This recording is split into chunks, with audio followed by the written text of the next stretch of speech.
Hey guys! So we're gonna be playing some Dead Cells tonight. If it's not obvious by the game. Now, oh,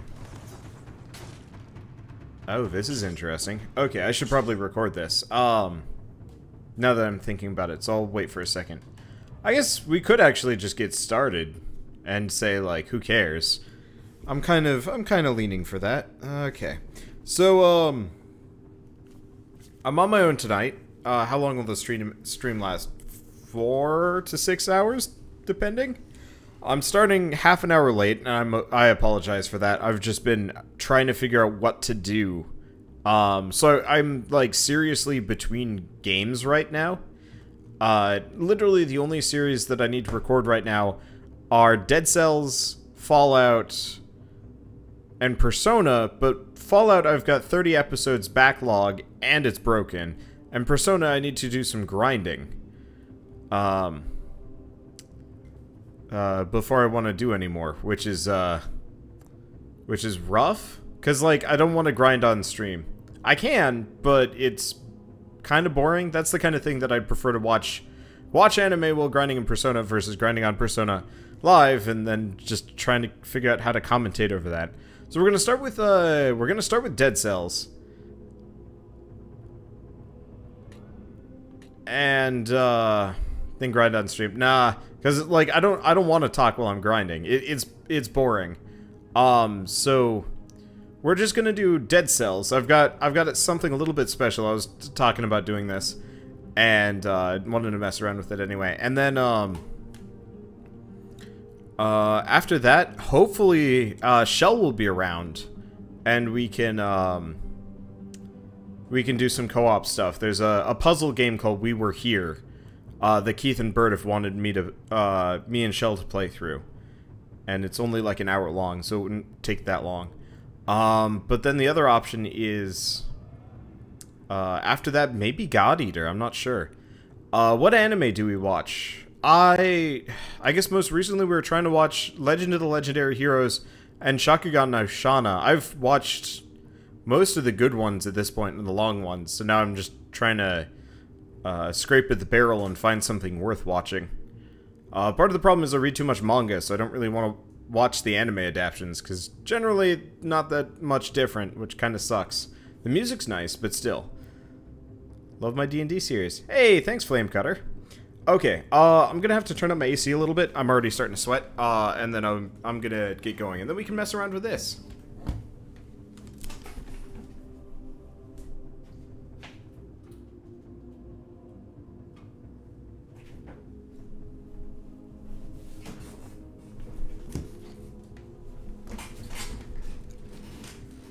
Okay, let's get going.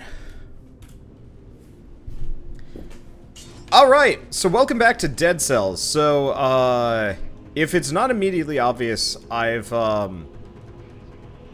done something slightly different. Let's see, it's the same intro. Yeah, okay. But yeah, so let's grab the bow. We've still got the basic sword. Okay, so I've done something a little bit different here. Mainly, I've started over. And I was kind of talking about this the last couple times, so we're actually going to record this process. Just because, I don't know, could be kind of fun. Okay, I guess it really wants me to know about the secondary weapon, the crap bow that you start with. But so I'm gonna be messing around specifically with a cheat table that I've downloaded. And I'm not going to cheat too much. Effectively, I'm going to give myself infinite cells here whenever we have the opportunity to spend cells. So we can get back up to where we were faster. But I'm also going to make it so my skills are, like my stat points, are min-maxed in different directions. So, I've kind of complained about this a number of times when playing this game.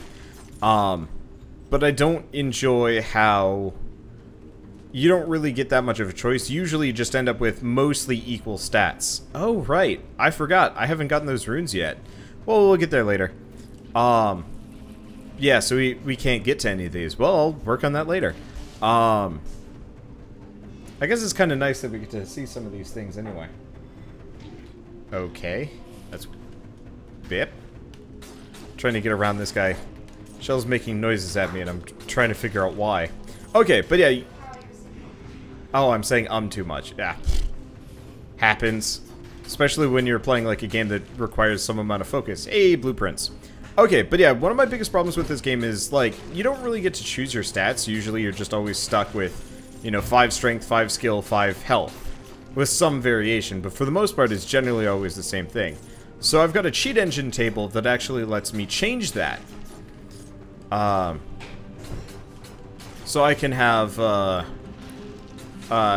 whatever stat combo I want. Now, maybe for the first, like, run or two, I'm going to, for the first run or two, I might even, like, turn my stats up to 11, just for, shits and giggles. Apparently I can go all the way up to, I can drag it all the way up to 49. Seems to be the maximum.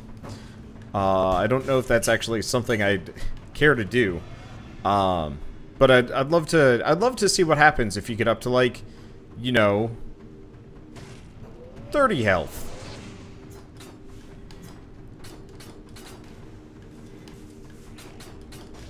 Because I think that would be cool. Okay, gotta worry about shield. Jerk. Okay. Am I even... Where am I in this process? Unfortunate part is I have no means of healing here. So I pretty much just have to ace this guy perfectly. Which sucks. And there he goes. Okay, perfect. Yeah, I'm weak. I'm crappy. We'll make it work. And Captain Chef, not exactly that useful, but still. We got money to go for, but that's fine. Ooh! Oh, really? The Nutcracker is actually a default weapon. Okay. Let's see. Is Shell feeling better? She shrugs. For people that don't know, Shell's been having a bit of a rough weekend. Woke up just feeling sick and whatnot. And for people that doubly don't know Shell, Shell is my fiance.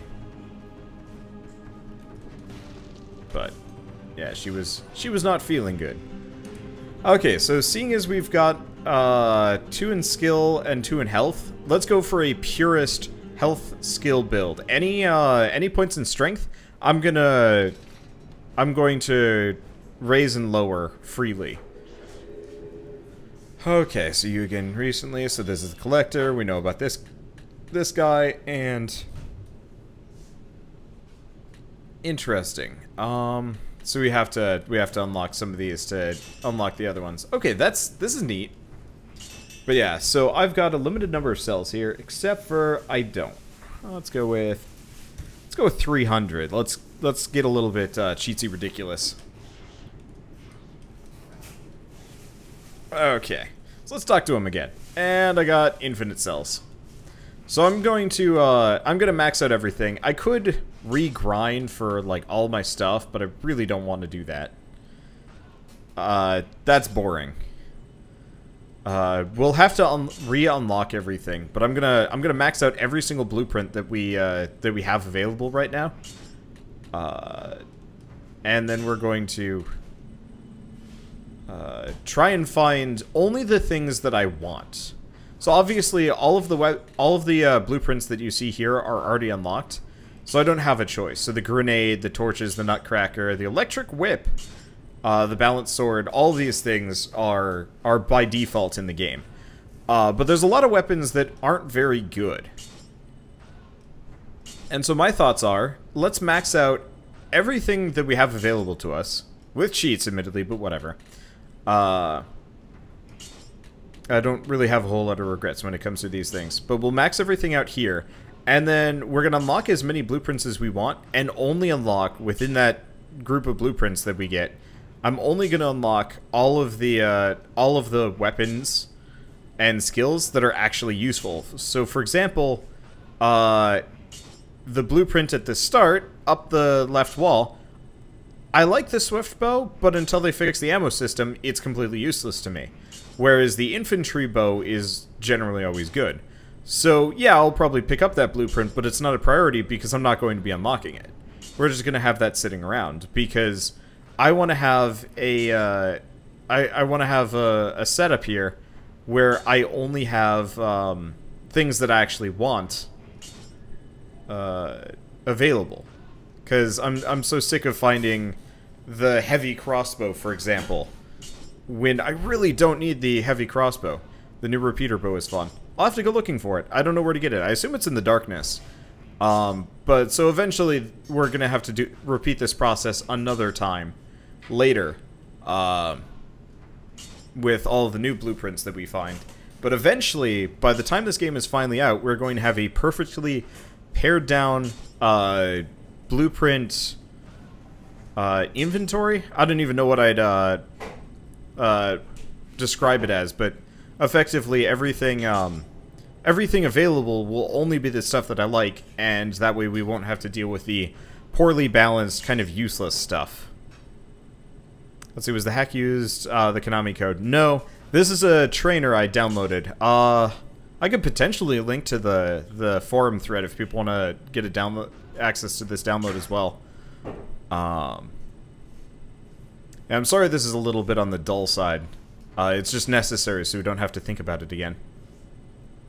But yeah, I'm so sick of picking up, like, bad weapons and just being like, well, I guess I'm stuck with this. Like, the flame turret. Honestly, until they make the turrets worthwhile again, I'm probably not gonna have them be available to my list. Okay, and we're just gonna max this out and then break the door down. Because I believe I can, I believe I can break the door down to the right, even if, we've got cells. So we haven't fully maxed out some of these things. We gotta get some more blueprints. Unlock 11 more items for Healing Potion 4. Well, that's fine.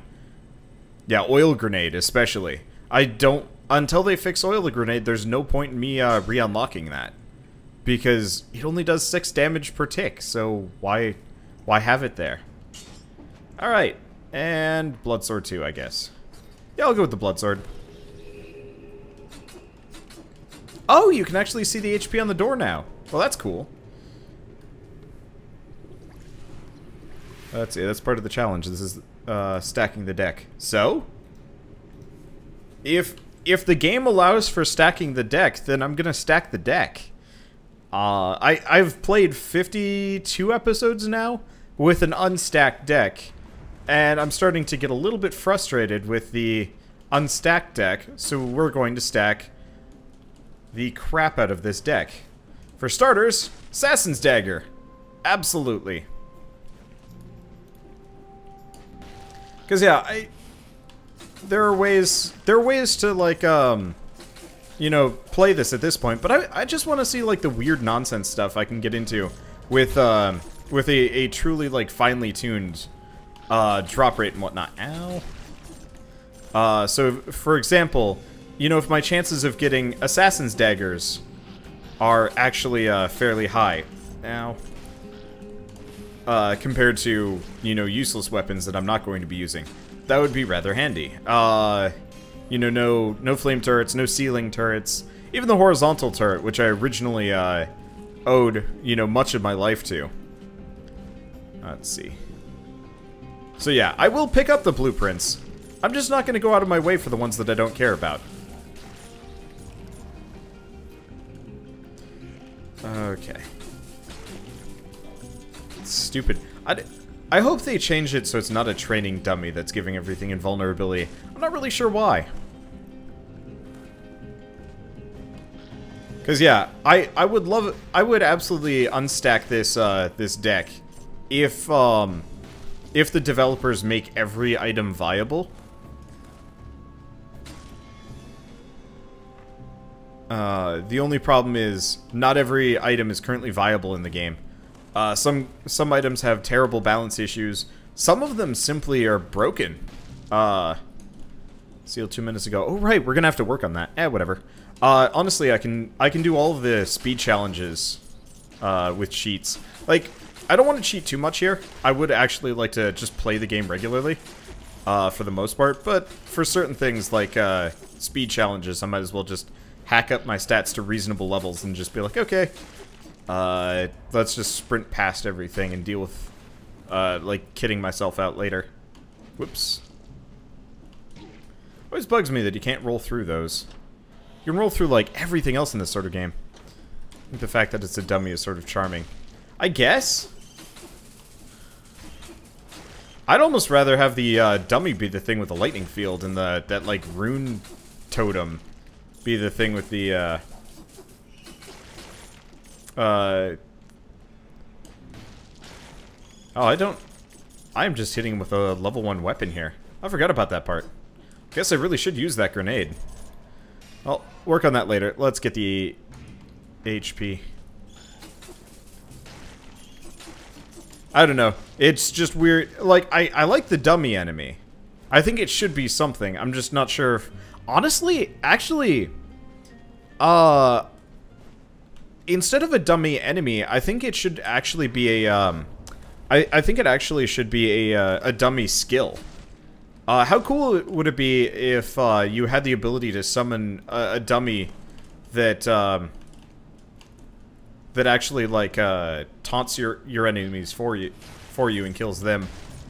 Or doesn't kill them. Yeah, that would be amazing, actually. Some way of, like, luring enemies into various locations. Like, you toss the dummy down, and then maybe you set the ground on fire. And maybe it's got, like, a combo field that can work with a lot of things and whatever. I think that would actually be way more interesting than a dummy that just makes nearby enemies invulnerable. Yeah, like the exploding buddy from Isaac. Yeah, absolutely. Because the exploding buddy from Isaac works great. Huh. Oh, is this is where we get the vine rune. From you.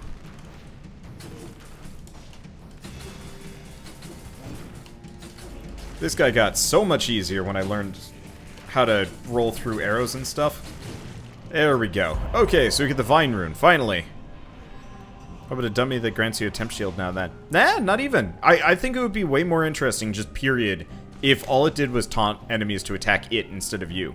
And maybe it explodes when it dies. Actually, let's go back to the, let's go back to my idea of... I mean, this is an old idea, I've floated a lot. But, each item, instead of having, just a passive damage bonus, whenever you, like, one of the problems I have is whenever you kill, or not kill, whenever you level up an item, it just gets a 5% damage bonus. It'd be so much more interesting if the dummy got, like, a... so the first tier dummy, all it does is taunt, and has like X amount of HP. Level 2 has a little bit more HP, and maybe can taunt more enemies. Level 3 is a branch, maybe it can go left or right, and one of the branches actually makes it so it blows up when killed. So for example, enemies kill the dummy and it explodes, setting everything on fire nearby, or poison gas or something like that.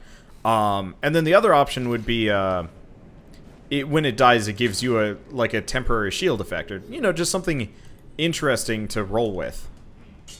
I think that would be so much more fun and interesting than, you know, the 5% damage bonus. Another good example would be like the Assassin's Dagger here. It's a really fun weapon, but ultimately, just the 5% damage bonus is like, why even bother? I like it, but it's just boring. And you could have some like really crazy fun things in like some kind of talent tree, and that would make it truly feel like you have control.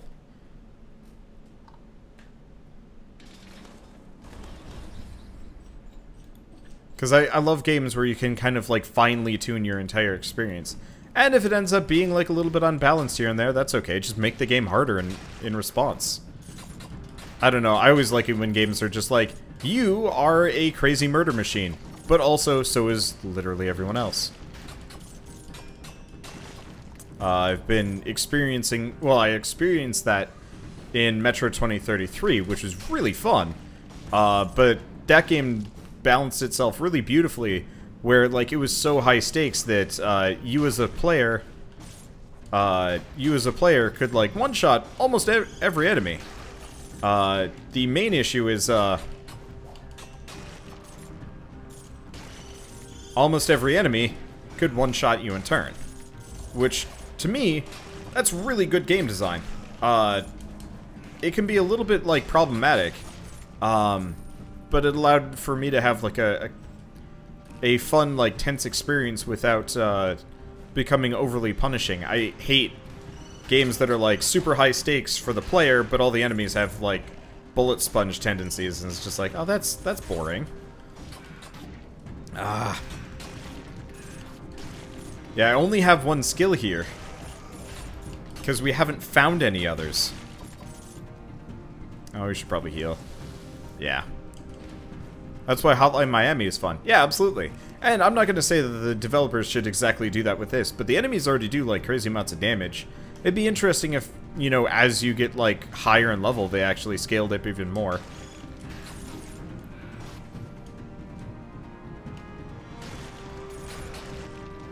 Okay.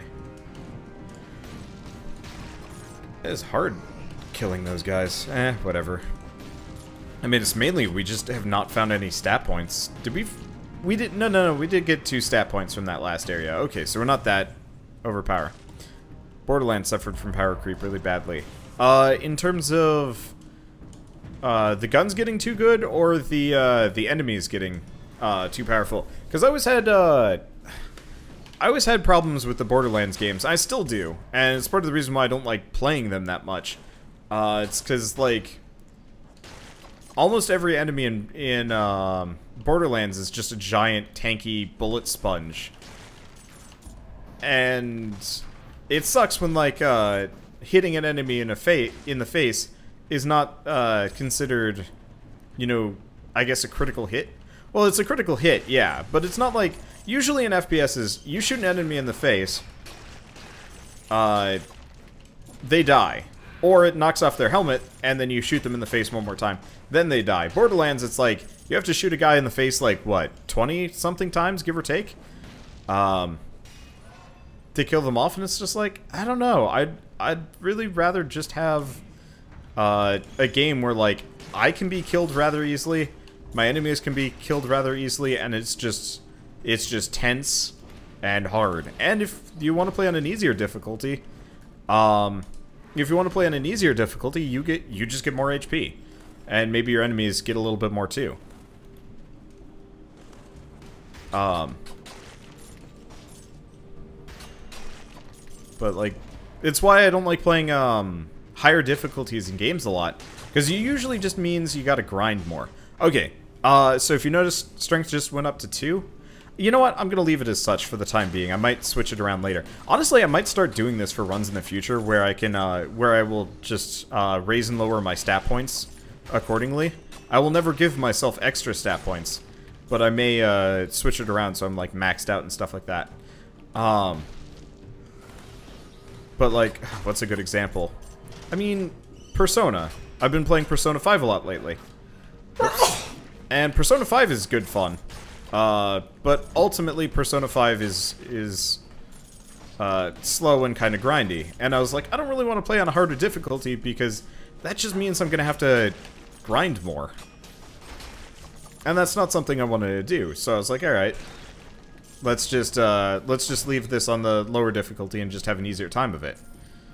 Had the same thing with the most recent Digimon game. It's like, so, the only difference is you spend less time grinding in one versus the other.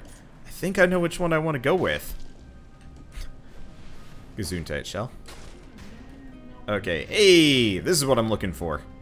Okay, Flashbang 4. I'll get the Flashbang. Balance Blade 4. Yeah. Oh, right, we're also dirt poor. Maybe we should have gotten the Ice Grenade more. Oh, well, that's fine. We go back. But yeah, I just prefer to play games that are, like, on hard mode, it's high stakes. I was actually reading a number of people were talking about Metro, and how it actually was easier to play on the absolute hardest difficulty than the regular hardest difficulty. Because they had Ranger mode not, and the thing with Ranger mode is, you know, the enemies weren't tanky or anything like that. Whereas In Ranger mode, well, everybody died real quick. In non-Ranger mode, everybody had tons of HP, and that you'd run out of ammo, and it's like, well, that sucks. And I thought that was actually kind of a nice, refreshing way. Oh, an elite shield bearer. That could suck. Gonna fight him anyway.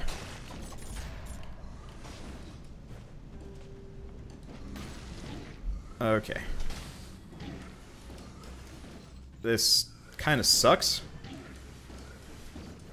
I might die here. So, I want to take out the cultists. Because they're in the way.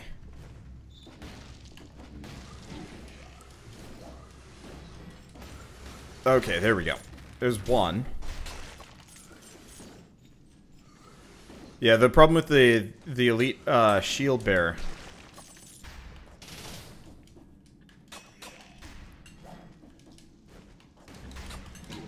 Problem with the elite shield bearer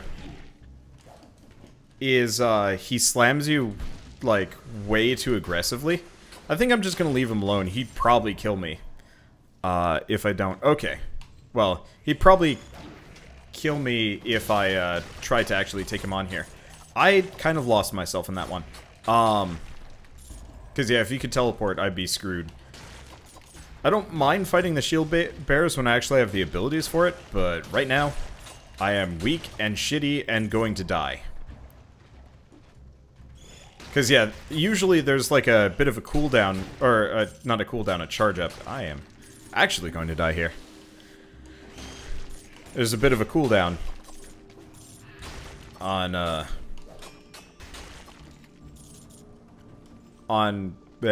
cooldown charge up. That's the word I'm going for. Brain distracted by the fact that I'm trying not to die here. Okay, there's a bit of a charge up. And the elite version does not have that, which is a problem. He can teleport to you if you stick to a chain. He only... Oh, there is a shield bearer in there. He can only teleport to you if you've done more than 50% of his maximum health to him. If you haven't gotten him to that stage, he won't teleport to you, period.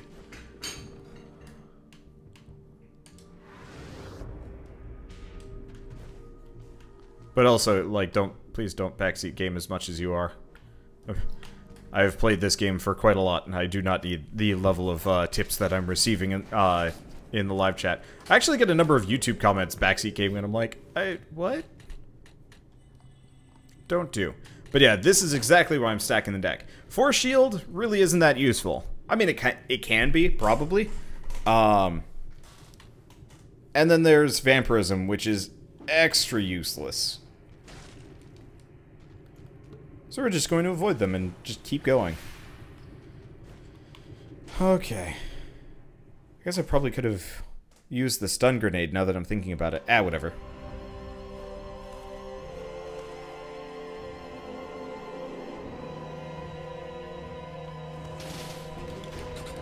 Oh yeah. Is it just me, or does he turn around a lot faster than he used to?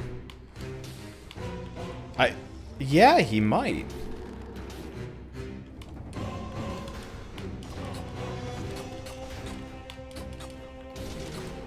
He turns around real fast.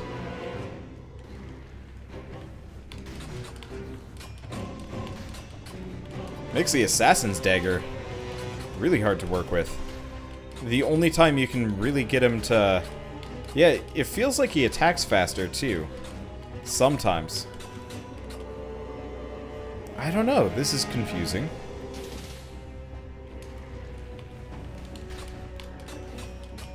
I mean, we're fine just because I fought this guy a billion times, so you kind of know the pattern after the nth time.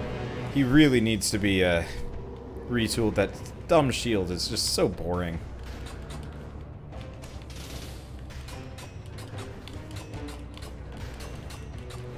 It's just like the least interesting thing you could give a boss. Might have gotten a buff. I don't think so. I think I'm just weak. Because we had to go through the Fog Fjord and the... because we had to go through the Fog Fjord and and the ramparts, we are distinctly underpowered compared to what we usually are.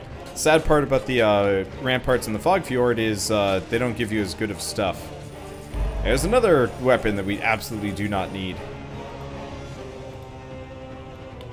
It'd be funny if you took the harder path and it took so long. By the time you got to the boss, he was the complete one instead. Hey! I'd be fine with that. By, like, challenging yourself, you actually get the harder and more interesting thing. Okay, well, I guess we might as well put ourselves into the Assassin's Dagger. And yeah, we got a time door that I don't think I've... Yeah, we gotta get it in 10 minutes.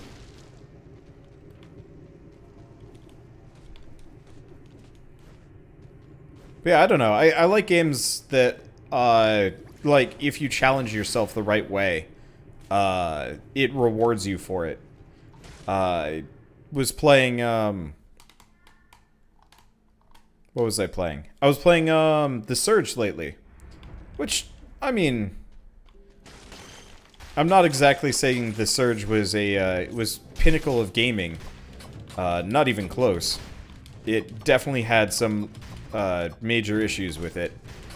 But I really appreciated how, if you killed bosses special ways, you get a cool, like a cool weapon or a full armor set for doing so. I thought that was a really nice way of handling things. Because you don't see a whole lot of games that, like, really go out of their way to be like, oh, you did the hard, like, kind of pointless, silly challenge. Here's an achievement, and also something that actually made it worth it. Most games are just like, you know, they just kind of are like, here's the achievement, congrats, you did it. And it's like, that's, I mean, okay, I guess. I don't just want the pat on the back. I don't want a silver medal or the participation trophy. I want, like, you know, something I can actually work with and use. And hi, Firebrand 6. Yes. I'm very poor. I've noticed they've dramatically raised the prices here, which honestly is not... I don't really like the fact that they raised the prices so much. Part of it is it kind of... Okay, so the way the price raising thing kind of works... Wow, that's actually really good. I'm actually halfway tempted to cheese up my, my money, so I've got, enough for the ice grenade and the regular grenade. Because boy, would that do a lot of damage. Well,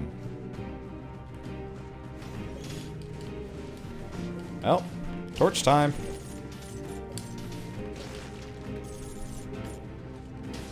Significantly lazier.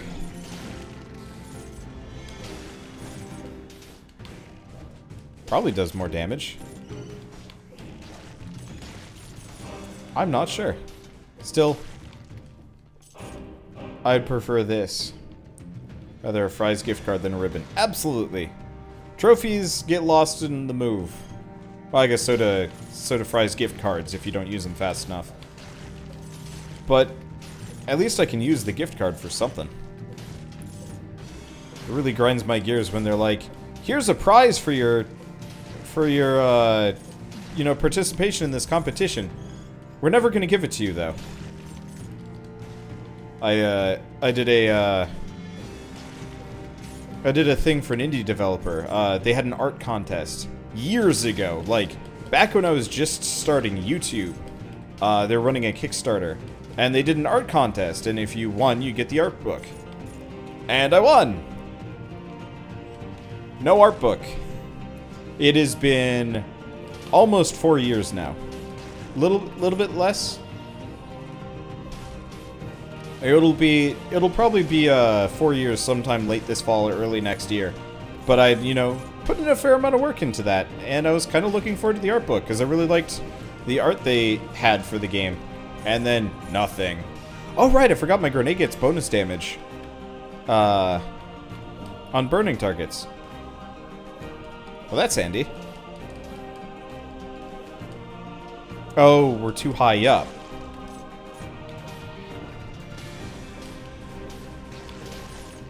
I was wondering about that. I do kind of wish the enemies had, like, maybe a bit more self-preservation. I noticed that they'll just, like, walk into damage areas. It'd be neat if they actually, like, would react to the fact that it's like, oh yeah, I'm dying. Should fix. Should reconsider situation. Instead of just accepting that fire is now my,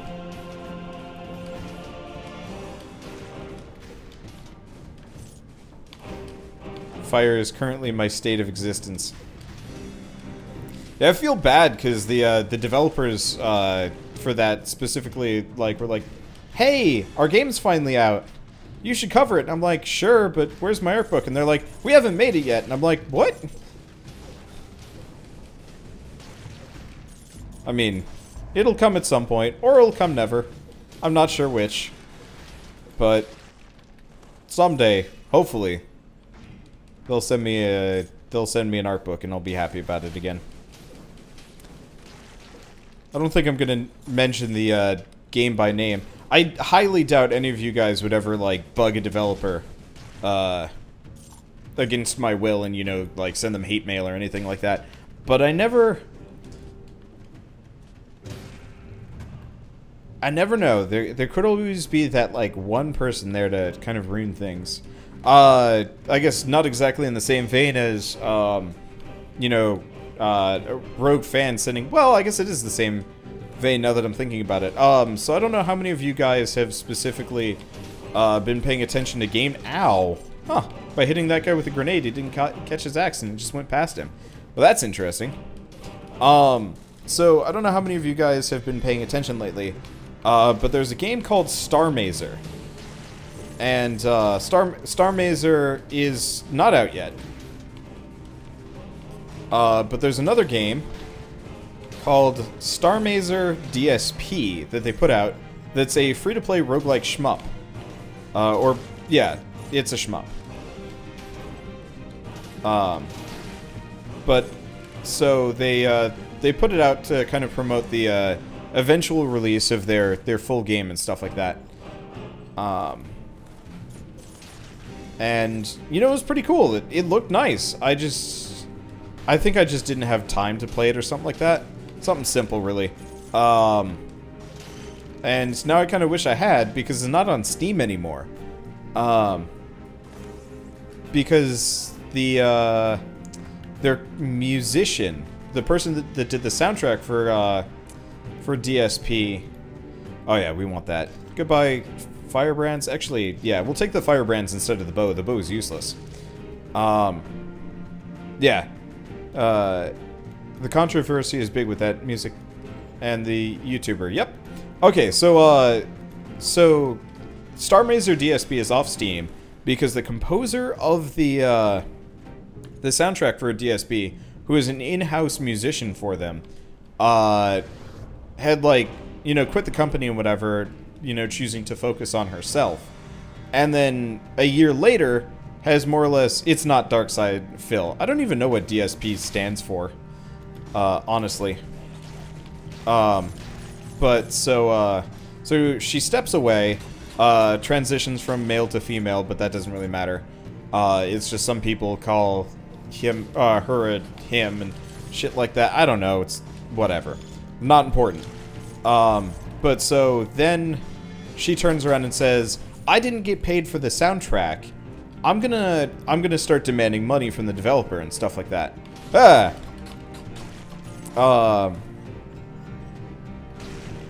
But so she starts demanding more money from the developers. And they are like, no, we paid you. You were an employee. This is not how this works. You don't get to renegotiate after you've quit working for us how much you get paid. That's not how this works. And so the response from Alex Mowers, I think that's her name, her response was to start DMCA takedown and copyright striking a bunch of YouTube channels. I guess I'm glad that I didn't cover it now that I'm thinking about it, because copyright strikes would be a serious problem. But so Alex Maurer has been attacking people like Sleep Cycles and a couple other people just because they did a Let's Play of a game that she's having a dispute with, and in this action, she is trying to convince other YouTubers to these other YouTubers to support her cause. You know, saying, "Oh, well, I'll take away the DMCA takedown if you, like, you know, make a video publicly supporting me or whatever." Effectively blackmail and extortion. And it's kind of legal for her to do this because YouTube isn't actually using DMCA. If this was a regular DMCA takedown, it would be super illegal. But since it's, like, kind of one of those, like, YouTube not quite DMCA because they want to leave the law out at all costs up until, like, they absolutely do not have a choice in any other fashion. Okay. I think I might actually... Let's reset my stats here. Let's get a little ridiculous, seeing as I'm using this dagger more than I'm using my skills. Then we'll work on it. Yeah. She's also selling her music actually illegally. So let's set this down to 1. Set this up to 9. There we go. Let's get silly. It's supposed to work. Oh. I gotta click these. Sorry. There we go. No? Really? I don't know how this is gonna work. Might work. Might have already worked. Might just not be shown properly.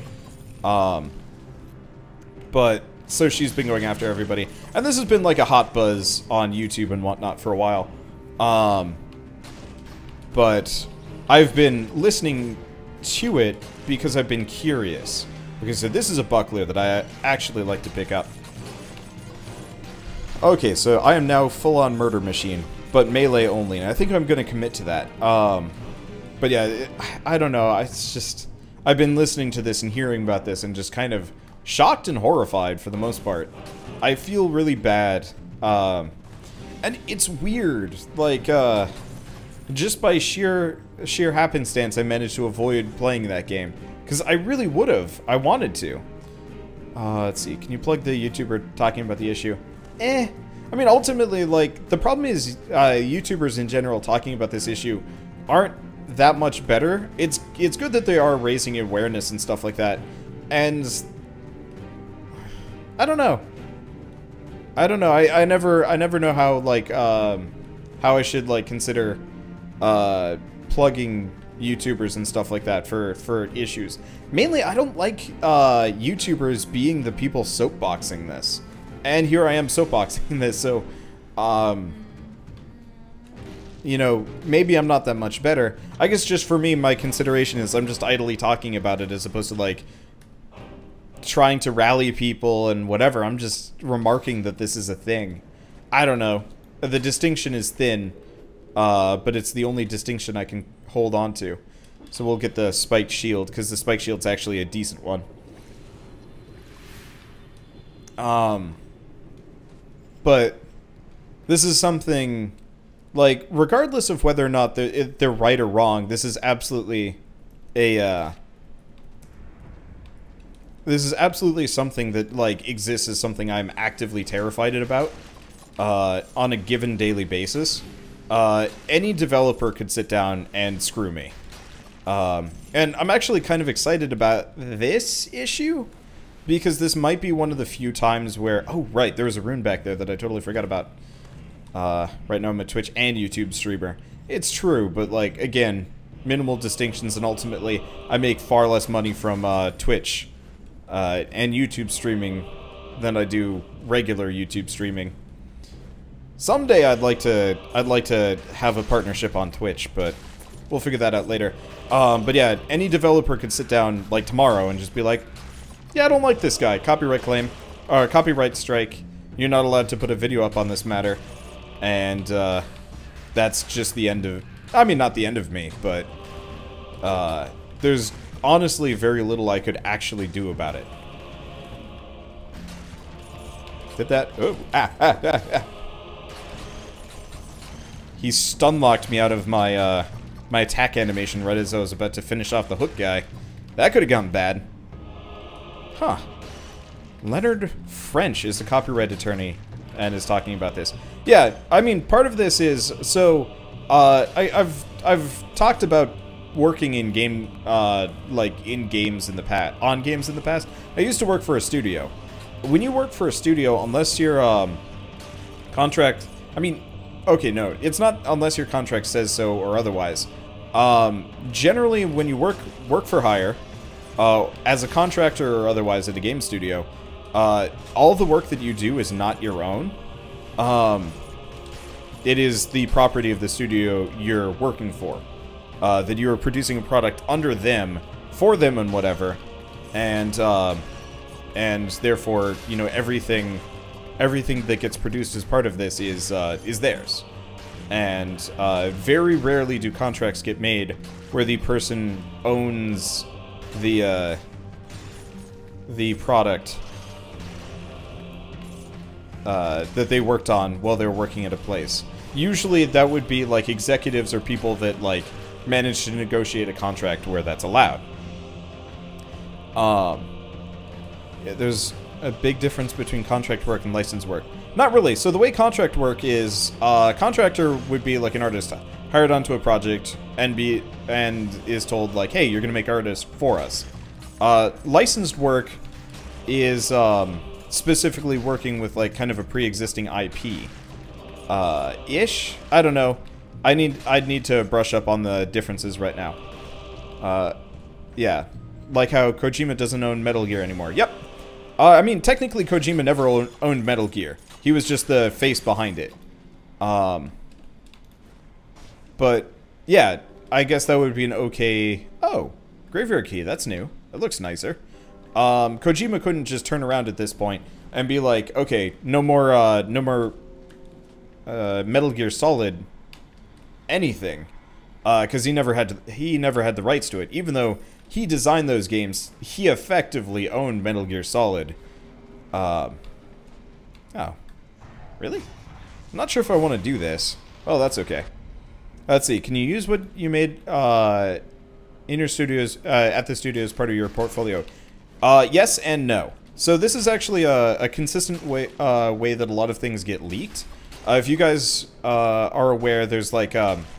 this is how Project Titan, Blizzard's previous shooter MMO, got leaked. They had a couple of employees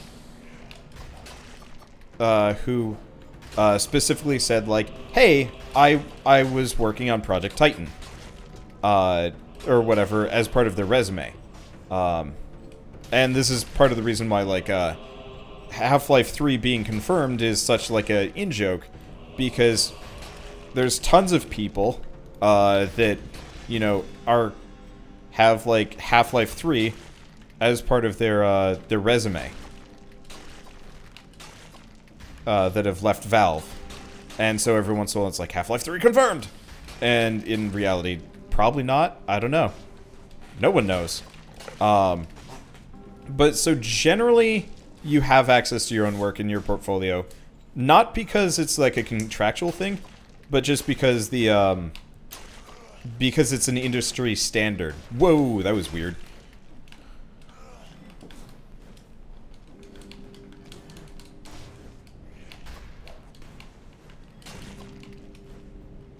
Okay. That was really worrying. Okay, I hate it when I float over enemies and stuff like that. Jesus. Damn it! Only 15 seconds left. Shared rights is also a thing. I mean, there's like a billion ways that everything can kind of like, there's a billion ways that anything can turn out when it comes to copyright and stuff. And it all really depends on your contract. There are contracts that exist out there that specifically say you can't even put it in your portfolio. And if you're like an aspiring artist, you have to make out.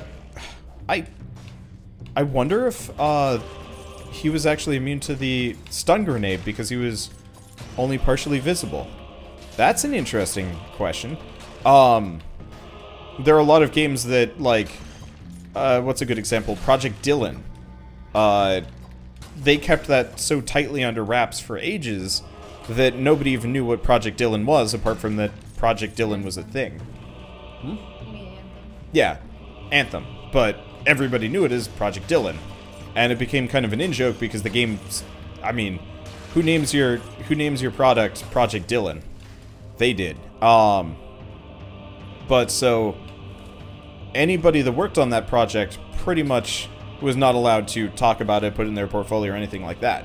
But generally, most developers, most people that hire you for your artwork are amenable to the idea of, like, yeah, you can use your artwork in your portfolio, even if you don't have reproduction rights for it anymore. And so, like, Alex Maurer, for example, going back to that, yeah, she could absolutely say, hey, I made the soundtrack for this, but she couldn't say, like, I own this, and I'm gonna sell it now. Now, there are obvious exceptions. There's, was it Chipsel that did the Interstellaria? I think it was Chipsel. Chipsel did the soundtrack for Interstellaria, which was a nice, fun game, but Chipsel was contracted to do it, but retained the rights to the music for reproduction outside of the game. So specifically, she can sell the soundtrack, and you have to go through her if you want to feature her music you have to go through her if you want to feature your music in your streams and stuff like that, outside of, you know, gameplay videos and whatnot. I'm trying to think of, like, other examples here. I mean, there's a billion one. It really just all depends on what's in the contract. And, like, some contracts are unenforceable. Like, for example, it doesn't generally fly if there's no consideration for the artist. So, for example, if they had been like, if the Star Mazer people really had never paid Alex Maurer, then that would actually be like a completely different scenario. Because you can't work, slavery is illegal, pretty much, and has been illegal. And so if a developer was like, okay, we're gonna hire you to do the art, the programming, the music, whatever, and then we're like, you know, 3 months down the line, by the way, we're not gonna pay you for any of that. You know, we just wanted your artwork. Thanks for your work. Now get out of here. We're calling the police if you stick around. That's an unenforceable contract, because most contracts have consideration. If, you know, if it's an unfair contract, it's generally unenforceable. And so if contracts like, by the way, we're not going to pay you for this, or, you know, if they turn around and violate the contract and say, like, hey, we're not actually going to honor the contract, you are not required to do so either. But in this case, they very clearly had a contract, and Alex Maurer very clearly got paid for it. And also, they've tried to pay her more money as part of it. Some parts of slavery is illegal. There's some, like, shitty stuff that still happens, like, I don't know how many of you guys know how, like, unpaid internships work. They're less of a problem nowadays, but there is still a serious problem. There was still a serious problem for years. How about that job interview? Oh, yeah. Well, yeah. Specifically within the games industry, I've been burnt by this, where I've worked for developers for free, or, like, grossly low amounts of money, under the expectation that, you know, I'd be getting a position at the company, when in reality it was just, yep. When in reality it was just them, fishing for, yeah. They were just fishing for extra labor for, like, a weekend and stuff, which sucks. Yeah, working interviews should be considered, slavery. Yeah. The problem is, like, you do get paid for working interviews. Or, correction. Yeah. Okay, Shell. Please. You're definitely not audible from there. Yeah. I'm getting to them, too. Let's see. Let's actually see what the kunai does. No. We want the other thing. Oh shit. I forgot I've locked in my stats here. All right. Well, we got 1 point in skill, and I'm just cranking my strength up to 11 here. There we go. Yeah. So I did a working interview a couple of years ago, actually. I did a working interview where the company had me fly out to San Francisco to work for them for 1 day. And so it cost me, I made 80 bucks from them, and it cost me about 600 to fly out there. You know, with room and board and transportation and whatnot. Maybe it was a little bit more than that. And they never even said no. They're just like, well, we'll let you know in a couple of days whether or not you get the job. Because I was literally like, I was staying at Keith's house. Being like, okay, I'm just gonna hang out with you guys until I get that job confirmation. I didn't even have a plane ticket back because if they were gonna hire me, I didn't want to have to, like, fly to and from home. I was ready to move out to San Francisco. Except for they never, ever contacted me back. They're just like, well, we'll let you know. We're still considering. And then that was just the end of it. And it was super awful. And as far as I'm concerned, absolutely should be illegal. But technically it is legal. I got paid for the work. It's very predatory. And I'm not entirely sure if that stuff should fly. But even worse than that, to me, are unpaid internships that still exist. For the most part, they're illegal nowadays. The only time you can do an unpaid internship is if it gives you school credit, which is fine, except for, like, there's so many of them that exist purely to, like, give, you know, some employer a, what is it? I mean, effectively, a grunt monkey to do whatever the developer wants. So, like, I had a friend, programming friend, who was a secretary for 3 months, or is it 6 months? I think it was a double co-op, but she wasn't paid. She was just, yeah, let's get the flashbang, get some extra health here. She wasn't paid at all. She just had to, you know... Actually, I think she actively lost money on that, because she had to pay for room and board and stuff like that. And so she didn't get any applicable experience, and when she was finally done with the internship, they more or less just refused to provide, like, an active good reference for her or anything like that, and used her for, I mean, free labor for the entire thing. Poison and burn enemies when you parry. Sure. Okay, so that would put my strength down by 1. I'm cheating hard here. But I kind of like it. Okay, so let's set it at 10. And, well, I guess we're not going to be doing anything else anyway.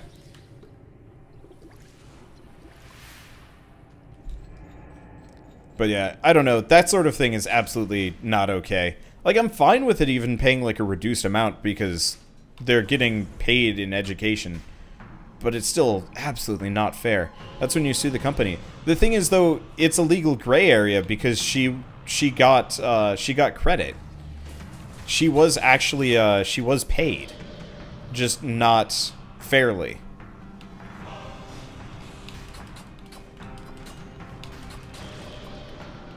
And, so it was a bad deal, but it wasn't illegal by any sense, and it sucks. Yeah, the wonders of capitalism. That's one of the reasons why I really like being an unemployed loser, sort of. Like, I make jokes about this, but, like, I don't have a boss, I don't have, like, an anything. And this is honestly, like, probably terrible, advice for people. but like, you know, for me, I don't need to worry about particularly predatory bosses or anything like that. I just have to worry about predatory developers, which is probably even worse, maybe. I don't know. I don't know. The world sucks sometimes. I just am very lucky to have not gotten burned by it once ever. I did have like an issue a while back with the with Hollow Knight originally. When Hollow Knight first came out, the first 30 episodes were all copyright claimed, which was annoying, but honestly, not really that damaging. Just annoying. I want to get behind these things to get the dagger crit bonus.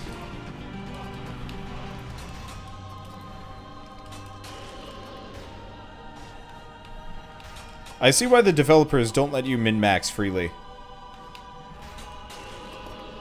It's really ridiculous. Wouldn't Shell be my boss? Not really. If anything, I'm hers.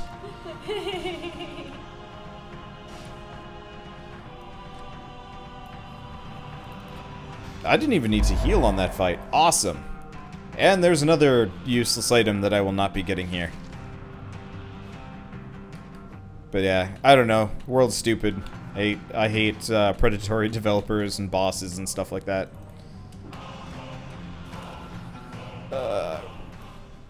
To the wharf.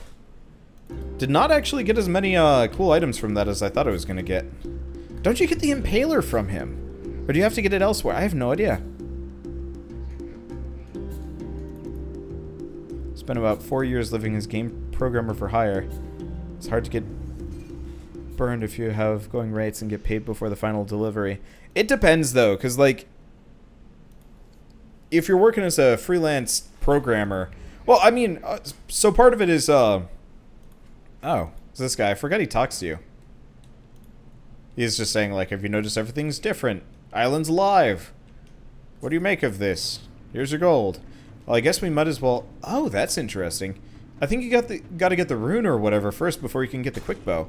Oh, no. We got to be, we've got to have the other setup here. Oh, right. I forgot my stats are cheesy business. Oh, we don't even get this here. Okay, so yeah, let's set our stats back up to, oops, stats back to 1. Okay, there we go. I shouldn't be crazy overpowered. Perfect. There we go. So I'm not going to have 11 strength going into this, which would be funny, but I don't want to do that. So yeah, we're probably going to be doing really heavy strength builds until we can get some better items. Oh, that's okay. I guess I'll get the flashbang. Why is everything cheap? I don't know. Yeah, so the one counterpoint to like programming for hire is because of the way kind of the industry works, programmers and whatnot have generally always been like paid substantially better than any other element of the industry. So, and this is going to sound kind of like shitty, but you guys are generally the lucky ones. I got hired at a studio for $10 an hour, and one of my friends got hired at the same studio for $20, and I was like, what's he do that I can't? And the answer is programming, and I was like, is that it? Is he like objectively better than me? No. Right.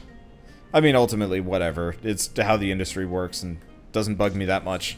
I just, every once in a while I get that, like, reminder. It's like, you are objectively less of a person because art, I guess, question mark? Do I want the twin daggers?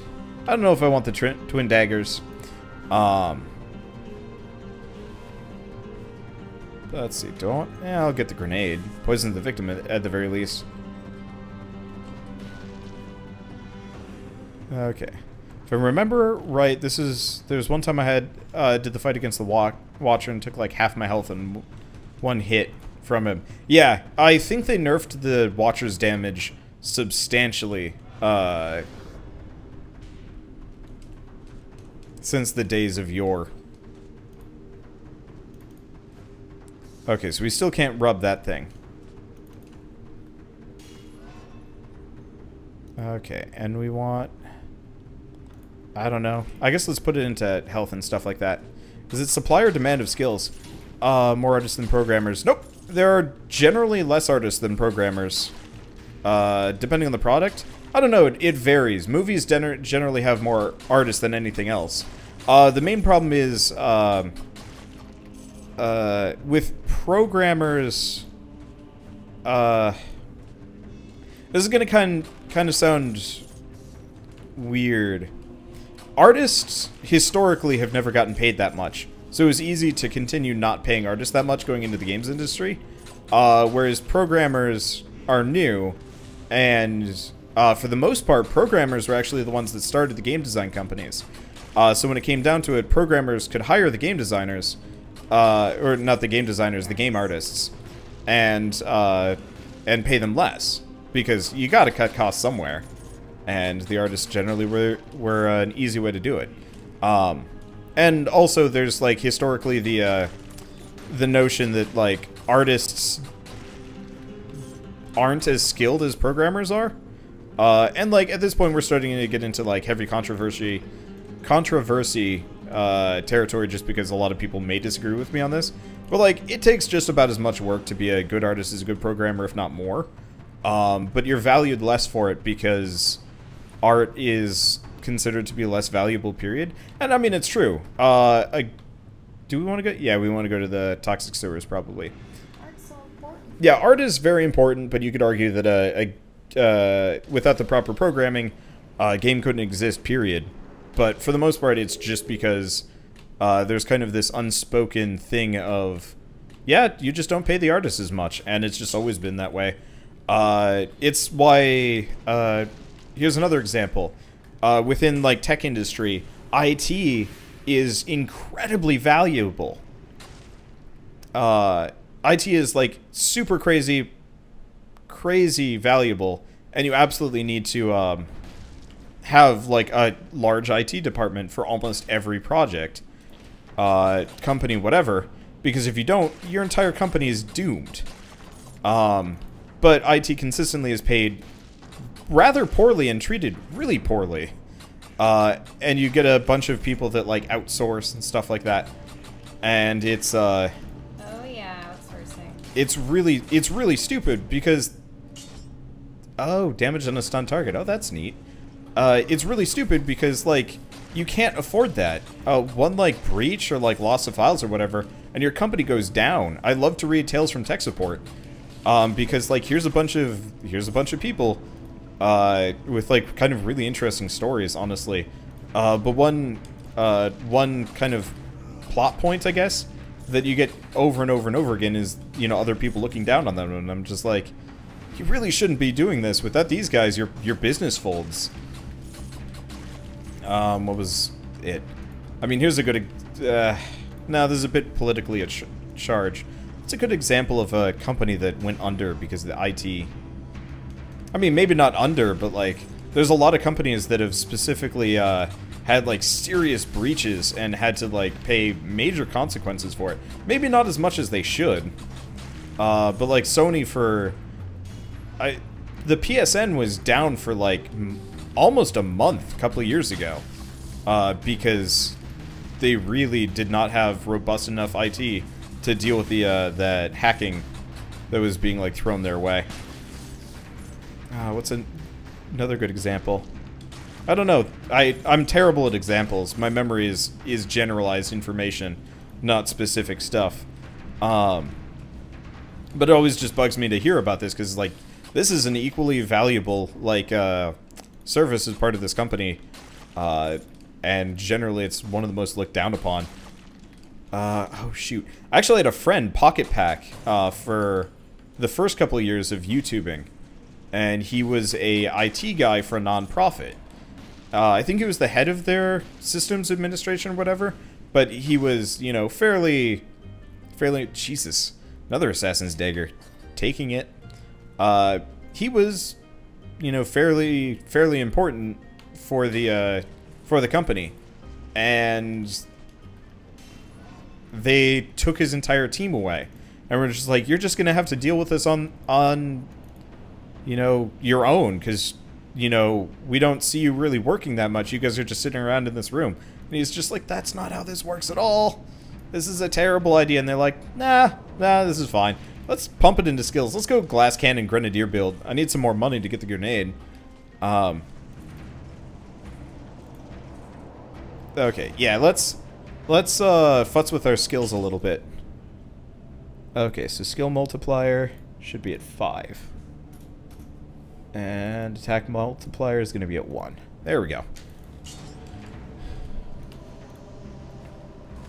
But yeah, so they cut all of his other positions and or all of his coworkers from the company, and then cut him.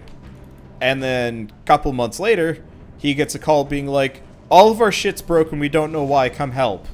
You know, you ran this, you need to come help us fix this. And he's just like, nope, I've got a baby on the way. I've got more important things to help you sort out than help you sort out your mess. Unless you pay me like crazy amounts of money.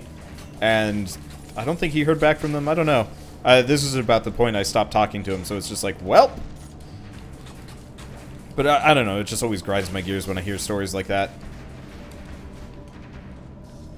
When people are, like, super valuable to the company and then are not paid well. But then again, there's kind of the reverse, where, like, let's take the BioWare example, where, like, with Mass Effect Andromeda, I don't know what the deal was there. Oh, yeah, it was outsourcing, actually. Outsourcing is terrible for the entire industry. You really don't want to do it unless it's like in-house outsourcing and stuff like that. And even then, that's like a risky procedure. A lot of game studios do that. If you ever see like a game has like 4 companies behind it, it's usually because, you know, they had, you know, Obsidian doing, I don't know, basic gameplay programming or whatever. But they're not the like main designers.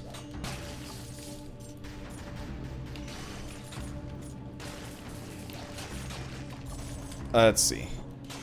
But, like, for Mass Effect Andromeda, half the reason why that game failed, comparatively, is because they didn't take it seriously, and they didn't actually, like, have people do their jobs and take their time. They're just like, nah, we're just gonna have everybody, we're just gonna have everybody kind of rush this project. And it turned out bad. And I was kind of fascinated watching all of the videos, like going through and labeling it as a train wreck. They also, geez, sometimes I will admit I also get like a little bit pissy at artists because some of them get kind of like high horsey, but I guess everybody does. But there was like a big controversy about one of the lead animators being effectively a greenhorn at BioWare, and it's just like, ooh, you don't want to do that. You don't want to hire a bunch of like newbie artists to do like well, to lead a big project. That's a terrible idea. Never do that.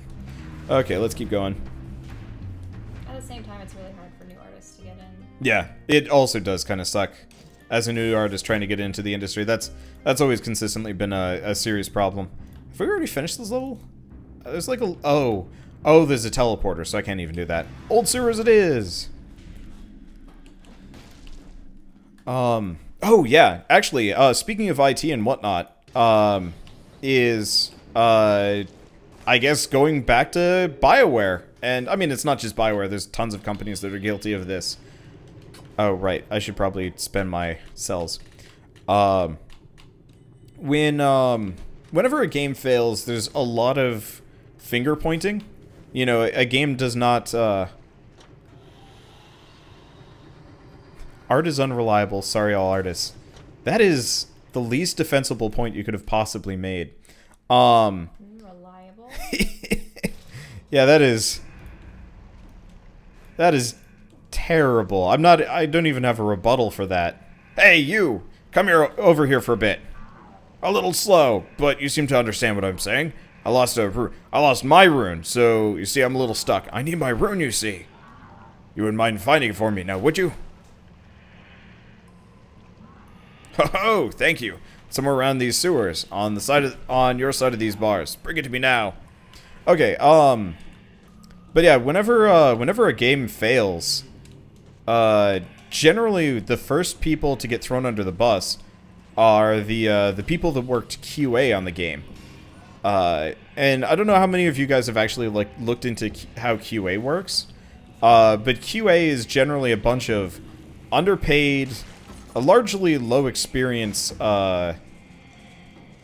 you know, 20-somethings generally, crammed into tiny, like no air-conditioned rooms with Xboxes told to do the same shitty action for like 6 hours and stuff like it. But generally, these guys are supposed to, like, test everything and test it to the point where it goes insane. Or, like, people go insane. It's got one of the highest turnover rates in the entire games industry. I did not know they could jump across like that. That's a new one. But so, QA will oftentimes find problems. Like, I can more than... I would bet a fair amount of money that QA, along the way, with Mass Effect Andromeda, saw the problems and were like, hey, by the way, the faces look terrible.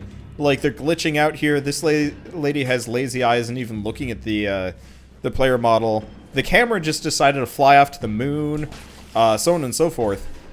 And chances are, they got ignored completely. The report was just marked as, like, you know, not a problem. QA is there generally to look for game-breaking bugs, if even, and everything else is, you know, not a problem. Because deadlines are a huge thing in the games industry. That's why I like, oh, gotta make sure my skill points go up a little bit. But, let's see.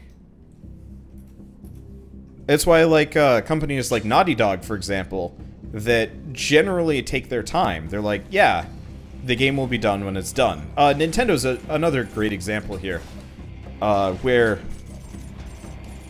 they don't rush the product just to release on time. And so you end up with some studios that come out with generally perfect games, and some studios that are just like, well, this is a buggy mess, and then they just throw their QA under the bus being like, well, they didn't test hard enough. It's like, no, they probably did. You guys are just short-sighted and didn't care to actually fix your problems. And then, of course, do you guys remember, I guess a lot of you guys probably never read about it, but back in, I want to say, like, 2008, 2009, there was another controversy. Tonight is the controversy night of things that I have no actual experience in. But there was EA Mom. I think it was EA Mom, or EA Spouse. That was the one. Extra damage on a burning target. Ooh. Yeah, let's get it. EA Spouse was a thing. Forget which one. There's one Assassin's Creed game that had bad faces. That was Unity. Unity had terrible faces. And that was very definitively one where, aha! There you are. It's here. You'll find it. I mean, my rune! What? No, you have nothing to fear. You made it all this way. You're not going to chicken out now. So, go on! Okay, let's grenadier this sucker to death. Assassin's Creed Unity was riddled with bugs. Least of all...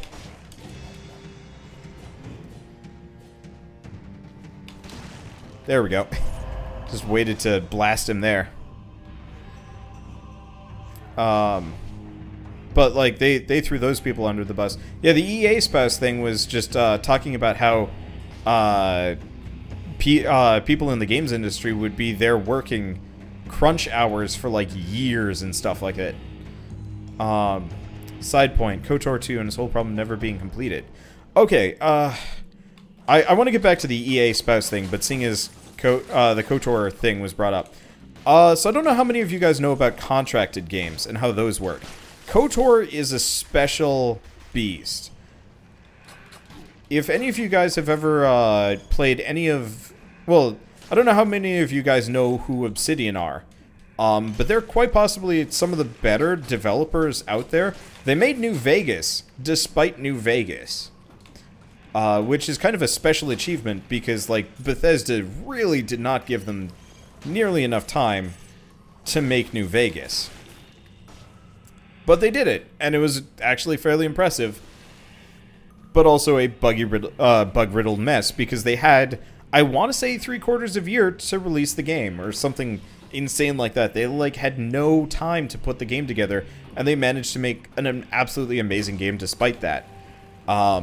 That's an issue where the publisher decided to... I mean, effectively, New Vegas... They didn't give a shit about New Vegas. They're just like, Bethesda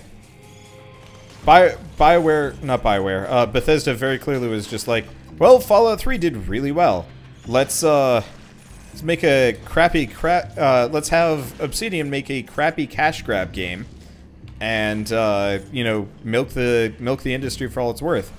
Lucky for us, Obsidian gives a dang and actually makes good games,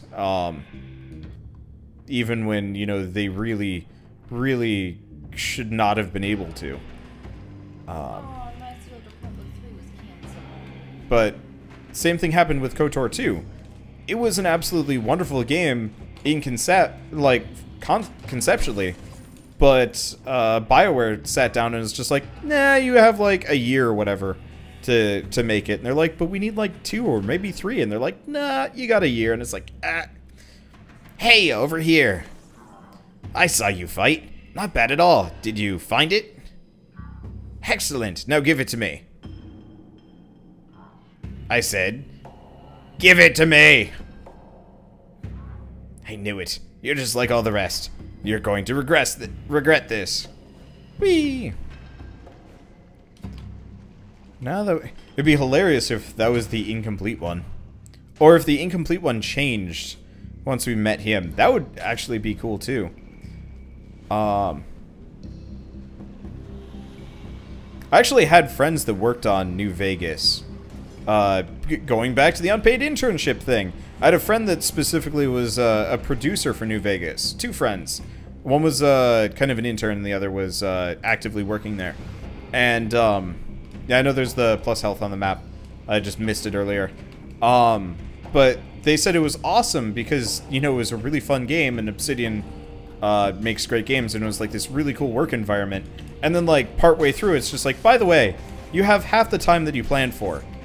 And, by the way, we expected in half that time because, you know, Bethesda has to check over everything and make sure it's consistent. And, by the way, because it didn't... I think one of the greatest sins also of this, for those of you that don't know, is Obsidian's deal for just a little bit more money.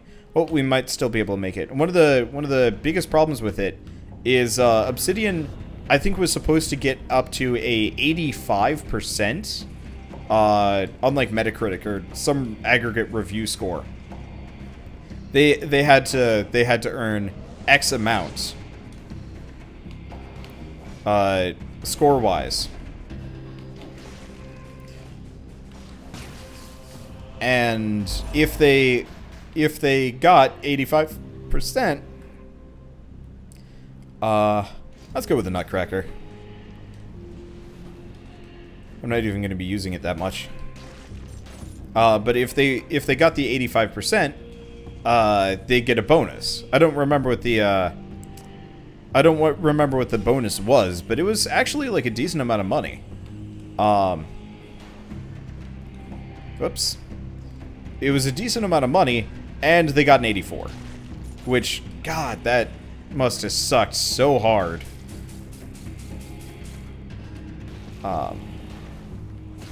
But that was just so scummy to hear about, and I felt so bad. And that's why I buy every Obsidian product and try and do a Let's Play on it, even if I never succeed. Okay, do we have anything else? I think this is the entrance over here. I watched that guy's future boss. I hope so. Oh, it's just this guy. Don't care.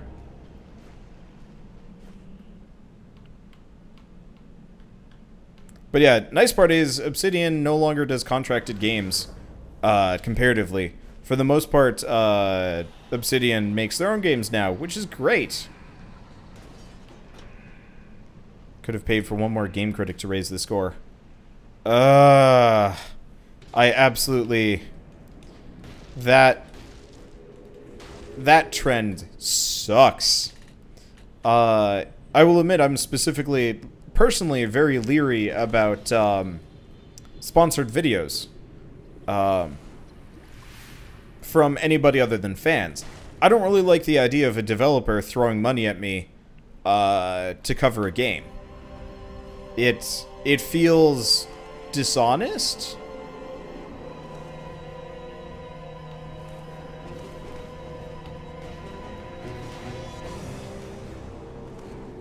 And I'll probably end up doing it. I'm just eternally afraid that I'm going to end up with a game. Oh, interesting. Yeah, the grenades do not heal you back. You only heal with a melee attack.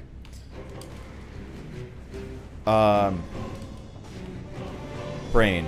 Lost it. Okay, yeah. I absolutely do not want to be put in a position where I'm paid to promote a game that I absolutely despise. Because I don't think I could do that. And I mean, I could probably do it if I had like Bird there, maybe. But even then, the dishonesty of it would bug the hell out of me. Generally, if I don't like a game, I'm gonna say it, whether or not like people are even gonna remotely agree with me on that one. Okay, so that's the that's the Impaler. Okay, so I'm done with the Impaler. The obvious caveat here is the whole like fan Patreon sponsored video thing. I kind of like the idea of that because it's like, here, Wander, play this game. Here's some money to like pay for it and, you know, make it worth a while. And I'm like, sweet. Terrible game, and then I play the terrible game, and it is truly terrible. And I don't have to, like, control my opinion of it. Though sometimes I feel a little bit bad if somebody's, like, really excited about this. But, what's a good example? Like, when I'm playing a game, and,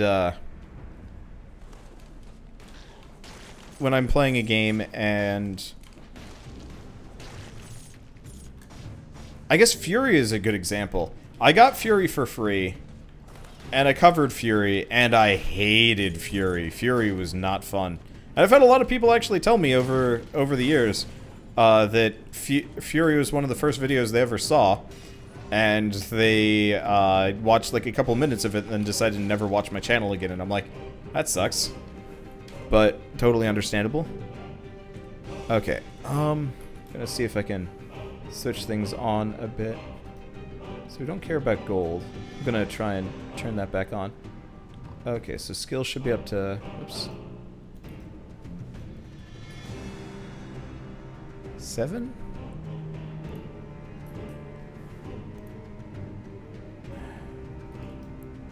And this should be at like 2.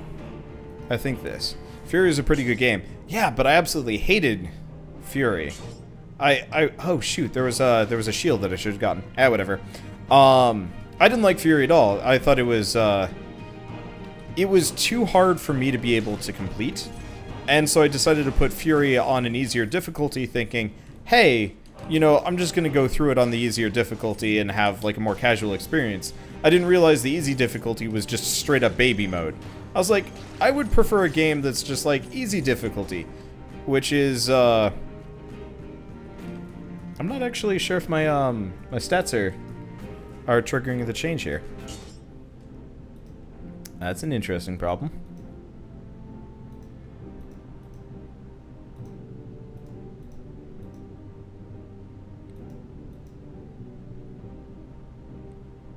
Okay, I might have... Well, we'll see how this goes. Yeah, bullet hell games are hard. Yeah, exactly. I don't have a whole lot of experience with them. And at the time, I was just like, I don't really want to play like this ultra hard thing. I don't like playing a game where I have to fight a boss like 7 times to finally beat it. It's why I've never specifically played Bloodborne. I'm trying to hack my strength down so my skill can be good.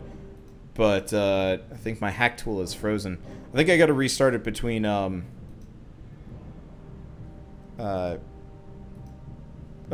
runs here. Oh, that's interesting.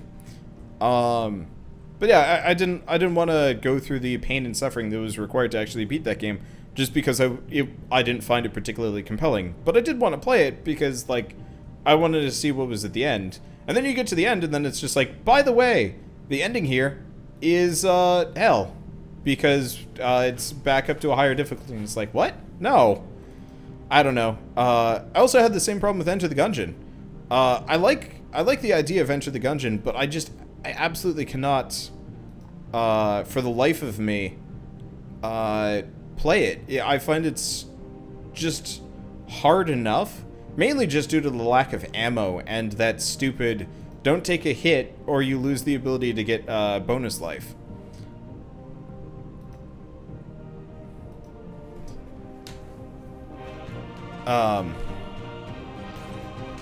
I found that whole system to be so mind-bogglingly frustrating that I just didn't want to deal with it anymore. Which is why, you know, I totally stopped with that one.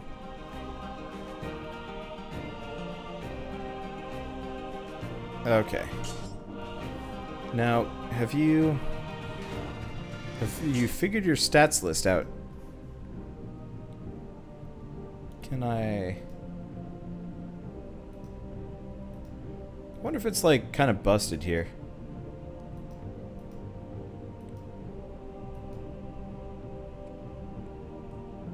Yeah, it looks like I'm gonna have to close this every single time we get there. Well, I guess I'll just do the run regardless. And mess with that. Oh, wait, no, there we go, we got it. Okay, so I'm gonna set my skill up by 4. And my attack down by 4. I am not going to be able to do anything in melee. But boy, are things going to explode. Glass cannon. Well, I guess not really glass. Oh, dude, we should do a glass cannon run after this. Now that I'm thinking about it. Okay. Yeah, there we go. This is gonna be enjoyable. Grenadier. Boop, boop. Oh God. This might be bit unfair. I totally understand why the developers don't let you min-max as much as I'd like, because this game is not designed for allowing the player that much choice. Whee! Wow. Okay, but yeah, I just didn't like Enter the Gungeon because, it just wasn't it wasn't the kind of thing that I could get into without being incredibly angry about it all the time. That's why I don't generally play top-down isometric shooters, period, because generally they go for, like, being these, like, ridiculously hard things where it's hard to hit the skill cap required to actually beat the game. Oh, Wrenching Rip, that's, Wrenching Whip, that's a new one. Well, I guess we'll take a gamble on that one. Originally I was actually worried that this game was going to go the way of the Gungeon, and, make it so, like, half the bosses could two-shot you. I'm actually really glad that they've nerfed it down a little bit, and to be fair, I have gotten substantially better, too, in the process, but they've definitely made it so that the Watcher and the incomplete ones aren't, like, ridiculously, overpowered.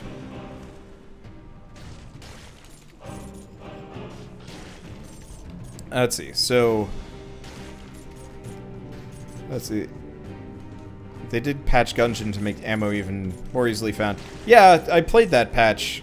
It really did not change it in the way I wanted it to. Honestly, with games like Gungeon, I would absolutely take, like, a global nerf on every single weapon and make them have unlimited ammo across the board and just balance that way. Honestly, I find limited ammo in games to be kind of frustrating unless it's, like, something special, like a limited use grenade and whatever. But yeah, it's why I generally just like games that require, like, perfect timing and so on and so forth, because sometimes that perfect timing is so, like, punishingly brutal that, like, unless that's exactly why you love those games, not worth it. But yeah, I was asked about Supergiant and Pyre. I'm not sure about Pyre. I'm hoping it's good. I really dislike Transistor. Transistor had quite possibly one of the best soundtracks ever. I still listen to it.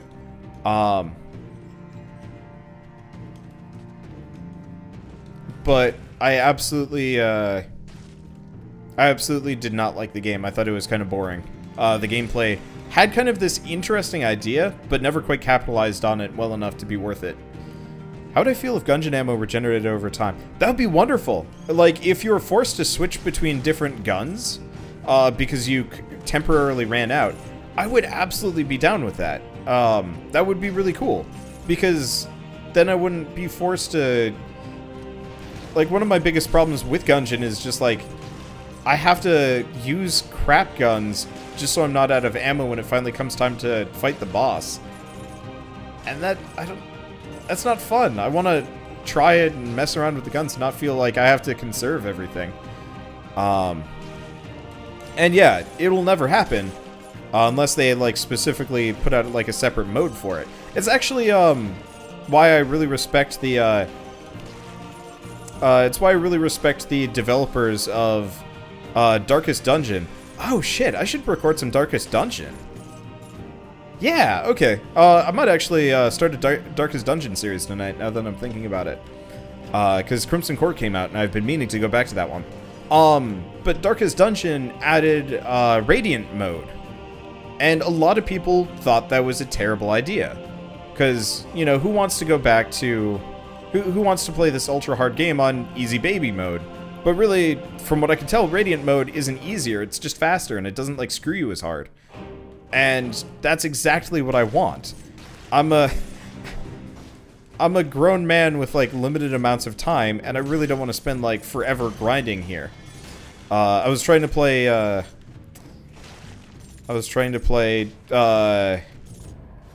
what was it?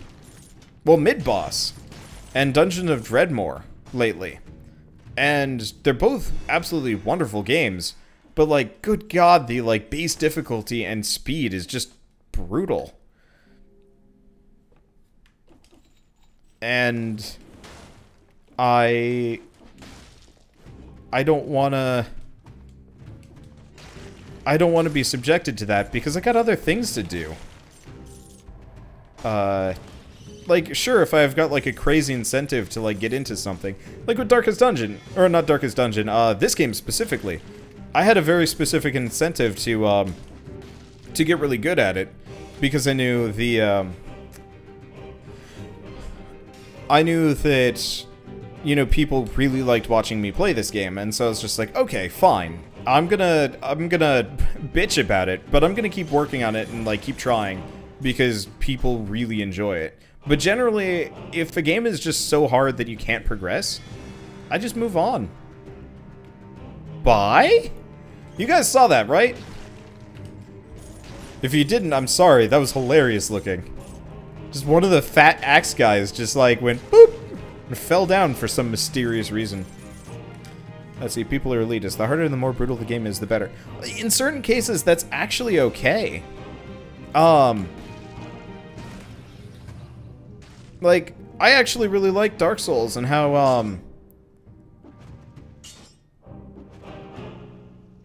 I like Dark Souls and how brutal it is. But the thing is, it has to be brutal balanced. Would Flint Hook be in the same vein as Gungeon? Absolutely yes. Flint Hook is this wonderful idea, well crafted, well made, but the time and effort that it would take to actually be in a place where I could beat the game and have fun with it, generally not worth it. Easy counterpoint here actually would be Rain World. Sort of. I don't know how many of you guys saw my Rain World playthrough. Hopefully a number of you guys, especially if you like really hard things. But Rain World was brutal. And ultimately, it needed some fixing. It needed tighter movement controls. But ultimately, I was fine with the difficulty. The only problem with it was the karma system was bullshit. Let's see. Guns had a variable rate at which they regenerated ammo to keep some level of interest with those guns. Oh yeah, if you have like a really OP gun that that like wrecks things way harder than like the t-shirt cannon, if it had a sliding scale of ammo system, Gungeon would be amazing.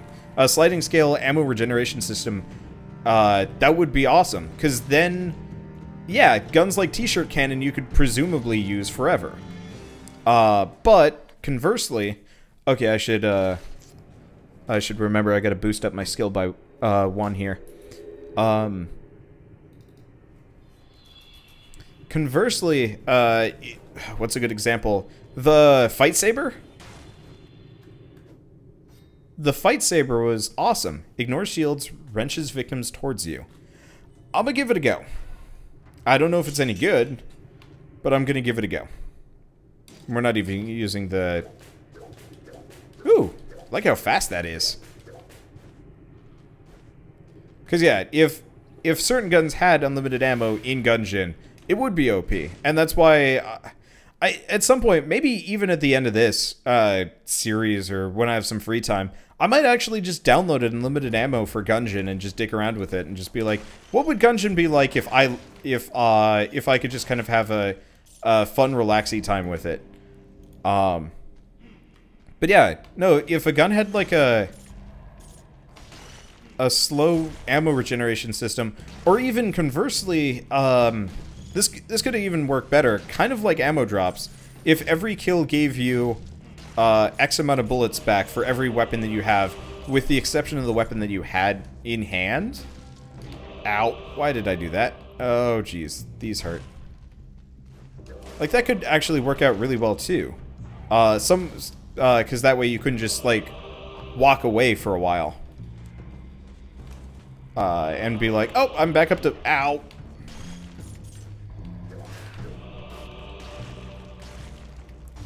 Gotta heal already. That's not a good sign. I mean, mostly my fault. Okay, I'm already regretting this whip. It's not good. Is this a Castlevania whip? Sorta. Why did I only kill half those birds? I have no idea. That's really odd. I don't know. But yeah, this whip is... I should not have picked up this whip. I should have waited on it. Oh well.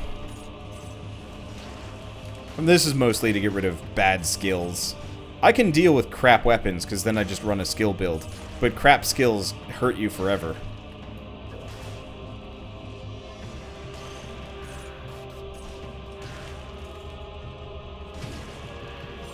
Owie?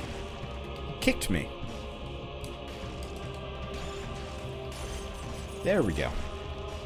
Ah, jeez, what I was even saying. I guess Gungeon, but... I don't know. I guess...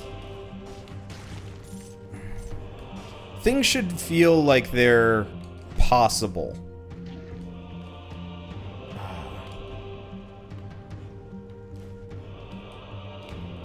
Oh, jeez. Yeah, we gotta start... What was the point of... What? Oh, come on! What was the point of this room?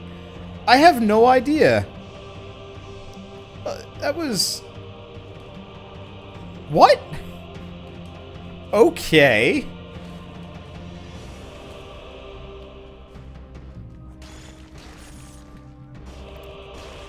That... I'm just offended. But yeah, I think that's part of the reason why I like this game, is it's not balanced perfectly. There's obviously a lot of problems with it, but ultimately, like, it's not impossible. It's why I like Dark Souls so much. It's why I absolutely love Hollow Knight. If you guys haven't seen or heard of Hollow Knight yet, it's on sale for $10, or 15 if you're watching this later. Hollow Knight is quite possibly one of the best balanced games I have ever played, bar none. It's so finely tuned that it puts Dark Souls to shame, which is saying something because Dark Souls is pretty damn finely tuned. And playing it was an absolute joy across the board. And going from that game to practically anything else has just felt kind of like sad. I'd say I have a full playthrough on YouTube now. Yep. With the exception of one bonus challenge area that was broken. that I'm going to go back to within the next week or two, because they're coming out with an expansion soon. But yeah, that game is so finely tuned, like the movement, the combat, everything feels so well made that, like, I don't think I had a single point where I could complain about anything being unfair, with the exception of one specific platforming section that was pure bull hockey. Do I have the key yet? I don't think I got the key. Did I not go in this door? No, I think I went in this door. Have I played Undertale? I've played Undertale. Undertale also has really good, Undertale also has really, really good, balance. Towards the end, it was maybe a little bit rough. And some of the bonus Kickstarter bosses were, like, actually impossible. But Undertale was made really well. I think part of it is because it wasn't trying to be anything else. And it wasn't trying to be, like, ridiculously hard either. I just absolutely adore the pacifism mode, because there's, like, no other games that even try and do that sort of thing. And so it just felt really good. That was also heartwarming. I'm a sucker for heartwarming anything. Especially when the music is amazing. But yeah, do I mean the White Palace in, the White Palace in Hollow Knight. Yeah, the White Palace was utter garbage. That was 2 hours of hell that, honestly, I appreciate from the fact that I'm done with it. But I could very, very conceivably see people for Hollow Knight never finishing, like, never getting the true ending because they couldn't get past the White Palace. Dishonored has pacifism. Sort of. My problem with Dishonored pacifism, because technically I have actually done Dishonored pacifism, ultimately it just feels kind of empty. Games like Dishonored kind of are built around it. But it could have given you more tools to be peaceful.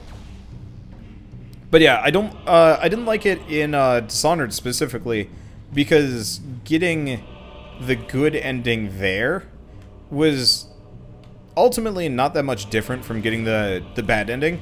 The real difference was you had to be sneakier and you didn't have to kill anybody, which sucks because the entire premise of the game was built around not killing anybody.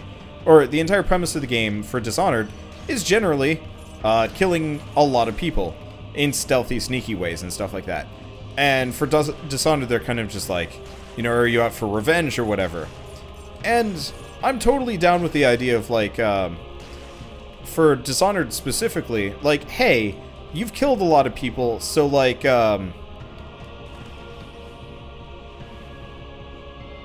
okay, you can kill 15 to 20 people per map, get low chaos, and get the good ending. Yeah, but even then, like, I don't feel like high chaos should be, lower high chaos should be the definition for, like, how you get the good ending in Dishonored.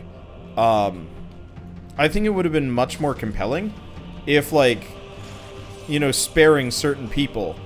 Or, actually, I really like it in games where, like, I guess let's go back to Undertale. Undertale very clearly had 2 routes that you could do. 3 technically if you count True Pacifist, but True Pacifist was really just an extension of Full Pacifist. But Undertale was made to be played twice. And that, you know, in doing so you would get, you know, the full experience and it felt really good. Dishonored, you really don't want to play it twice. There's not that much variation. And ultimately it's just the difference between one cutscene, which kind of sucks. Whereas, like, what's a good example where if you, like, I don't know of any games that do this, where, like, by looking deeper into things, by going out of your way for some extra bonus objectives, you do get the difference between the good and the bad ending. Because to me, that's way more compelling. And that's why I liked Undertale. Because, yeah, after the first pacifist ending, which I guess is really just neutral, you get the good ending, and it's just like, hey, hooray, you've done it. But then you can keep going and, like, keep investigating and stuff like that, and then you get the actual good ending and stuff like that. Undertale had to be played thrice. Not really, because you could get the neutral ending, most in the neutral ending by pursuing true pacifist. So it's not like it really made that much of a difference, in my opinion. But, like, with Dishonored, it would have been so much more interesting if the way you get the good ending is by maybe even, like, New Game Plus through it, where you discover the plot again. Okay, this is spoilers for Dishonored, but there's kind of a plot against the main character, too, if you count the original one. But, you know, his allies betray him. Go figure. And, huh! I didn't know those guys spawned down here. Alright, so I've got to put 2 points in skills, after this. I don't think I've ever seen this room design. I don't know.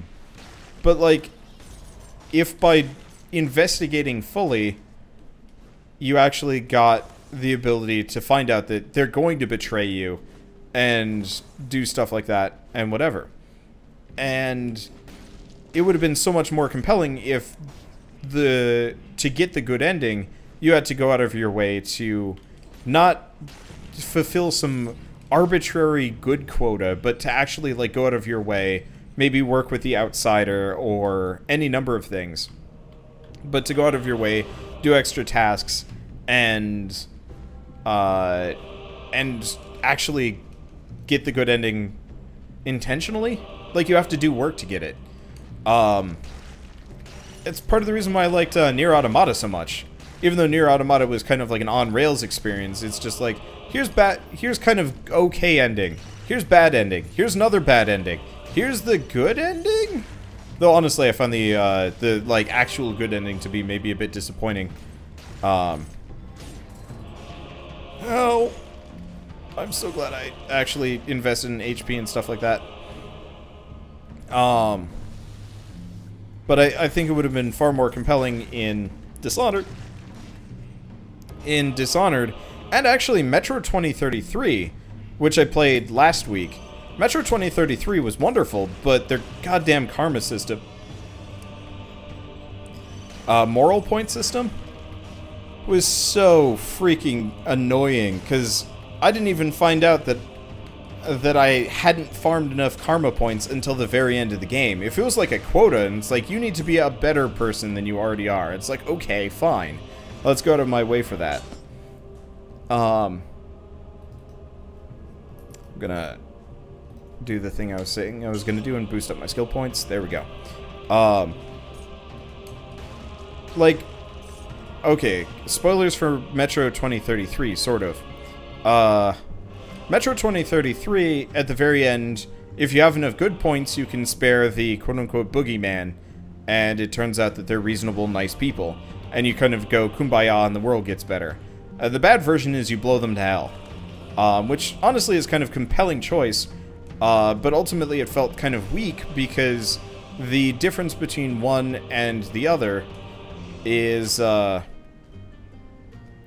whether or not you kumbaya'd enough prior. Which it just feels weak when you do stuff like that. And, like, the only way that sort of thing would work is if you could, like, zip past New Game Plus. Well, not even zip past New Game Plus. Nah, just in no way was that kind of reasonable, because it's just like, oh, by the way, you didn't farm enough good points. You get the bad ending, and it's like, what? No, what? I wanna... Because I don't want to have to play a game a second time around to get the good ending. That's why I just go watch it on YouTube, but it's frustrating for me as a YouTuber, because I don't want to have to watch it on YouTube. I want to be able to go start and finish without looking at a guide and get the good ending. But, like, I don't know. I hate good endings that are just based on a thing. If you're gonna do that, at least just do have some dignity and just do the BioWare thing where it's just like, do you want the good ending? The vaguely good ending or the bad ending? No, I don't even like that. Just make the game have, like, a bad ending and then have you do extra shit for a good ending. Whoa, that was weird. Didn't know you could do that.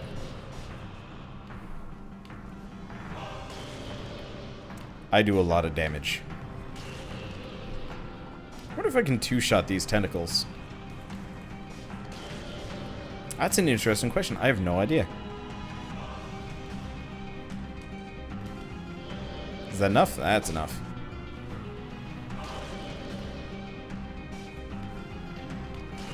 Nier is beautifully written, though. Both Nier games. I wonder if I can... Right, I can block these tentacles. And it actually stops them. That's cool.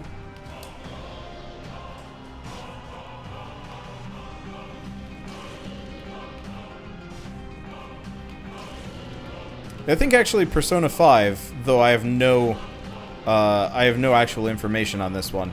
I think Persona 5 is supposed to have one of those where, like, the way you get the good, true, whatever ending is just based on, like, answering some questions correctly, which is really easy to just load from. Load back to? I'd have to double check it, but it looks like, yeah, this is one of the other reasons why I wanted to start over. Cursed Sword. There's no reason why I want that in my list. Okay. Oh, hey. We can actually get the random melee weapon and whatnot. I guess let's get infinite cells here for a second.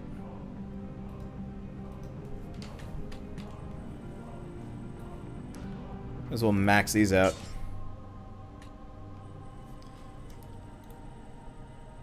Let's see. In my Power Overwhelming episode, I took the watch out really fast. Yeah, unfortunately, I can't do that anymore, because, they nerfed how, the Power Overwhelming move works.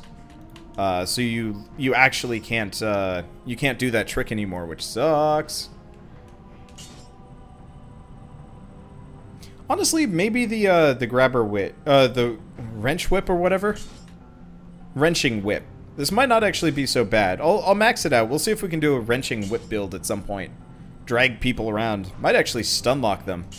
Also, yeah, it ignores shields. I wonder if that includes, like, bubble shields, or if it's just shields. See, I think it's unreasonable to expect getting all the endings of a game in a single run. Ruins the value of the game if you save scum to get rid of half the intended playtime. It depends on the game, though. I have no interest in playing a game twice in, like, an identical manner. I have no interest in playing a game twice in that way, just to get a slightly different ending, or a nicer ending, or a worse ending, or stuff like that. Because there's nothing interesting about the second playthrough. Like, yeah, I guess with Dishonored, if you went for bad ending and then good ending, like, yeah, it's slightly different because, hey, you're doing something different about it, but the game doesn't change that much. It's why I bring up Undertale, because Undertale was a very, very clearly designed experience. And so playing through it the second time around felt good. It felt right. Because it meant for you to play through it twice. And you couldn't just save scum to get the good ending and the bad ending, because they're wildly different experiences start to finish. And that's why I don't like how Dishonored did it, or Metro did it, or like half these games did it, because having some kind of arbitrary goodness point value hiding in the background is like... I'd rather it do the thing, I guess, Paragon and Renegade, where it's like, you're very clearly going for the bad ending here by being ultra douche kill every innocent in your way. But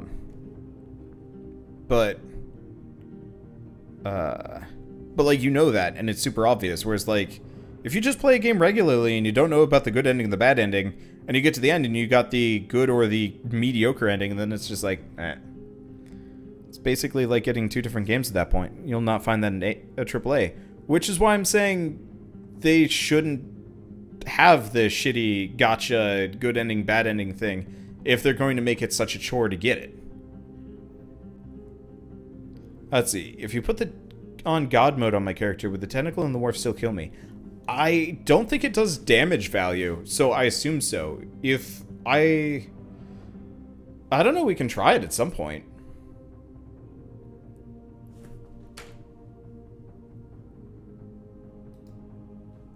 Like, oh yeah, that's a great example, actually. BioShock. BioShock has an absolutely wonderful system of getting the good and the bad ending.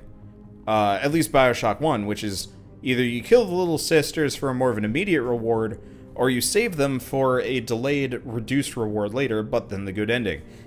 It was super obvious which ending you're going to get, based on kind of the morality of your actions, and you could plan on it. And it didn't feel shitty. And also, kind of the good endings and the bad endings made sense. Whereas, like, with Dishonored, I guess maybe I'm kind of in a bad perspective from this, because I got the bad ending, because I was just playing the game as it was intended, because I didn't realize there were multiple endings, because I was playing it on a train without any internet to begin with. So yeah, I was just going around assassinating the shit out of people, and every once in a while I get caught and stuff like that, and, you know, I was using my dark powers, which was, like, turn into a horde of rats and, like, bite people to death and stuff like that. If I remember, it's been years. I definitely killed somebody with a horde of rats at some point. And I got the bad ending, even though, like, for the most part, I was just playing it how the game had kind of set itself up. And it's just like, oh, but you used the bad skills too many times. And I'm like, what? What? And it would be so much more compelling if it's just like, what's a good example? I guess, you know, there were innocent NPCs that were helping you out. You know, random side people that you could help. And maybe you could, like, screw them over for, like, a bigger reward on your end or stuff like that. And, you know, that would be a very obvious way to get the bad ending. But, hey, you know, whatever floats your boat. Versus just, like, you got caught too many times and murdered too many people. And it's just like, well, bad ending for you. And it's like, I don't know. Okay. Oh, I am really, really overheating here. Let's see. Do we do one more run like this? I think I'm gonna have to see if I can reset all of my settings. See if I can reset them. Let's see how much damage I do. I might have to force it back down. Oh, this is new. Okay. This is a strange place. This is going to be very pretty when it's done. It's your doing, isn't it? Ah, yes. Of course you're working on it. Like all the rest, I guess. You can do better than this. That's the electric whip. Let's see. Infamous did good and evil really well. I don't remember Infamous that well. Do they have, is Infamous available on PS4, or is that only,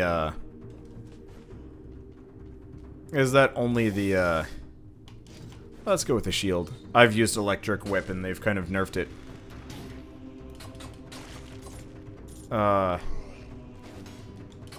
Because, yeah, I'd actually love to play through the Infamous games. I played through Infamous 1 in college. PS exclusive. Yeah, but is it PS3 or can I get it on PS4 as well? Because if I can get it on PS4, hell yeah, I'd love to play through the Infamous games, but if they're not available, then obviously can't do it. They give you different abilities based on good and evil stuff. Yeah, Infamous was super obvious. I know I got the good ending. I don't really remember how or why or whatever. Honestly, so I played Infamous 1 in college with my roommate, but we would alternate. So, like, I think I only played, like, half the game. But I was the one who beat it, and he wasn't around because he'd gone home. Which was hilarious. Because neither of us got the full story, and we never communicated what happened on either of our playthroughs and stuff like that. You can play through the whole franchise on PS4. Okay, I'd have to take a look at it. And no, I do not want to know how you get the good ending for Persona 5. I can look that up. Okay, well, let's put it in health. It's reasonable. Hey, I can use this now. Sweet. Oh, we could go to the dark area. Do we want to go to the dark area? That seems like a terrible idea. But then again, with my, extreme... What's this? Beware! Please do not use this shortcut without being properly prepared. Risk of permadeath. Funny. They added that. That's neat. I've got a gnarly sore throat right now. Well, that's okay. I've got some ice cream waiting for me when I'm finally done. I'm trying to think of games that did endings really well. You know what really grinded my gears? I don't know how many of you guys played Final Fantasy X-2. It was both one of my favorite and least favorite Final Fantasy games ever. Because it had absolutely fun combat mechanics, and like the world exploration was kind of cool. But Final Fantasy X-2 also had the shittiest way to get the good ending ever, which is you had to 101% the game, which involved spying on people for hours. Please don't spoil the ending for it. I mean, I'm not even gonna go out of my way for that. But yeah, I was not a fan of Final Fantasy X-2's ending system, because you had to like actively there was a chapter where pretty much the entirety of it was like super short and involved like some prep work and then a cutscene, and then the chapter was over. Unless you like got really into the prep work, at which point involved you big brothering it over every single NPC in the entire Final Fantasy X universe for the most part. And then you got, that would get you like X amount of percentage, and you had to X amount of percentage the rest of the way through. I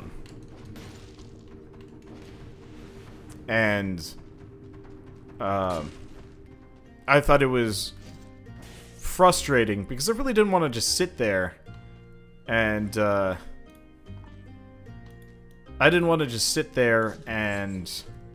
and watch people for hours just so I could get the true ending. And to this date, I still have not seen the true ending of that game. I stopped at 99-something%. I was really frustrated by that.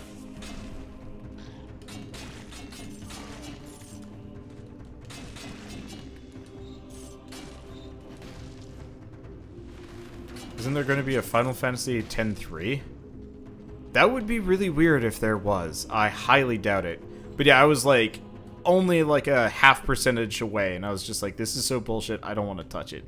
Okay, so let's try going up to the toxic sewers. I might be able to get to the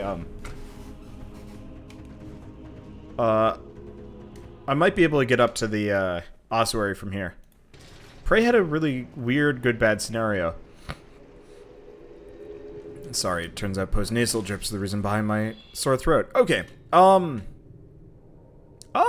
Has 2 or more arrows in the body. Okay, yeah, let's go with the quick bow. Part of the reason why I want to go with the quick bow is, my cheating thing actually lets me get unlimited ammo. But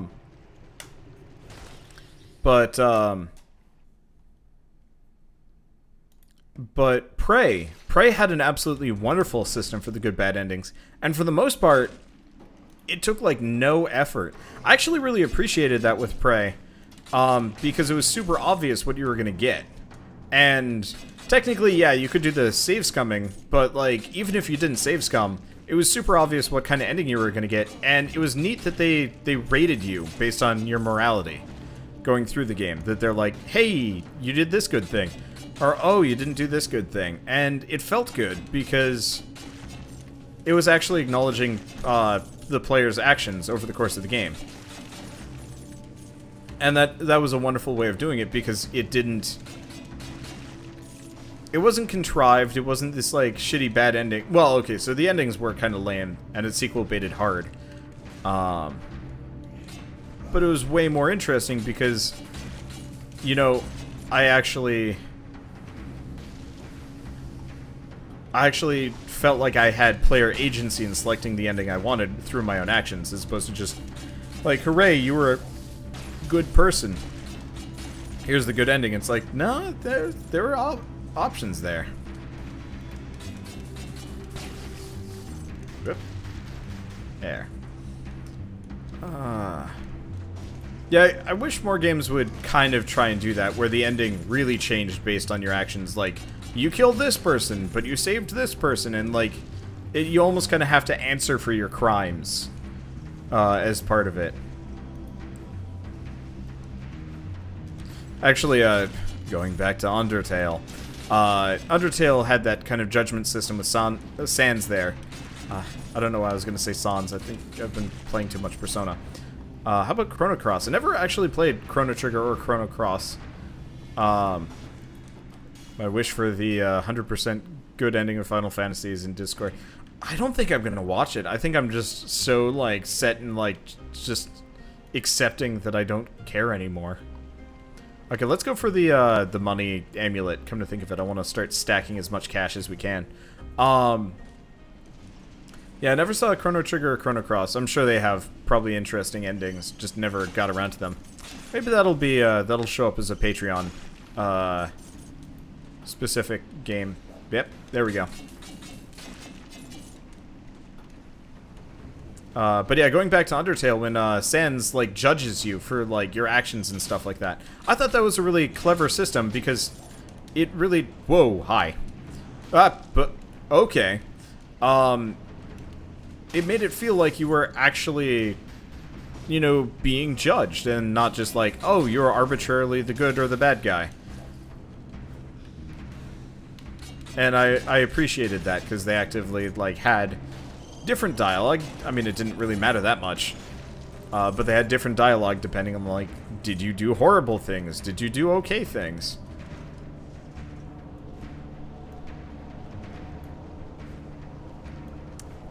I think the other problem I have with this whole, like, morality ending system and, like, good ending, bad ending, is in a lot of cases, like, a lot of these endings are kind of based around the, concept of, like, killing is bad, or, you know, well,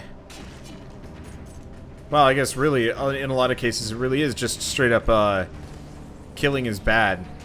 And, that always bugs me in games, to some degree. For Dishonored, for example, I mean, it's like about a guy out for revenge for the most part, and like trying to fight against an evil, you know, guess government that took over for him, and you're like killing legitimately evil people, to, you know, get your daughter back and stuff like that, after they murdered your wife, and it's just, well, not wife, but your lover-ish. And I guess finding out that, hey, by the way, you killed people who probably deserved it. It's like, what? No, what? It's like, technically, yeah, killing is bad, and that's something that should probably be reestablished. But in a lot of these, like, video game contexts, yep. Let's go over here before we get blown up. Blown up. Words. Before we get blown up. I would much prefer to have, like, an engaging story where it's like, yeah, your decisions were righteous or not. That makes way more sense to me. I don't know. Been, ranting about this too much. I'm trying to think of other things.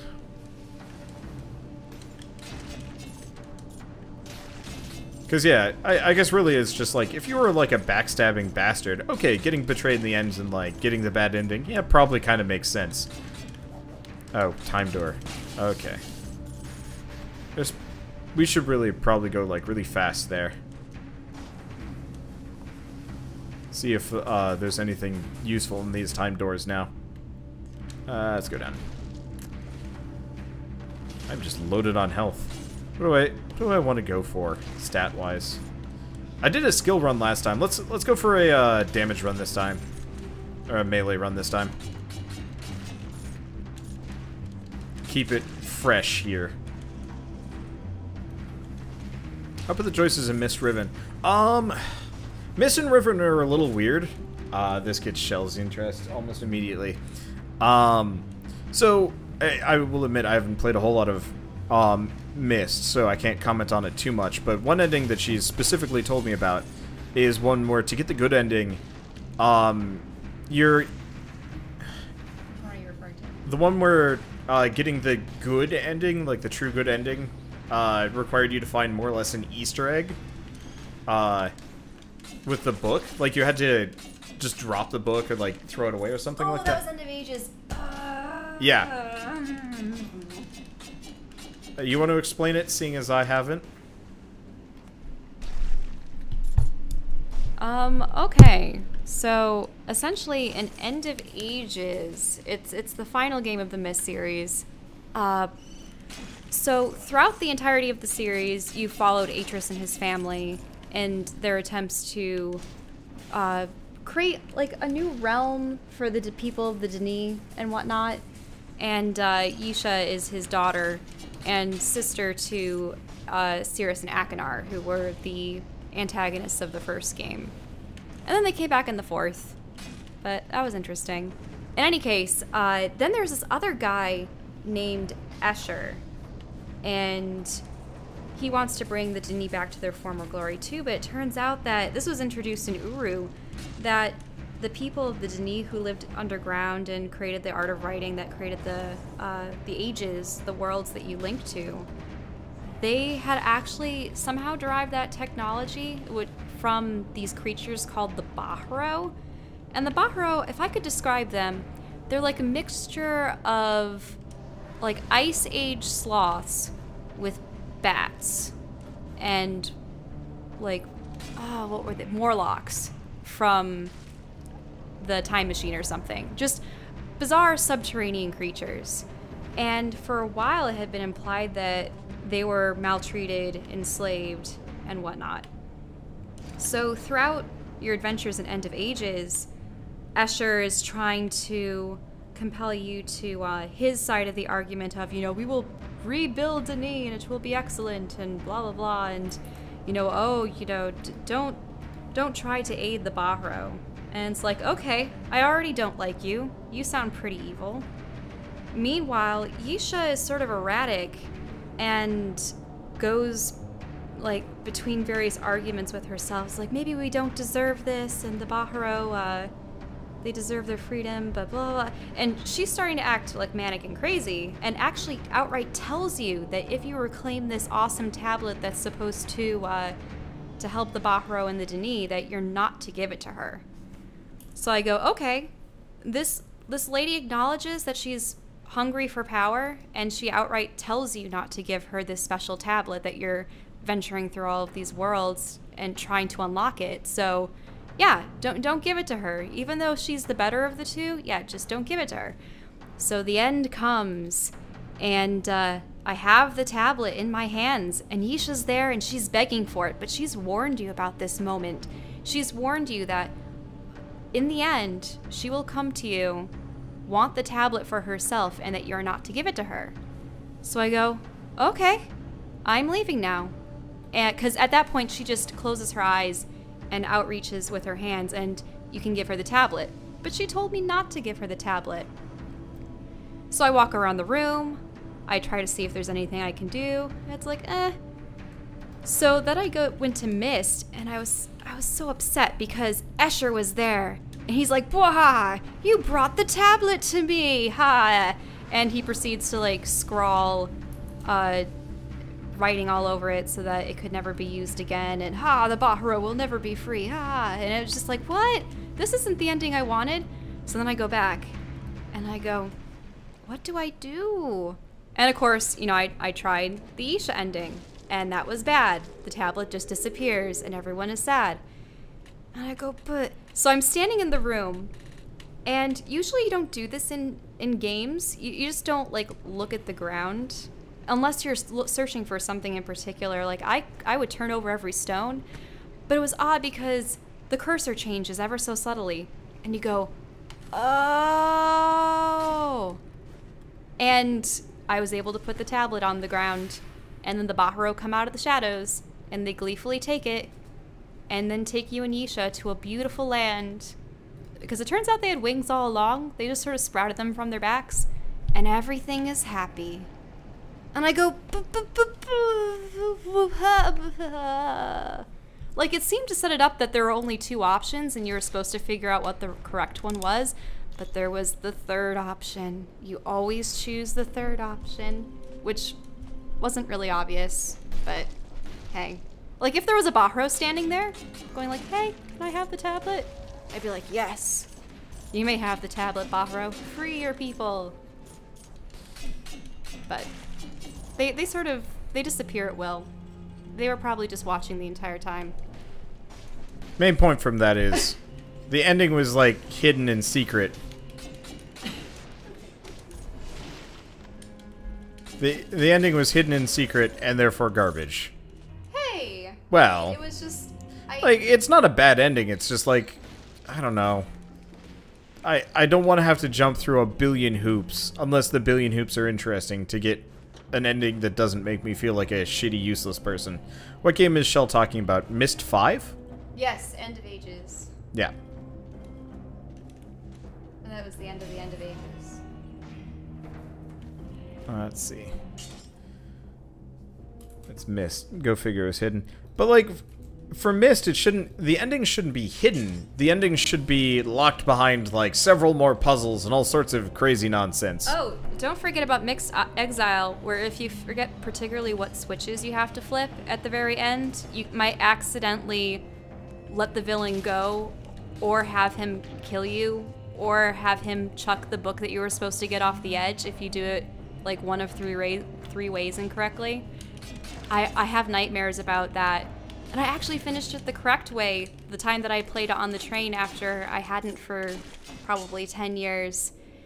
But my heart was pounding the whole time because I'm like, wait, this was the switch that turned off the shield, and this is the one that's supposed to switch the shield on the doorway, but if I don't switch the one on the doorway, then he might attack me, but if I don't turn off this one... Yeah.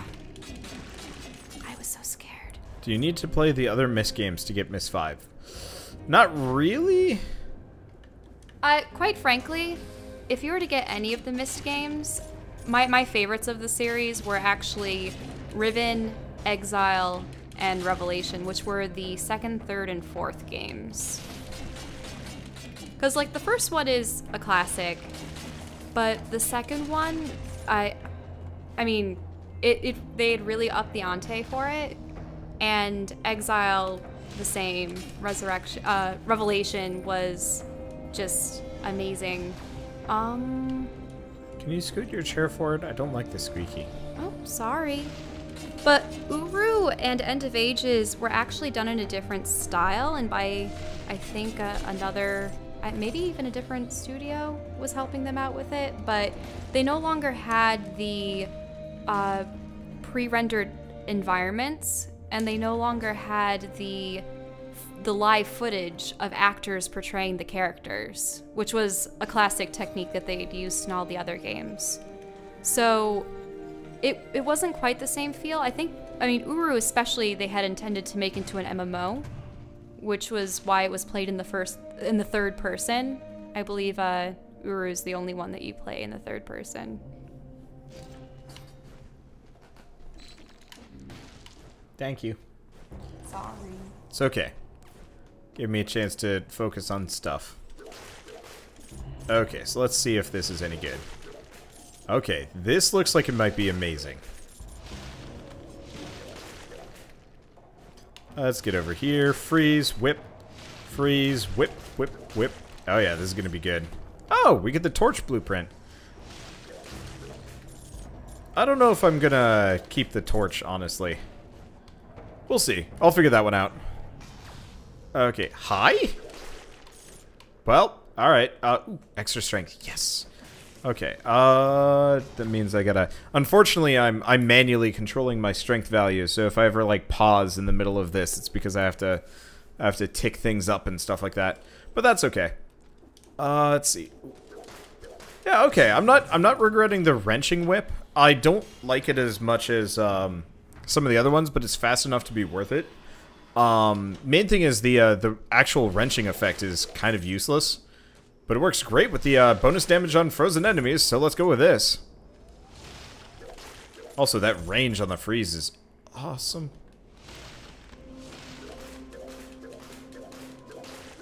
That is so effective. The range is worth it too. Okay.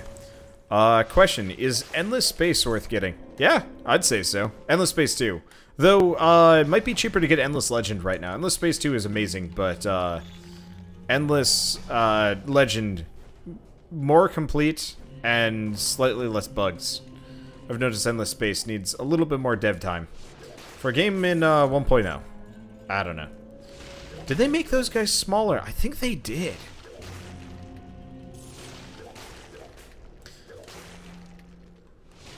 Yeah, Shell's always loved the Myst games. I've never played any of them. I should. Someday. No, it's okay, Shell. I know you want to speak. I was like probably 4 years old when my dad started playing them, and I would watch. And then I played them all on my own when I was older. I did that with Mega Man. They're both two series that have been almost completely abandoned by their creators. Or owners at this point. I feel so bad. Ubisoft get good games and then just completely ruin them. Oh yeah, that's the other issue. You can get Myst, Riven, and Uru on Steam, but it's Exile, Revelation, and End of Ages that you have to buy on disc still. Yeah, those are... Ugh. It'd be nice if there's just like a remaster. But that remaster would be impossible. Do you remember the days when you had to switch discs every time you went to a different world or Yep. realm? I had to do that with Baldur's Gate. It was atrocious. I remember with Riven there were 5 different discs, and it's like, you rode the tram to the next island. Oh, please switch to disc 3. I mean, you didn't switch that much. Sometimes with Baldur's Gate, it's like, you've traveled from one town to the other. Switch discs, please. And it's like, no, please don't do that. How about Shell plays Myst 4? She played Myst 1. I played Myst 1. I should probably put it up on my channel? Yeah. I played it in one sitting for... When I was sick. For the stream. And that was really nice. Yeah, the main reason why she hasn't done anything is because I haven't been sick since. So there hasn't been as much of an excuse for her to do so. How many CDs was Baldur's Gate? Far too many. I am not going to see this succeeded. What? Come on. Well, whatever. I don't really care about those anyway. Okay, yeah, so we still got a fair bit of level left. Miss Legend of Dragoon. Didn't Legend of Dragoon have like an insane amount of endings? I think it did.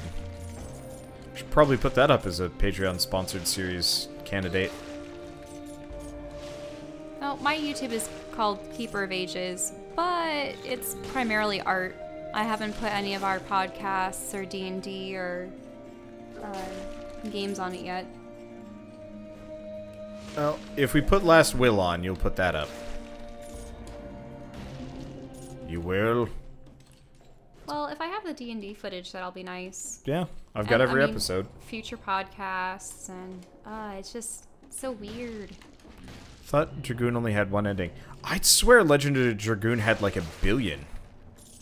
And they were all like minutely varied. I guess I don't even need to freeze these guys. I'll freeze the shell dudes. But most regular enemies I can just whip here. Okay. I'm gonna try and switch gears there, Shell. Sorry. It's okay.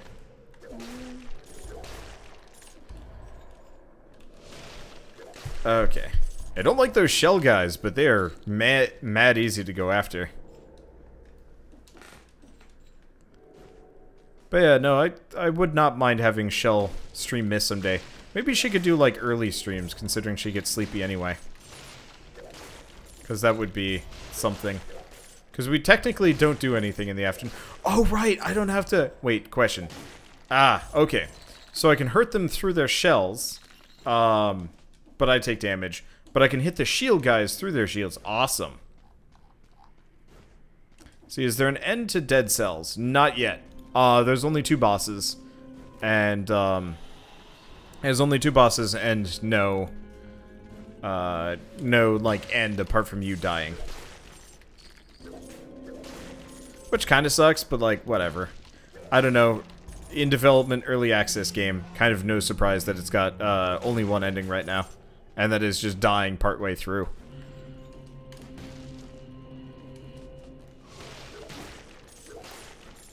Okay. So what is Shell's YouTube channel? YouTube.com/C/Keeper of Ages, I believe. Why C? I believe it's C. It's not just YouTube.com/Keeper of Ages. I know that much. For whatever reason, YouTube does not like people having like a... They have to put a qualifier there for whatever reason. And it's dumb. I'm, youtube.com/user/wanderbots. Oh, there's actually skill points in the speed room. I still can't see mine with the proper URL. I can look it up. I've definitely seen it, gotten to it in the past. Let's see. So I played Darkest Dungeon. Yeah, I think I'm gonna play Darkest Dungeon after this, probably. And maybe Shell and I will play something after. I don't know. Yeah, the torch is probably worth picking up. Torch is okay. Mainly that fire effect is worth having, because there are some fun combos with it. Okay, so we don't want the quick bow and we don't want the torch. If the torch had bonus damage on burning, then yes. Let's see. Have I ever beaten Enter the Gungeon, seeing as I was talking about it earlier? Nope. I've never beaten Enter the Gungeon. I'd like to someday. I just have never had the opportunity to do so. Oh. So it's the same thing, but now we got a candle. Okay, so she's just talking to us. Okay, so let's see if we can get through this. Admittedly, I'm still kind of in the cheatsy mode. Okay. Nightlight, active skill, 60-second recharge time, enlighten your path. Okay, well it's... Oh, is it better than the flashbang?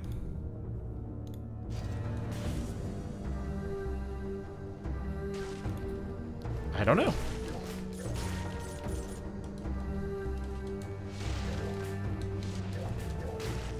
Unfortunately, I keep falling off the platform here. Oh, I see. So, the nightlight summons a lamp. An inexhaustible lamp. That's cool. Yeah, the freezing effect is going to be incredible here. Okay, we got this. But yeah, ultimately, if I ever beat Gungeon, it'll probably be with cheats on. I just don't have the patience for bullet hells that much anymore. I'm fine with stuff like Steriden and whatnot, because it's kind of the point. I don't know, it was kind of manageable in Steriden. Enter the Gungeon felt too punishing for my tastes. It was a good game, don't get me wrong. It just was too much effort to be good at. I will satisfy myself by watching Sleep Cycles play that game. Same thing with Nuclear Throne.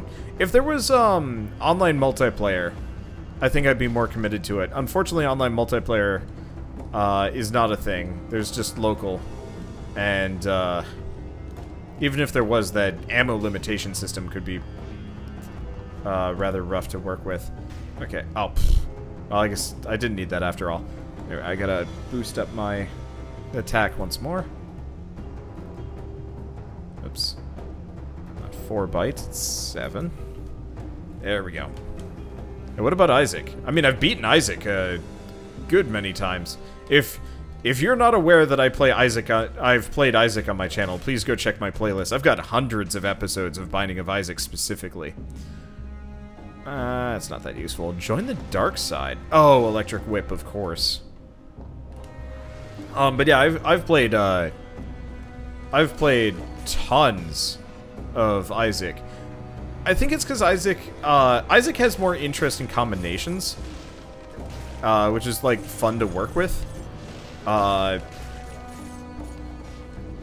Darkest Dungeon. Gungeon didn't have any like fun item combinations that actually like really made you ridiculous. There were fun items, but it didn't have like the same feeling. Let's see, which Isaac game is better? Ow. Absolutely the most recent one. Despite the complaints, Afterbirth and Afterbirth Plus are way, way better than original Isaac. Especially now that they've kind of like finely tuned it. Sort of. Maybe not. I don't know. It does kind of suffer from bloat. Have I beaten Northern Lion levels of Isaac? No. No one ever will. Maybe Cobalt Streak has played more Isaac than Northern Lion, but I doubt it. But yeah, Isaac is stupid easy. Fun, like crazy fun, but it is not a challenging game comparatively. Let's see if the challenge area is any good. But yeah, I used to do a lot of challenges for Isaac. Or not challenges. I used to do races. Isaac races are fun. I should see if Bird's up for them again. We haven't done those in a while. Didn't like Binding of Isaac. I wish I almost wish that somebody had well, maybe there's one now. I want to play Isaac, but I don't really like the visual style. I would absolutely play like an Isaac. Got lucky there. Fuck. I swung the wrong direction. Oh well, that's fine. If I were to get Isaac, get Rebirth. Yeah, you got to get Rebirth before Afterbirth. But I don't know. I think I would enjoy Isaac even more if it didn't look like blood and poop. I mean, I guess I can deal with the blood. Just after a while, you're like, can I have more interesting things here? Okay, so we have an elite enemy. Yeah.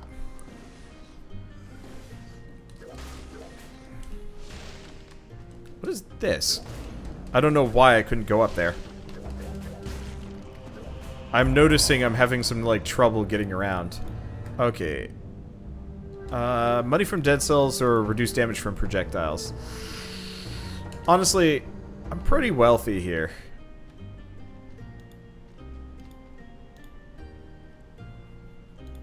I don't know.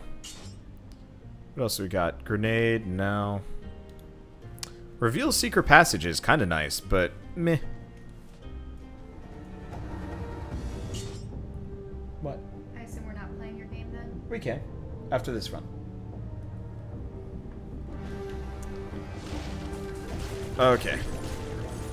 I'm a bit discombobulated. I was trying to talk about this earlier today in a different video. I'm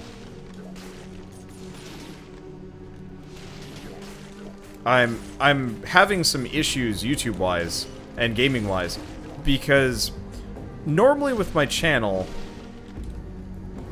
the way it works is I will play new games, and I will practically play every single new game available.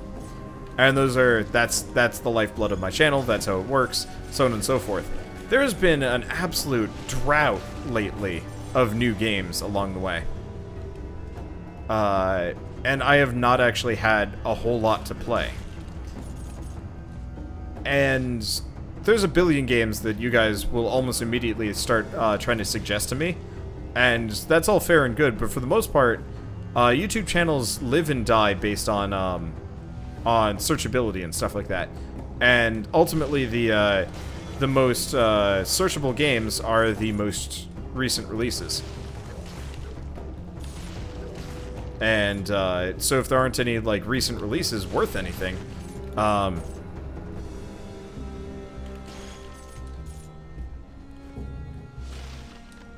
let's see.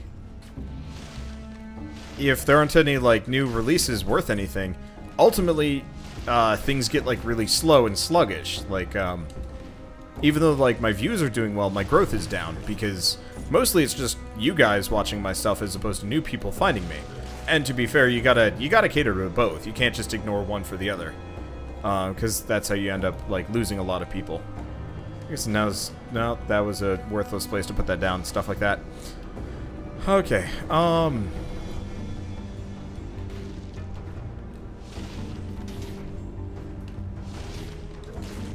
always take damage from that. Whatever. Doesn't matter that much. Oh, new thing. Crusher. Right. And nothing useful. Okay, there we go. But yeah, there's a bunch of like cool new games that are coming out in the next month or so, but until then, I'm stuck with trying to grasp at straws. It's part of the reason why I've played this game so much, apart from the fact that people seem to enjoy watching it so much. Ah, crap. I gotta go back up. I guess it's not so bad. But, you know, it's part of the reason why, you know, I'll play certain games for extra long, apart from like apart from like extra fun things, or like, you know, enjoying a game, sometimes I'll extend a series much longer because I just literally don't have anything to replace it with. I used to be a roguelike channel, and this is quite possibly going to be one of the best roguelikes this year. And if we're like really unlucky, it might actually be the only roguelike to come out this year. I don't know if there... Well, no, there's more. There's like Tumbleseed. Tumbleseed was like a really neat idea that got utterly squandered by its difficulty curve and weird design. I liked the idea of it, though. There we go. Missed that. Is there even anything over there? Nope, doesn't really matter. Yeah, Vagante. Yeah, I owe a substantial amount of my initial growth to Vagante. And, absolutely, you know, based a lot of my channel design and whatnot kind of on what Northern Lion does. You know, indie games, strategy games, multiplayer stuff, and roguelikes.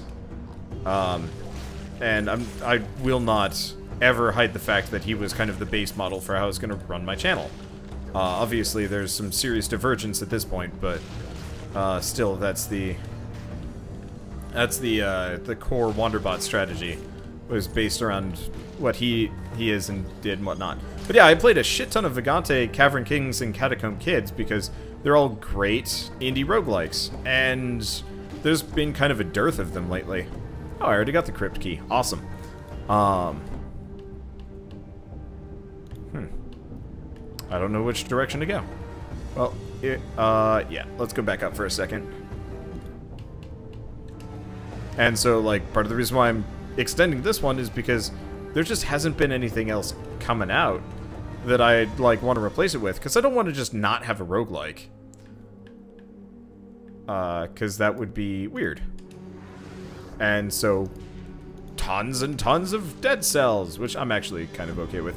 They're also developing this game really freaking fast. Waiting for Fallout 5, but it's going to be shit. You're going to be waiting a while, I think. Bethesda has realized that they are rich as balls and are taking the Half-Life approach. Is that lit? I think that's lit. Let's see, are roguelikes that popular? Probably not, but it just feels weird not to have one. Okay, jump 3 times, collect cells and gold without being in range. Yeah, see, I want the one where you get gold whenever you get a cell. Oh, here we go, damage reduced. Is it even? Yeah, I'll take it. Okay, so now we go back down over this direction.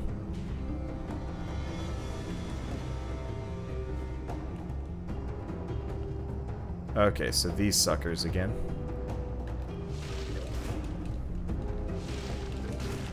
Okay, there's one of them. Well, that was much easier than last time.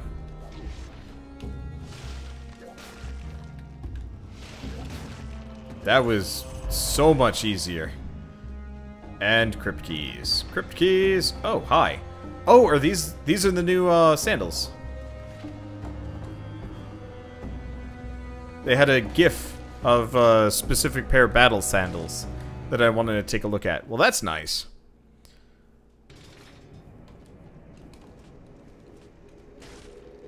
Okay. Well, we got some stuff to unlock. Hayabusa boots. Last hit inflicts area effect damage and kicks enemies backwards. That sounds fun. However, we're gonna go Crusher. I just want to see if the Crusher does anything, and then we'll put the rest into the Hayabusa. Okay. Violently crushes enemies in the area of effect, 280 damage. Need to be close by for this to work. Oh, I should have got that, maybe. Maybe not. Well, let's get it instead of Nightlight. Let's see, roguelite versus roguelike. Honestly, either work for me. I don't really have a preference between roguelike and roguelites. As long as they kind of follow similar. So, I will admit, I originally used to think procedural generation was awesome. I've kind of pulled back on that opinion a lot.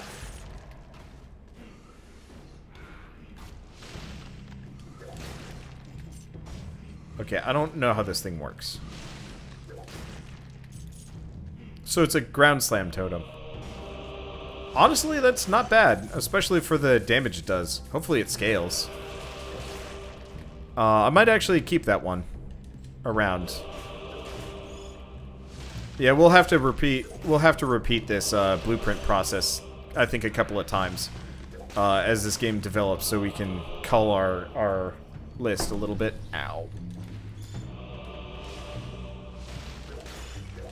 But that's okay. I'm really liking this whip. This whip feels really good.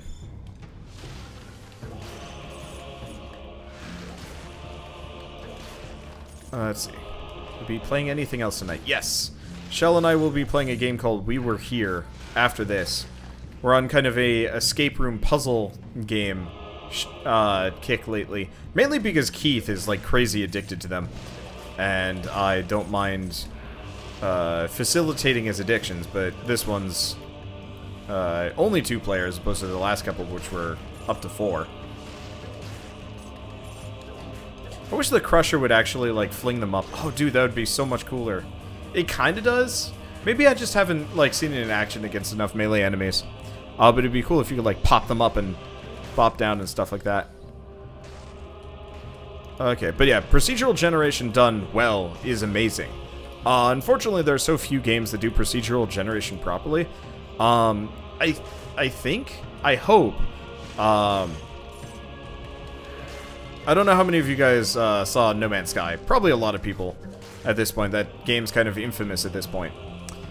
But so, No Man's Sky was pure procedural generation. Like, very, very little, direct, like, involvement was there. Ow, ow. Really don't want to be caught between those guys, though. I think they've nerfed the damage pretty hard. Okay. There we go. Let me see. Like the generation in No Man's Sky. I like the idea of it, but the actual execution resulted in a bunch of, like, boring, repetitive content. No Man's Sky had, like, a really good idea, but they didn't... It was too half-baked. They needed to spend more time on it to make it actually worth something. But the problem is, ultimately, full procedural generation, like in No Man's Sky, generally, unless you have deep enough or expansive enough content to begin with, doing that sort of thing just makes your game really boring.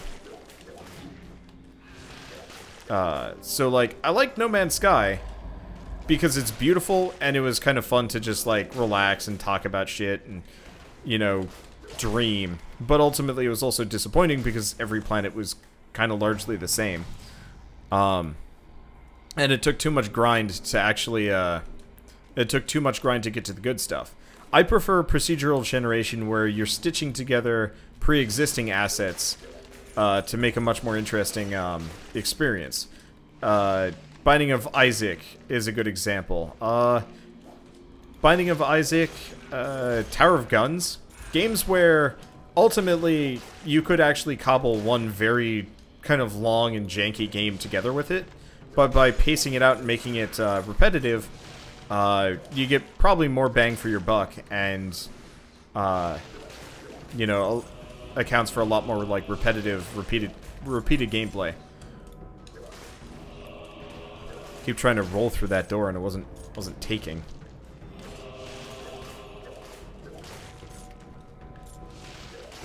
Yeah, we need some more strength here. I gotta be buffer. Look how everything in No Man's Sky looked like a dick. Yeah, that was kind of a serious drawback to it. But yeah, the building, the updates for No Man's Sky honestly were really fun. I think they did a good job at, like, moving closer to a good product there. It's just, it's gonna need like 3 more patches before it's there. But that kind of procedural generation is really dangerous for roguelikes. Because there's too many roguelikes that's just like, well, we'll just procedurally generate everything. And then you just end up with like a really, you just end up with a really uncompelling game that there's nothing to it. What's a good example of a game where procedural generation didn't help at all? I mean, honestly, I don't know how many of you guys saw my playthrough of Mid Boss. Mid Boss was neat, but it needed more procedural generation or none. As it stood, it just had kind of boring procedurally generated loot and boring procedurally generated levels with a really interesting monster collection system. And it sucked because I really wanted to like that game, and then you're like, oh, wait a second, this is just the same thing stretched out to last, 5 hours instead of, only taking the requisite 2. It's part of the reason why I like Dead Cells, because there is procedural generation here, but for the most part it's just slightly different set pieces on very defined levels and stuff like that. Makes it a lot easier to know, hey, this is exactly the experience I'm getting, and it makes it a lot easier to, like, get used to and get into. To be fair, I wish there were maybe some more interesting set pieces, like events or, like, cool shit to make it a little bit less drab after so many runs, because at this point, this level, the graveyard specifically, feels so samey, I kind of hate it. It's just the same, like, 4 enemies. And the same general, like, crap shacks and stuff like that. I guess there was a new troll room that I had never seen before. Okay, honestly, let's get rid of the Crusher. It's not useful here.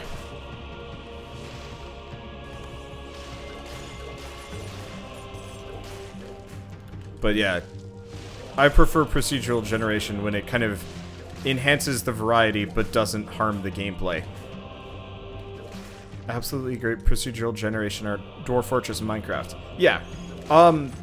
So the reason why it works in Dwarf Fortress is because the game is so modular. Modular? I don't know if that's the word I'd use. But Dwarf Fortress is such a pure mechanical, like, machine that it can handle it. It's got enough content that the procedural generation works. And you can run into some, like, odd bits here and there, but for the most part, every world feels the same, but different enough that there's new things for you to find and mess around with. But ultimately, Dwarf Fortress also works from the perspective of, if you took away all of the procedural generation from Dwarf Fortress, it would still be a damn good game.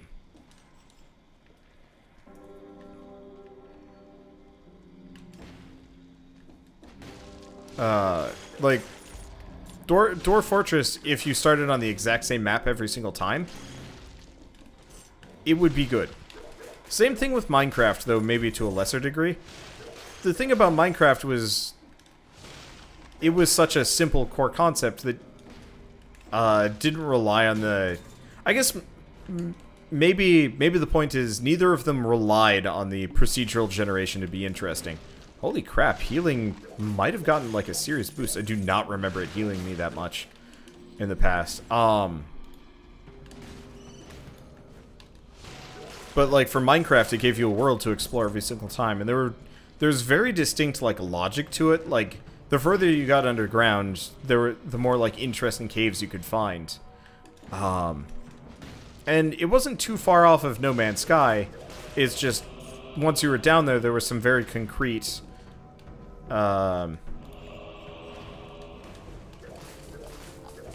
there's some very concrete, like, mechanics and things to look for. So it didn't feel, it didn't feel broken or empty, maybe? I don't know. Hard to say. Now, so glad I could jump over it. Holy crap, this guy's beefy. Well, we're about to get a power boost, so I'm fine with it. Yep.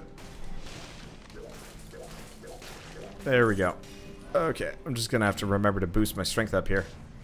I feel like I've probably missed a strength up or something. But maybe it just has to do with the fact that I went through the... Huh. I don't know, I'll have to think about it. Would RimWorld's procedural generation be good? Yeah, probably. I mean, ultimately, RimWorld's procedural generation is in the exact same boat as, is in the same boat as, Dwarf Fortress. It's not, It's nothing amazing, but it's enough to keep every run feeling fresh and interesting. Same thing would be, Don't Starve and Banished and Oxygen Not Included, and I mean, there's like a billion of these games that all they require of the procedural generation is to give the map something, you know, something of a variety, so players don't feel like they're playing the same thing every single time. And that works for like a solid single player like sandbox experience, because you need that, otherwise the repetition you need that, otherwise the repetition gets boring. It's why you know, PvP versus AI in RTSs is generally pretty boring, and you generally don't want to comp stomp on the same map forever. Okay, so I need to up my strength by 3. Let's do that now, considering I'm not doing enough damage. But yeah, No Man's Sky's mistake was relying so heavily on procedural generation that there ultimately was nothing left.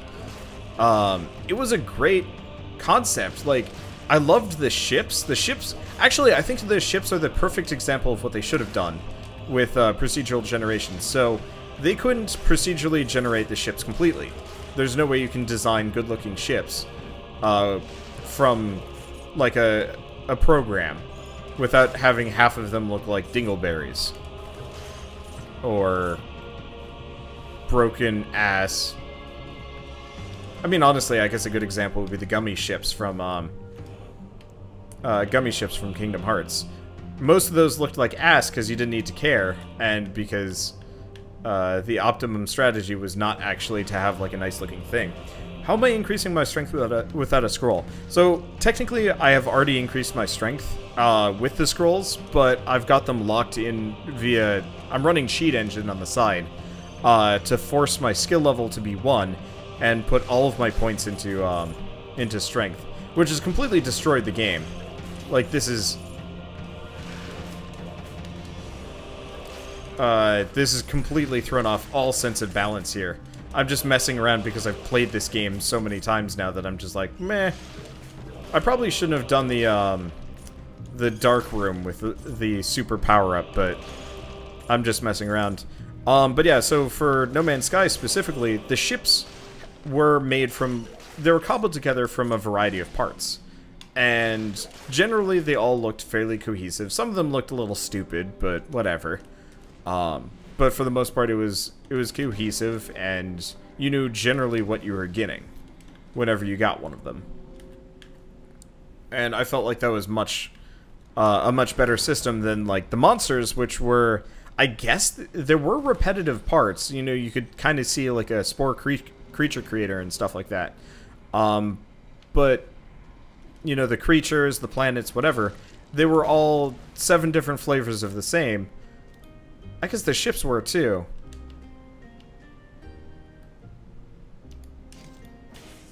I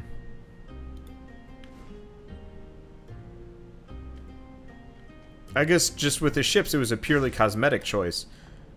And so it didn't matter that much.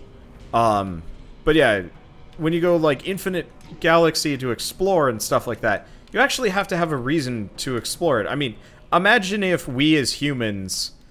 imagine if we humans, we go up to the stars, we're exploring and stuff like that. Oops, wrong one. We go up to the stars, and we see... Yeah, Starbound had procedurally generated enemies. I mean, for the most part, they were cobbled together from different set pieces. Weren't always the greatest, though.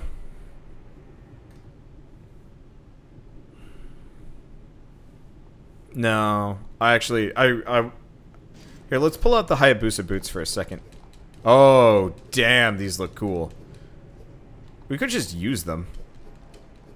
Eh, screw it. I don't need the bonus frost damage. We'll just destroy this guy anyway. But, like, imagine if we're eventually an interstellar race. And we're flying around the stars and stuff like that. And we get to... Shell, what's the nearest star system to us? Alpha Centauri? Yeah. Say we get to Alpha Centauri. And at Alpha Centauri, there's a bunch of humans there. Like, maybe they've got, like, blue skin, but that's it. And, like, we get there, and then we go to, you know, somewhere else. And what do you know? I mean, effectively, it's the Star Trek thing, sort of, except for everybody's, like, the exact same. There's even people with, like, Russian accents and stuff like that. And you, like, sit there and you're like, wait a second, like, like, honestly, that would be the best proof of, like, some kind of higher being just there to mess with us, I guess. We could also do, like, parallel evolution. Yeah, parallel evolution. I mean, there's a bunch of things. But, like, imagine if we got there and it was just boring. It was the same thing here. You know, like, partially depleted resources, political strife, you know, almost the same culture and history. Like, they even have the Mongols, who, like, almost conquered all of Europe, like, you know, hundreds of years ago and stuff like that. What is this? This is my example of a shitty universe that I don't want to be in. And that is No Man's Sky. So it would be people from, Russia with Russian accents or something like simple like that, but it's effectively, like, they drink, vodka. And it's just vodka. It's just the same, Is this but about your slightly procedural different. generation thing? Yeah, it's why No Man's Sky is boring, because No Man's Sky didn't bother there was to. no Yeah. implicit design here. They didn't bother to make things actually varied enough to be interesting, and that's why No Man's Sky failed. And I mean, they're getting better. I also really like these boots. These boots are amazing. Air physicists that believe in parallel universes. Oh, I'm sure. It's just like, it's one of those that if we got to a parallel dimension and it was boring, we probably wouldn't bother going back. It's why we don't generally go to the moon, because the moon, well, it's cool, it's also boring and expensive to get up there. And until we have, like, a specific reason to do so, we probably generally won't be going back that often.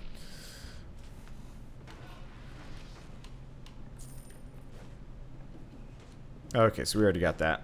I don't know. Rant over. That was fun, though. I like playing this game as a rant platform now.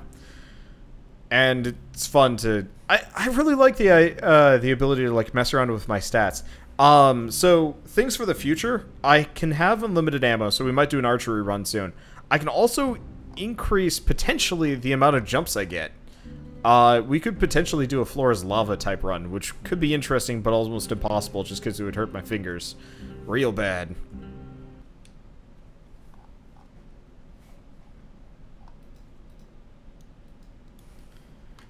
Okay. So we're going to be doing something a little bit different. Shell, you want to get your mic in position? Come on. Okay.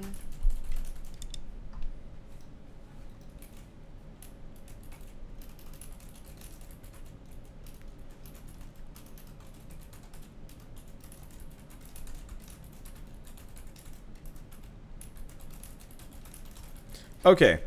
So I guess I might as well pull the game up. I don't even think you've given me this game It's free. Download it. It's called We Were Here. Okay. It's pretty small.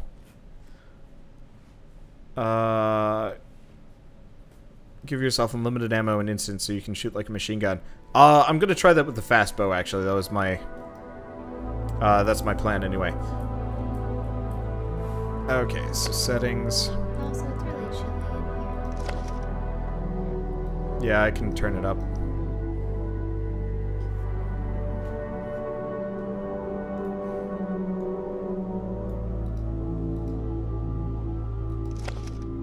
Okay, so this game's called We Were Here, and it's a cooperative escape room puzzle game, and Shell and I are going to be playing it together, which should be fun. And we are team relationship test. Hey. Blame Keith for that name, not me. Field of view. Gotta crank this up a bit. Toggle crouch. Nope, these are good.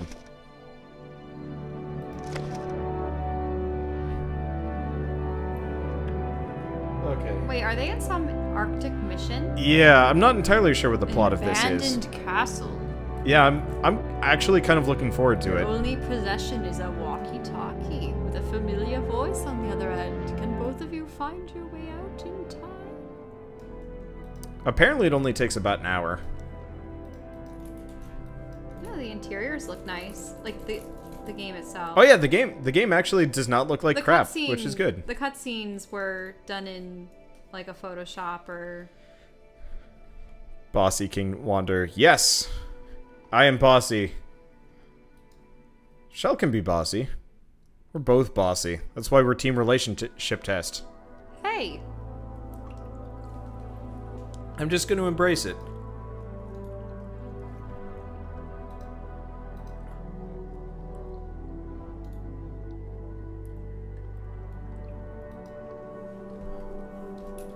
I mean, people were really reaming you during our abduction playthrough. Yeah. Some of it was deserved, much of it was not. Hey.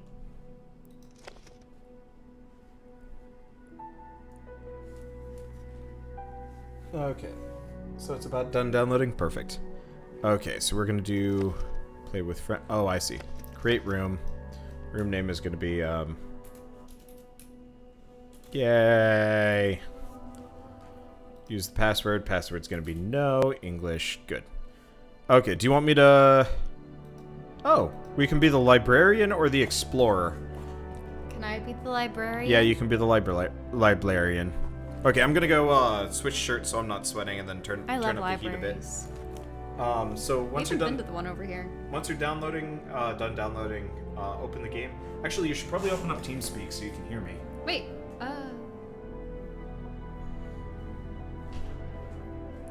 But you're right here. Oh, but he wants me to record my perspective and stream it. So...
Yep, we're gonna play We Were Here.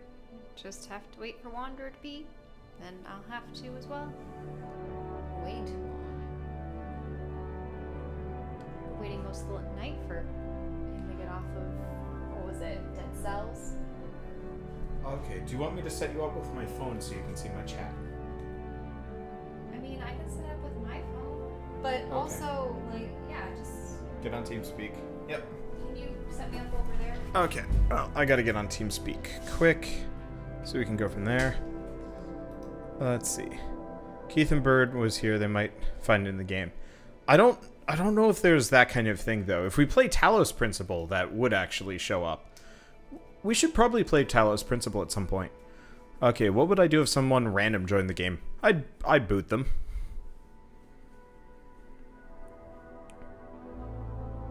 Alright. In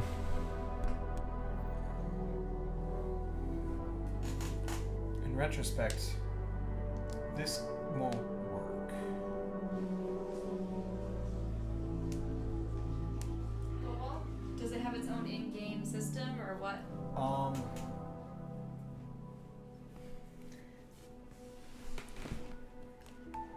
I mean, I would just mute you, but you can't mute me. What? Yeah, I'm quickly trying to figure that out. Can you open up voice meter?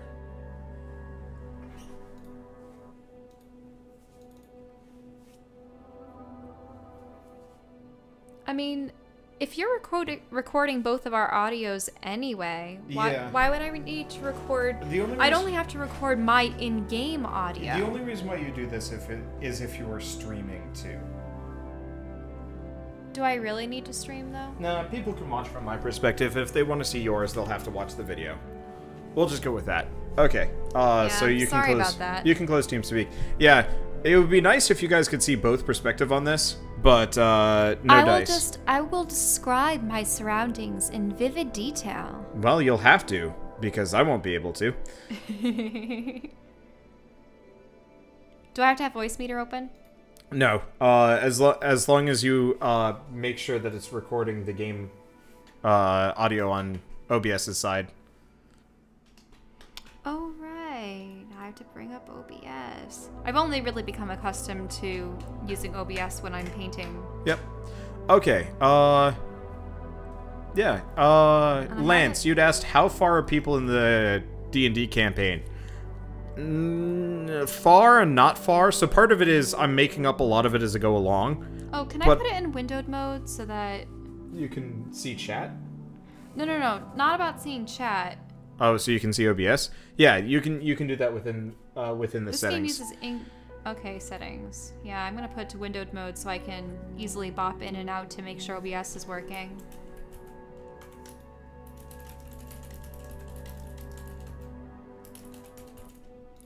I want it greater than that.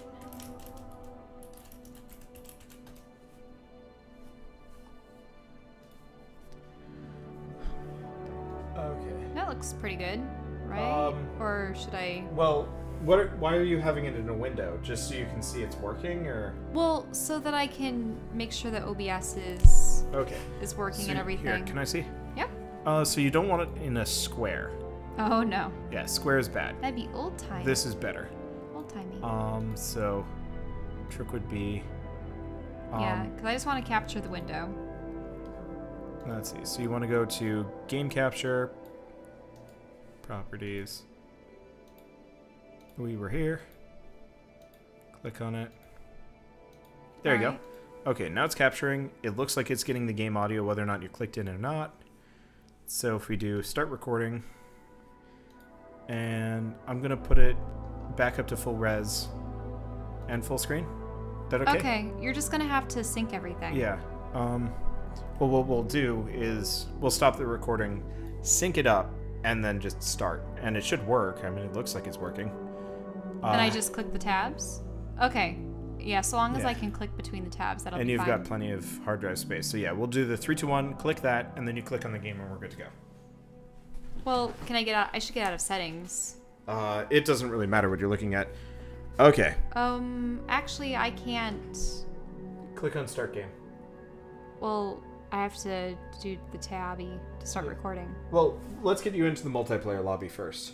Oh, okay. Just in case there's a connection problem. That's true. So start game.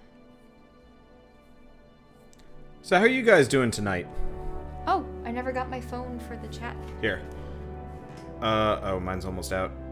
Well, mine's almost out too. I don't think I started charging it. Nope. How about you'll just live? Is that okay? Since you're not going to be streaming too, it shouldn't matter. Okay. I'll relay any particularly useful information, but I think it'll be fine. So you want to just join? Oh, I think you're already finding it. So when's the prequel We Are Here? No. This is... Uh-oh. Shell, can you go leave room?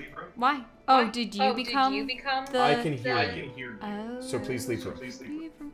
Should I turn my audio off? Yeah, so you want to go into the... go back to the main menu, go to Settings, Audio. And you want to drag voice chat volume all the way down to 0. There we go. Okay.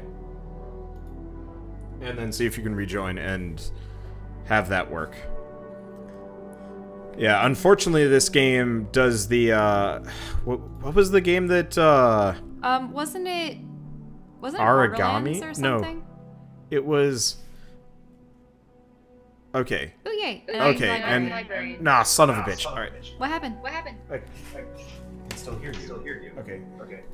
Let me see. That's some problems. Here. Stop. Okay. Okay, so we want to go recording devices, and we want to disable literally every one of them. Oh, all my microphones. Yeah. That means voice meter is being turned off as well? It's still getting the audio. Can you hear it? Yeah, I can hear the audio. Okay, in here. yeah, as long as you got the audio here, and you can hear the audio, it doesn't matter. However, However, what? I gotta make sure that it's not recording you either. Well, I guess we could always just have it just record my And why my did it audio. switch us back? You need to become the other. There Well- you go. I'm not a librarian. Wait, you can still hear me? No. You might be... Can you hear me talking in-game? No. Okay, then we're probably fine. Worst comes to worst, I just use my audio. Well, yeah, you would Okay. just overlay your audio into my footage, right? I mean, you're essentially going to be editing my footage into your playthrough, right? Yeah. Keith actually had a really good system where he had both people, Bird Performing in the bottom right tasks corner, in there. Oh, that. and then the top left and the bottom right corners were cut, so you could see both perspectives almost completely evenly. Looked actually rather nice. But let's get going. So, you ready on OBS? Okay, Alt-Tab. Okay, so let's do a 3, 2, 1 record. So 3, Oh, 2... sorry. I thought we were actually starting it. Yep. Okay. Ready? 3, 2, 1, record. Okay. And then, in-game, we're going to do a 3, 2, 1, ready. Okay. So 3, 2, 1, ready. And that should sync us up well enough. Oh, actually, I can do the game starting in countdown as a way of syncing it up, too. Should be fine. Okay! Hey everyone, Wanderbots here, and welcome to We Were Here. It's a two-player cooperative escape room game where we work together to solve puzzles. So she'll have solutions for me, and I'll have solutions for her, and so on and so forth. And, should be fun? I don't know. Keith and Bird have already played it, and they seem to have enjoyed it. I think it's about an hour long. So we're just gonna blitz through it and hopefully finish it in one night, obviously. Sorry, my audio cut out. Oh. Is it still good? I mean, if it's totally silent, it might just be because I'm not in the game yet. Whoa. Oh, there we are. Yeah, I was still loading.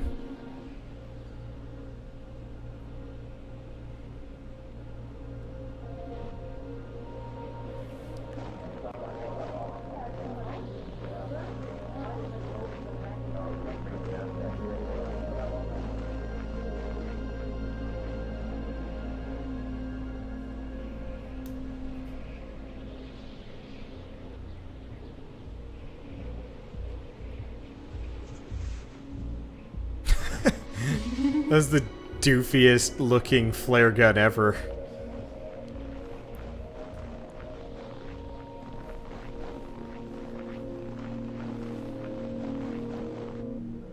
Wait, weren't there like more of them? Yeah.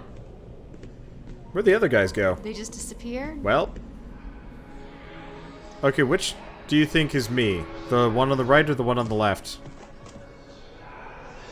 Oh no, we're knocked out by some ominous being. We were knocked out by another snow potato man.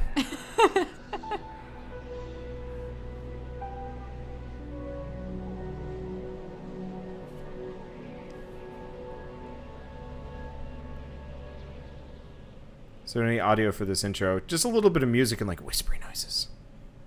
Okay. Ah, whoa, hi. This is very sensitive. I'm gonna see if I can crank that down. Yeah, that mouse movement is pretty jarring. Press escape, go to game options, and you should be able to mess with it. Now do it, Okay, kiddo. controller Oh, sensitivity jeez. or Yeah. mouse sensitivity. Yeah, mouse sensitivity. Let's take. I mean, it you could play down with a controller if you wanted a to. couple notches. Okay, field of view. If you don't get motion sickness on games, field of view probably doesn't matter that much. Toggle crouch. What's that? Huh. Yeah, so, oh, jeez. Okay, key bindings, crouch. Crouch is C, by the way. I turned my mouse down and it's still... You might have to turn it down quite a lot. Okay. Yeah, that was always something I What? had to turn down in any first player What? game. Oh.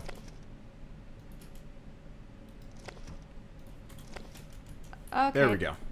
Well, now it feels too slow, or it's about. You kind of just have to deal with it after a certain point. Okay, so we can push to talk, which is completely pointless. I changed the field of view a little bit. Maybe I shouldn't have.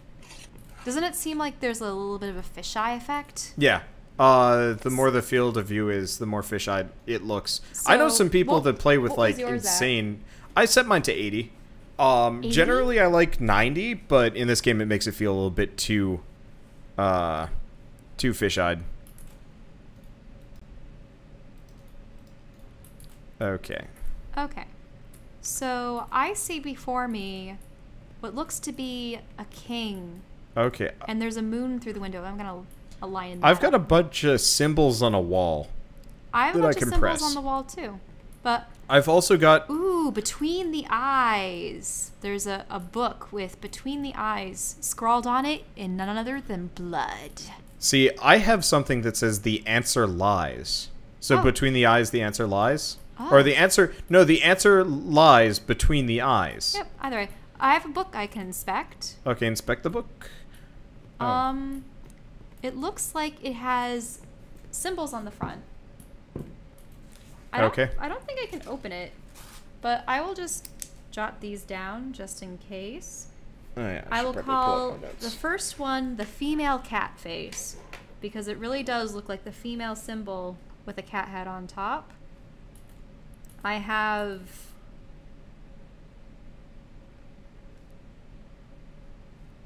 I don't think I like have that. The lower half of a man, but no arms and no head.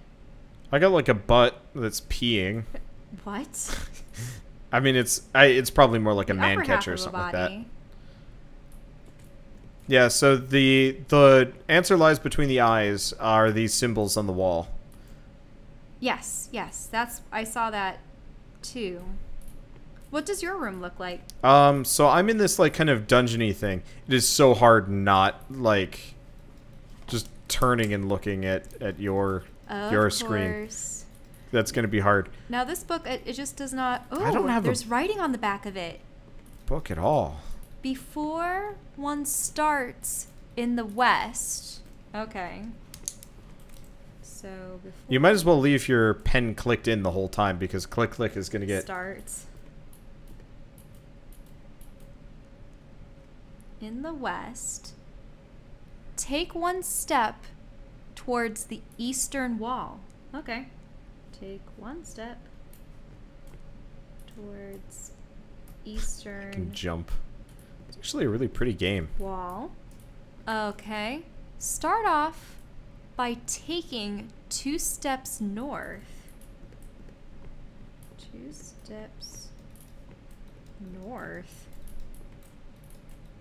Move 2 steps to the eastern wall. Okay, 2 steps east. You may go to the western wall. Okay. Go to west.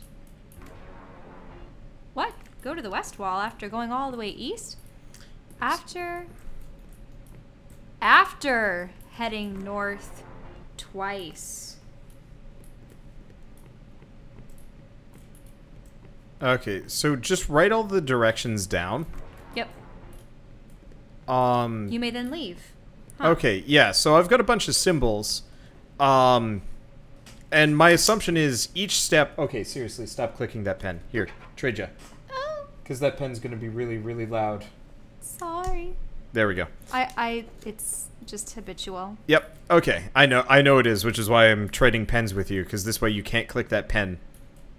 And if you can, I'm going to be really impressed. Oh, the walkie-talkie. Yeah, but... But we don't... Yeah, we're not using it. We're not using them. Okay, so, what were your directions again?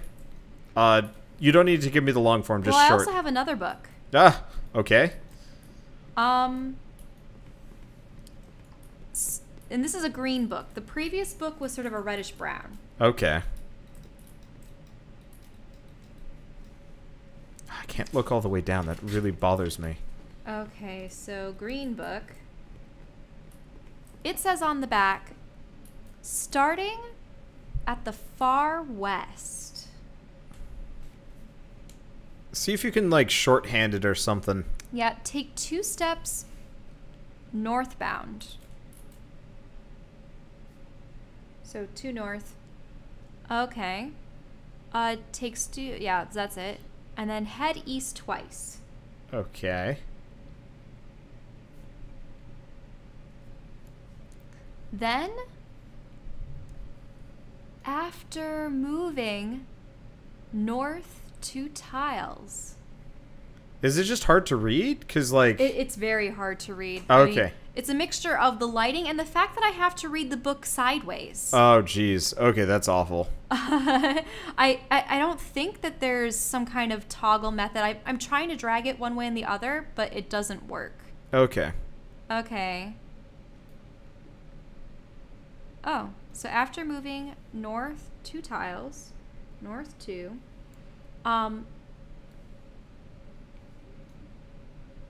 one can head for the door.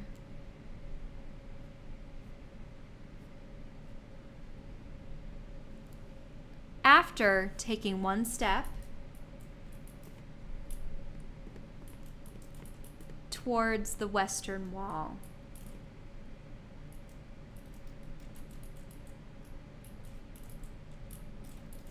So, essentially, start far west, take 2 north, east twice, north 2, and Okay. then 1 step west. Let's slow down a little bit. So first and foremost, can you look at the symbols on the wall? Well, actually, I should look at the symbols on the side of this book, too, if there are any more. There's sort of an interesting triangle. Oh! There's more, but they're different. Oh, by the way, if it's too dark, go into graphics options and crank up the gamma. Yep. I will draw what's on the front of this book. Now, this one looks like it's a more intact cat, though it lacks a lower half of its body. There's once again the armless, headless man. The upper body with the tail again.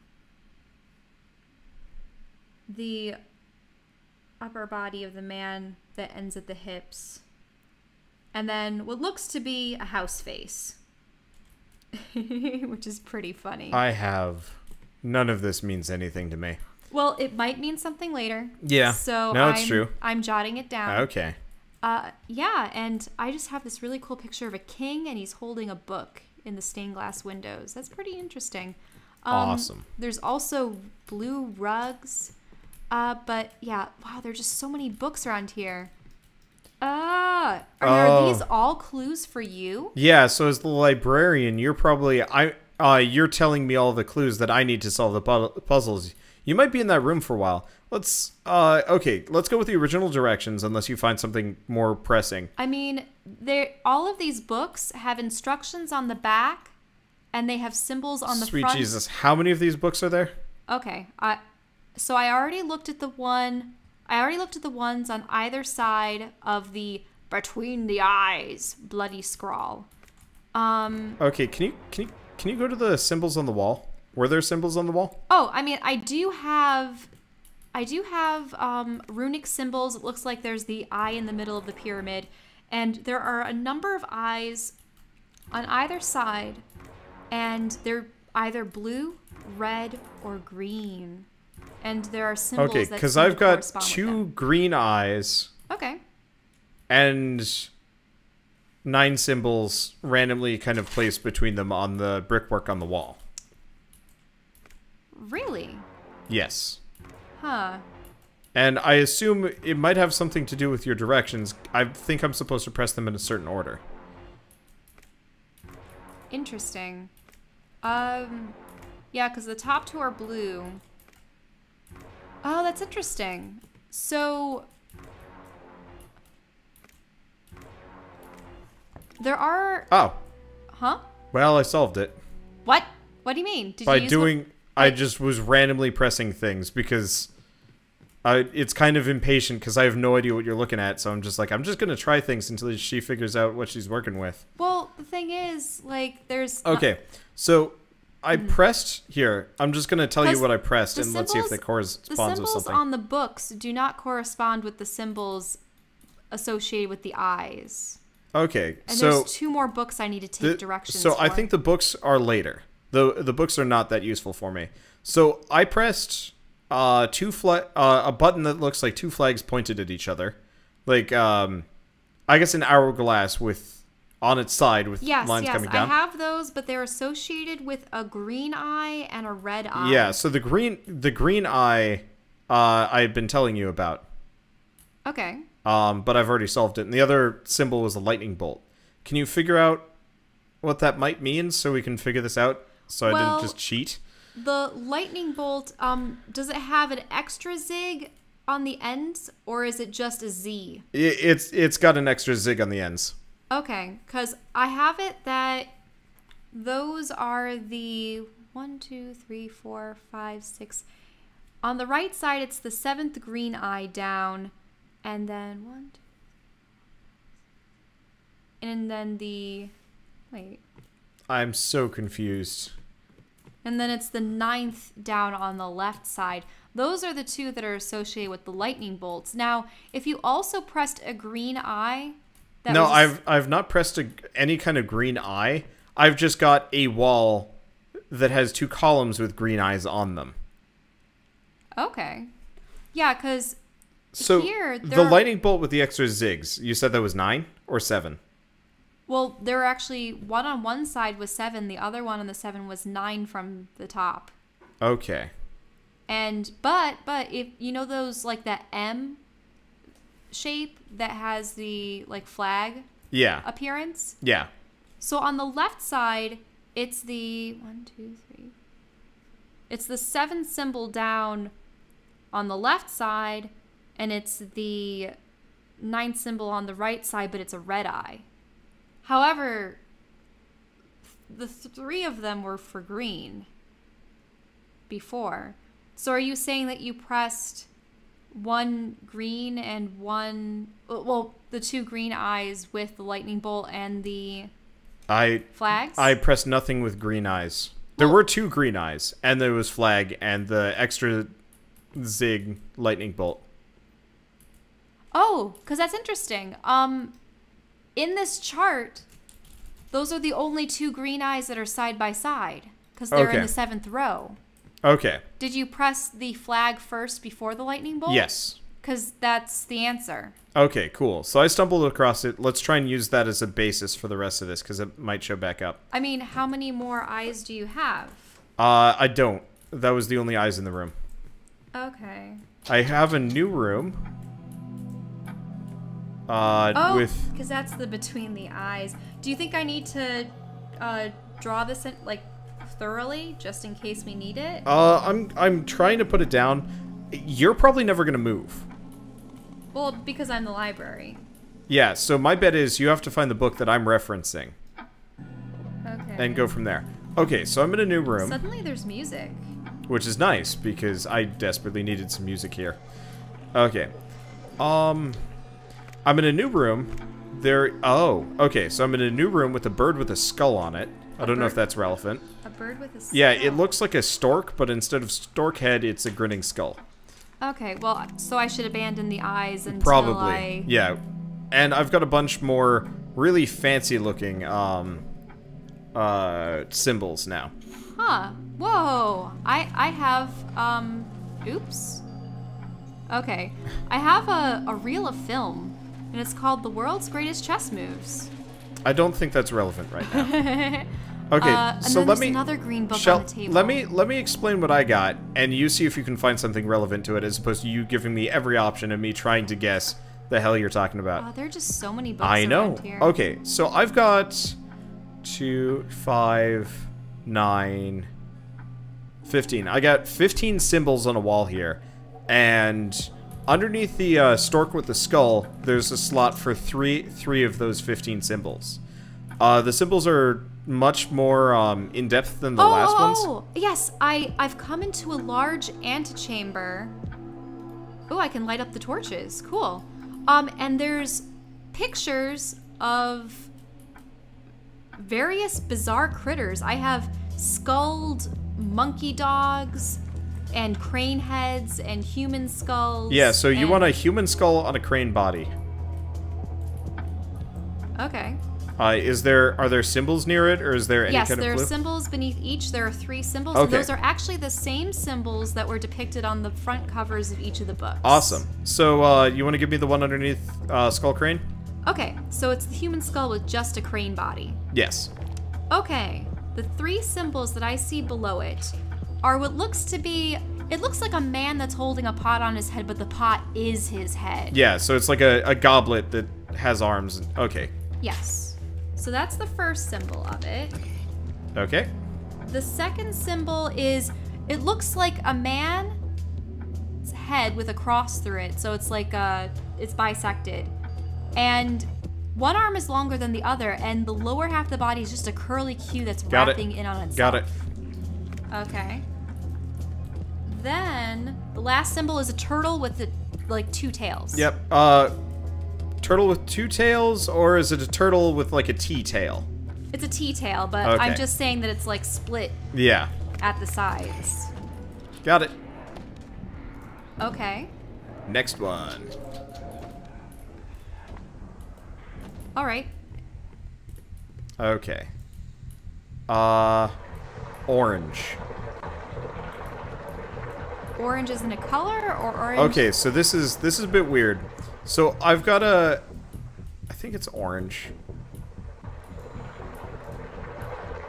Okay, so it's a door that says orange on it. But the the letters that say orange are purple. And also it looks like the water's rising on me.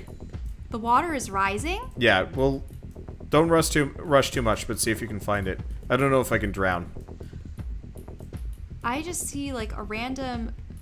I see a lever. Oh, that looks like it's a projector.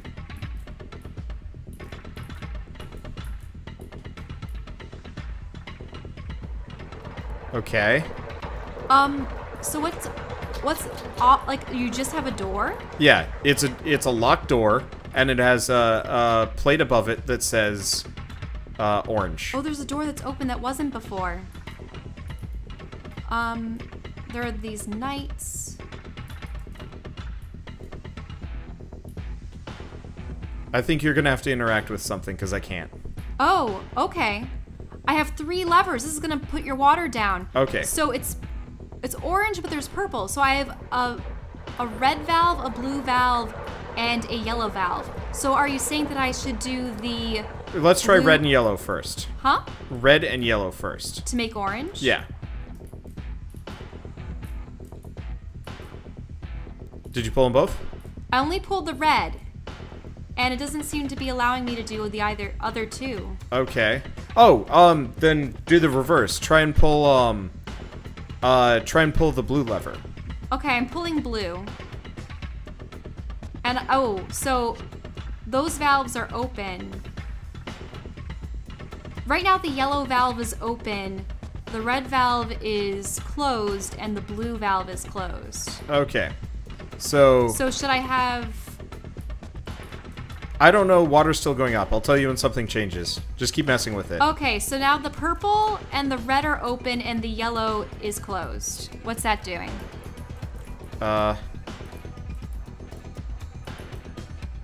Water is still going up. Okay, so I'm gonna open the yellow valve, open the red valve, close the blue valve. Oh, maybe I'm supposed to open the door. Keep trying. I'm just gonna be here trying to open the door up or something.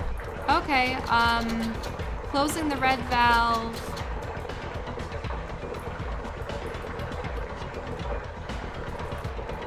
Closing the yellow valve, opening the blue valve. There you go. That's it? That was it. Okay, so that means it what really was just orange, but what? What? I don't Okay. know. My vision was getting hella dark from that. Oh, okay. So you're okay? Yep, we're good. The achievement I got for that is this is fine. Antarctic Odyssey? Okay. Well, it looks like you're okay. Yep, so far so good. All right. Bring down the guiding light. That's my next clue. Writing down the guiding light? No, bring down the guiding light. Bring down the guiding light. See if you've got writing on the wall somewhere. I mean, once again, I just have the books with the various symbols. I might have unlocked a new room for you. Oh, yes, there are rooms that open occasionally. Yeah. Like that one. So I'll go upstairs. I still have the projector for the chess moves. Yeah, but we don't... I don't think I got chess moves, so I'm in this kind of like maze-like area. Well, the one door is locked. So I actually... I'm in a maze-like area with a bunch of statues on the wall, and occasionally there's really stupid pictures. Stupid pictures? Okay.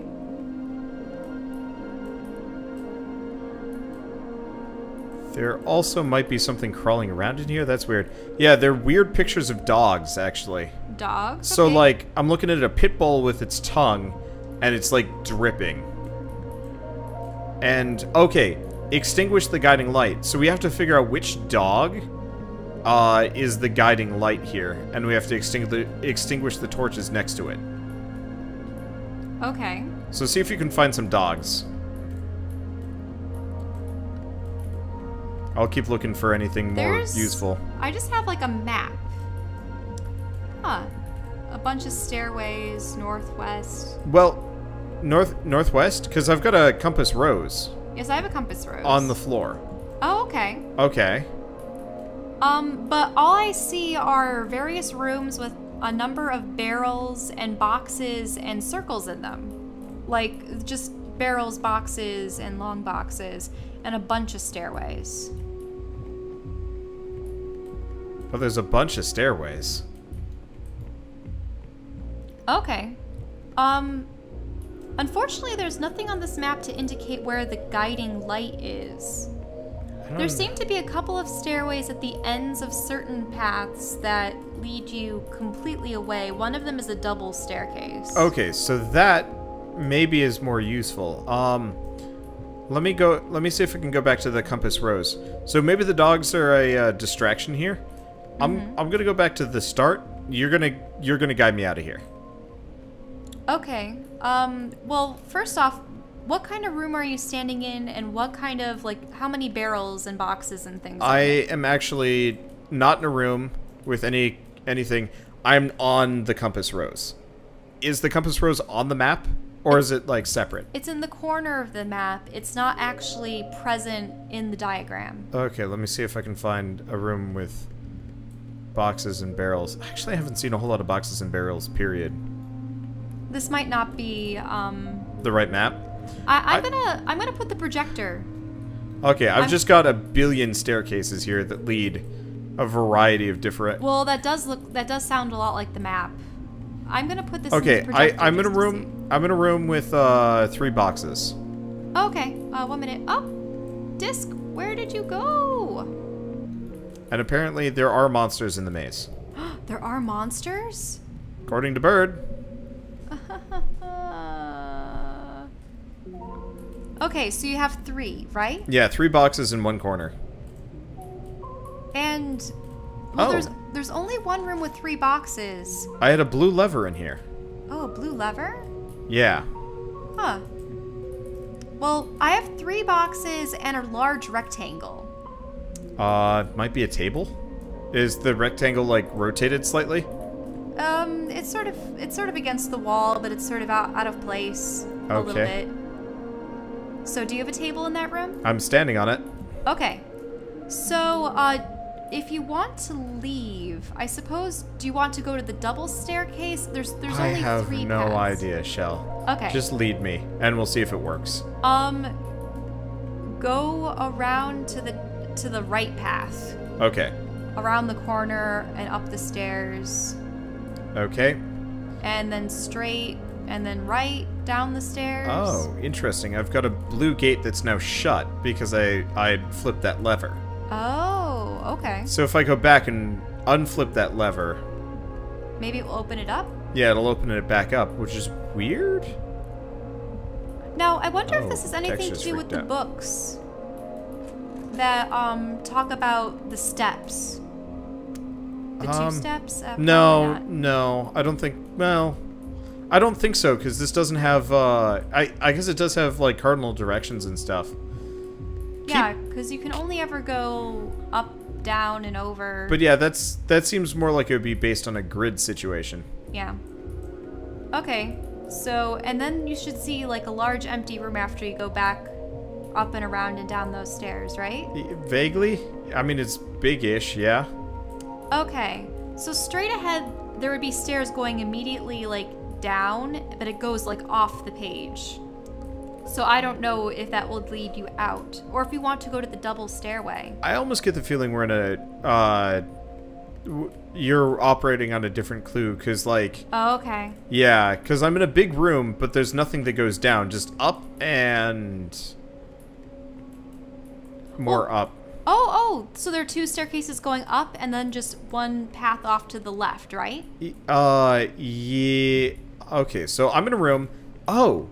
Okay, I'm in a room. I've got a staircase that goes down, but it's behind a green gate that is closed. Okay. I've got a staircase that goes up and keeps going up for a little while, but ends in a dead end. And then one that goes to the left, and then straight for a while. And I haven't been down that direction yet. Okay, because the one that goes down is a room that's just 5 barrels and 2 boxes. Okay. I'm in a room with 1 barrel, 2 tables, and a box. Oh, okay. So you're at the end room then. One of them, yeah. So you can't go up the stairs on your right. Out of the room. There's only one entrance to this room. But there isn't a staircase that's Nope. on the right side of the path? Nope. That's so weird because on my diagram, that room has a staircase that goes up. These are adorable dogs. Huh? Adorable what? Adorable dogs. What dogs? There's paintings of dogs. Oh, okay. Well, I'm not seeing any dogs in this. So 2 tables, a box, and a barrel, right? Yeah. I mean, I will admit I've since moved on. I'm gonna just keep trying to find something useful for you. I seem to have found a green lever with 4 boxes in one corner.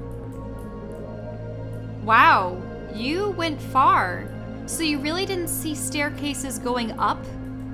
Because you would have passed by 2 big staircases. I might have, but they were locked. They were locked. Okay. So, it looks like I'm supposed to be flipping levers here, to get things open. Mm-hmm. Okay. Which is Here, odd. I'm gonna see if I can go back to the beginning, and I'm just gonna start extinguishing dogs. Maybe. I'm gonna try the projector, maybe? Yeah, you look around some more.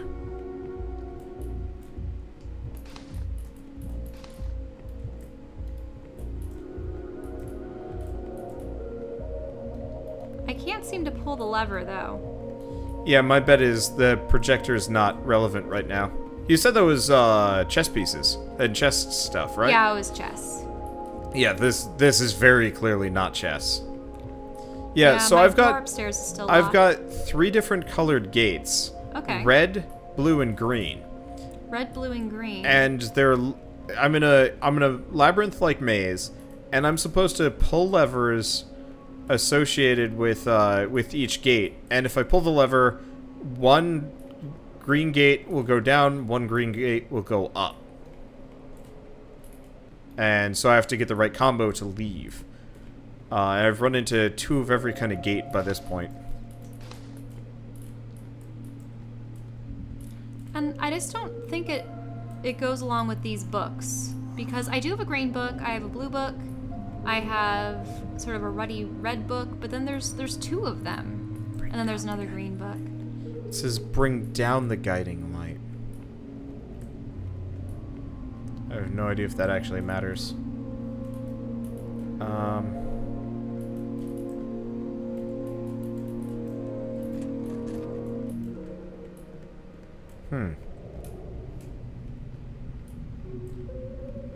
I'll keep looking. I mean, the thing is, that map is the only clue that seems to correspond with, Yeah. I can slow down if you want. I mean, if you want, I can look at the book that's right next to it. Sure. Starting from the far east, after moving 2 steps north, head 2 steps towards the west. Move 2 steps towards the north, take a step east before heading forward once more. Oh. And then it has one of those peculiar symbol patterns on it. 1, 2, 3, 4, 5 of them. I mean, I think I might have figured it out. Okay. It's just a basic, like, lever maze puzzle thing. You probably just have the map. Yeah, which is weird because it only shows me boxes and tables. Yeah, so you probably exist to help me out if I get lost. But we're dealing with me who has a really good sense of direction, so maybe it's not. Like, you're purely like an auxiliary helper for this one as opposed to like a direct solution. I put these torches out. They just started sort of burning again. That's really disturbing. I'd extinguished some torches, but then they I'd extinguished some torches, and they weren't putting off any more light, but they were still burning, and it looked really, really weird. Okay. See if you can find reference to a red lever, maybe? Oh, never mind, I found it.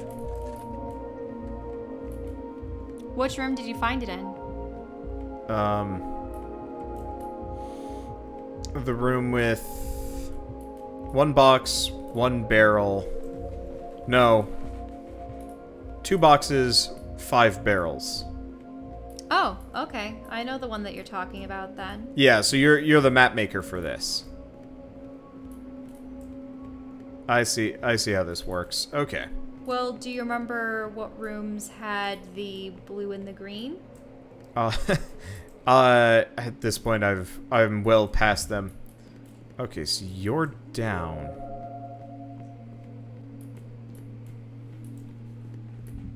Huh. Because at the very northernmost point is this one doorway. If you were actually in that one room with the 2 boxes and 5 barrels, coming out of it up the stairs, you should see a staircase to your right, right? Or where did you go? Give me a second working on this. This is like the depths of madness. Okay. So red lever in the room with 2 boxes and 5 barrels, yeah? Okay, so mark that down. So what I'm supposed to do is pull levers in order to get the door open.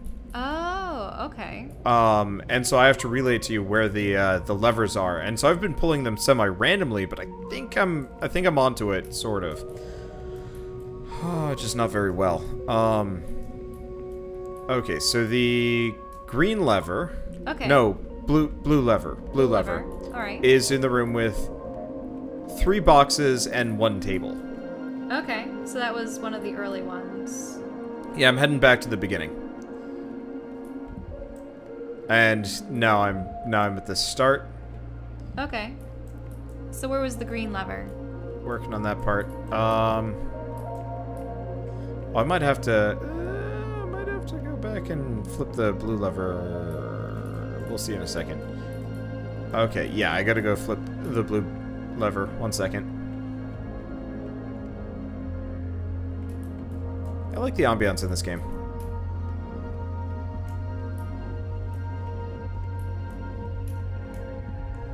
Okay, so I gotta go flip the blue. I wonder if there's a way that I could indicate to you where the gates are. Are there any indications where there are gates? Probably not. I only see staircases. Though some of the staircases are sort of filled in gray, and they seem to be on the periphery, like they lead out. Yeah, there's a number of dead-end staircases that I've gone up, and they're not lit. Okay, yeah, those are dark. Yeah. Okay, so the green lever is in a big room. Okay. It's got 4 crates in it, I think. 4 crates? Yeah. Okay, then I know the one that you're talking Big about. room, 4 crates. Okay.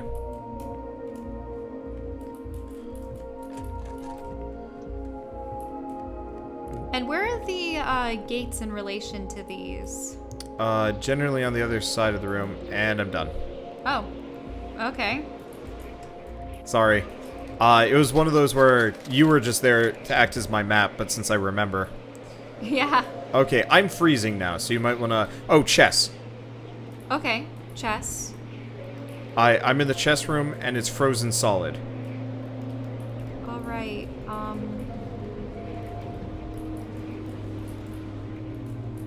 why isn't it not allowing me to pull the reel? Oh, there it is, there it is. I have to get, like, really far behind it. Play film. Make sure you have power. Working on it. And the film is rewound. There you go. Okay. It doesn't... Give me a second. Okay, now you should have power. Maybe?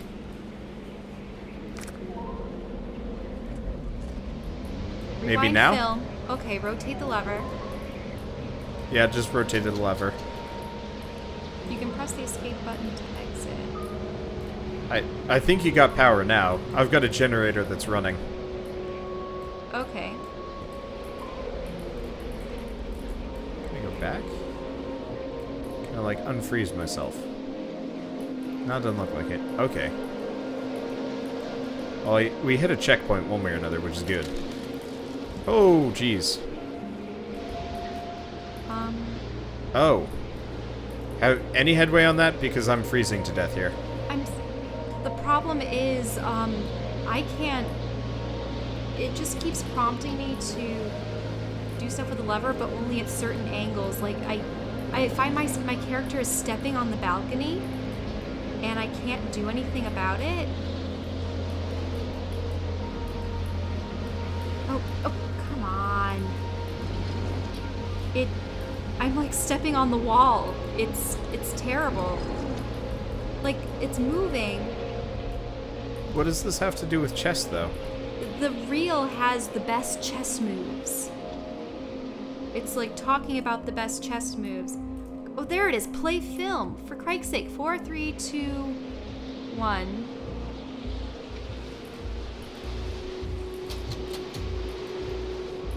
Okay. A pawn is moving forward. Okay, what pawn? It's the one in front of the queen. Okay. Then the bishop moves 3... Wait, hold on. Okay, white pawn moves 2 spaces or 1? 2 spaces. Okay. And then what does black respond with? There's a black pawn moving forward too. Same one? Which one? The one in the same row as it. Okay. White moved forward 2. Okay. Black moved forward 2 to meet it. Okay, what's next? Then the white moved its bishop to the right of the queen. Which bishop? There's 2 bishops, Shell. The one to the right of the queen. Okay, to the right of the queen, so to the right of the king? Wait, oh, am I getting the queen and the king mixed up? Okay. It's the one with the poofy hat as opposed to the pronged one. No, poofy hat would be the queen. The queen is taller. Right. So the queen's bishop. Okay, where's he move? He moves diagonally All the way? 3 spaces. Because that was the... Nope. What? Didn't like that. You sure it's 3 spaces? 1, 2, 3. That's what he moved. The white bishops. The white bishop to the right moved diagonally 3. The problem is, when you say right...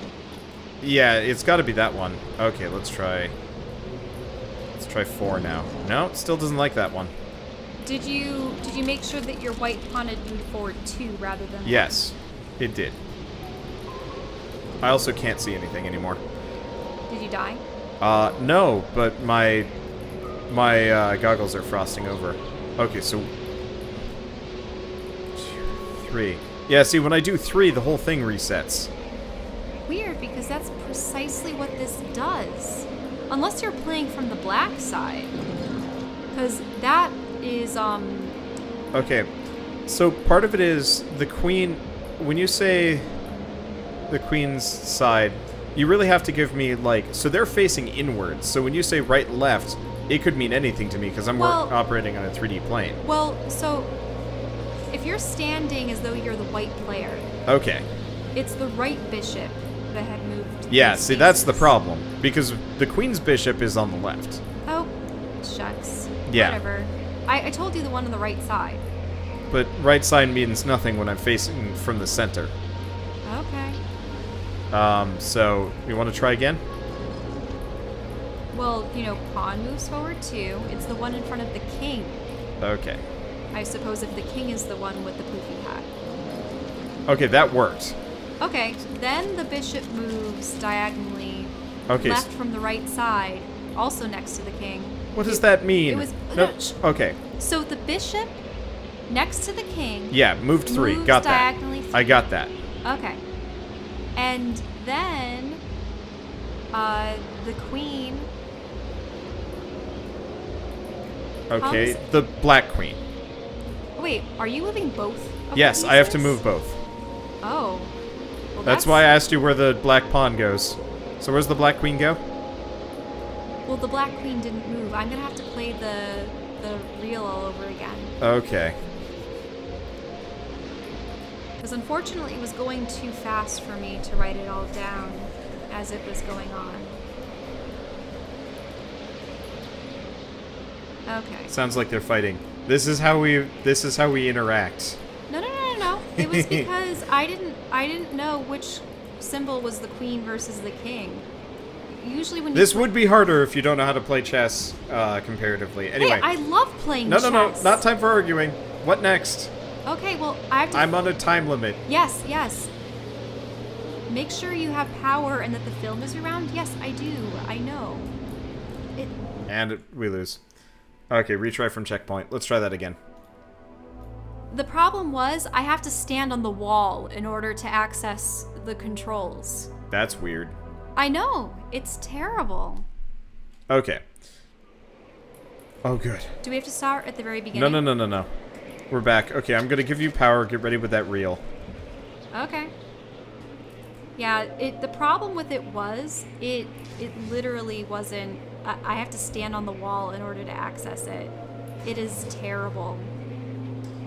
That's awkward. Okay, so when giving me directions, make sure... so if you're giving me directions from the white side, make sure you're giving me the Wait, proper directions. Did it take my film roll away? You have power now. Oh, it took my film roll away. So I never had it with me when I was trying to insert it. Okay, so... And did it just have me drop it through the map? It had me drop it through the map. It like teleported. It's gone? Yeah, it teleported back to the table downstairs. Okay, so go get it. Okay. I've got it back to the bishop. That hasn't changed. Okay. So rewind. I have to rewind this. Okay. Now I have to play, but the problem is I have to like jump up and stand on the wall in order to get it to play, and I have to put the cursor just right. Make sure that the film is around and that you have power, it says. Well... I'm gonna have to rewind it some more.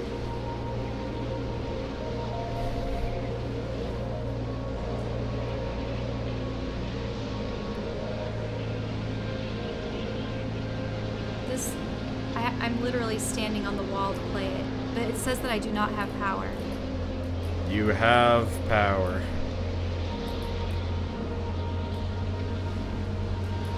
Yeah, this generator is running. It says I do not. I mean, keep trying, because I can't do anything anymore. Yeah, I know. The game is like, I'm falling. I might have gone too fast. I'm falling on the balcony, and I'm going all over the place, and now I can't even access the film reel to like play it. Do you want to try and trade spots for this part? Wait, why do we need to trade spots? Well, you're stuck on something and I can't do anything, so maybe I can figure it out? No, we're supposed to do this how it's supposed to be done. It's just Okay. that I hate that there's a time limit and the game is so janky that You might have accepted that it's janky when it's not, and maybe your positioning's wrong? No, it actually there's no like cursor. But I just saw it pop up on your screen. Yes, but that's only for rewinding the film. There we go, play. It's very hard to position it. Okay. Okay. Trading spots is So cheating, the but if whites- she can't get it to work, then what's the point? White's Okay. going forward 2. Got it.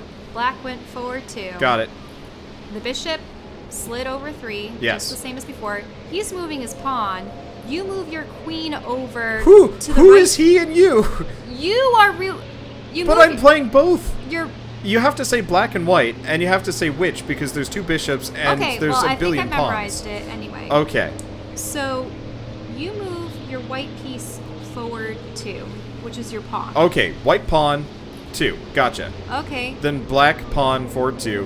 Right bishop, Over diagonal 3. 3. Okay, what next? Okay, so the pawn in front of the knight on the black side, queen side, moves Okay. forward 1. I can't see shit. Okay, what next? Okay, the white queen moves diagonally to the right twice, so that it's standing sort of diagonally behind the white Okay, pawn. keep going. Okay, then the black knight that was behind its black pawn that had moved Okay, goes forward and over in front of the bishop's pawn. okay. Then the white queen moves up to checkmate the king. So, it takes the pawn? Yes, it like takes the pawn and it's standing right there. There we go. We're good. Okay. No, I closed the door on my face. Okay, there we go. Whew. Okay, we're back to those special symbols from before, and they're in a book now. Okay, and what's in the book?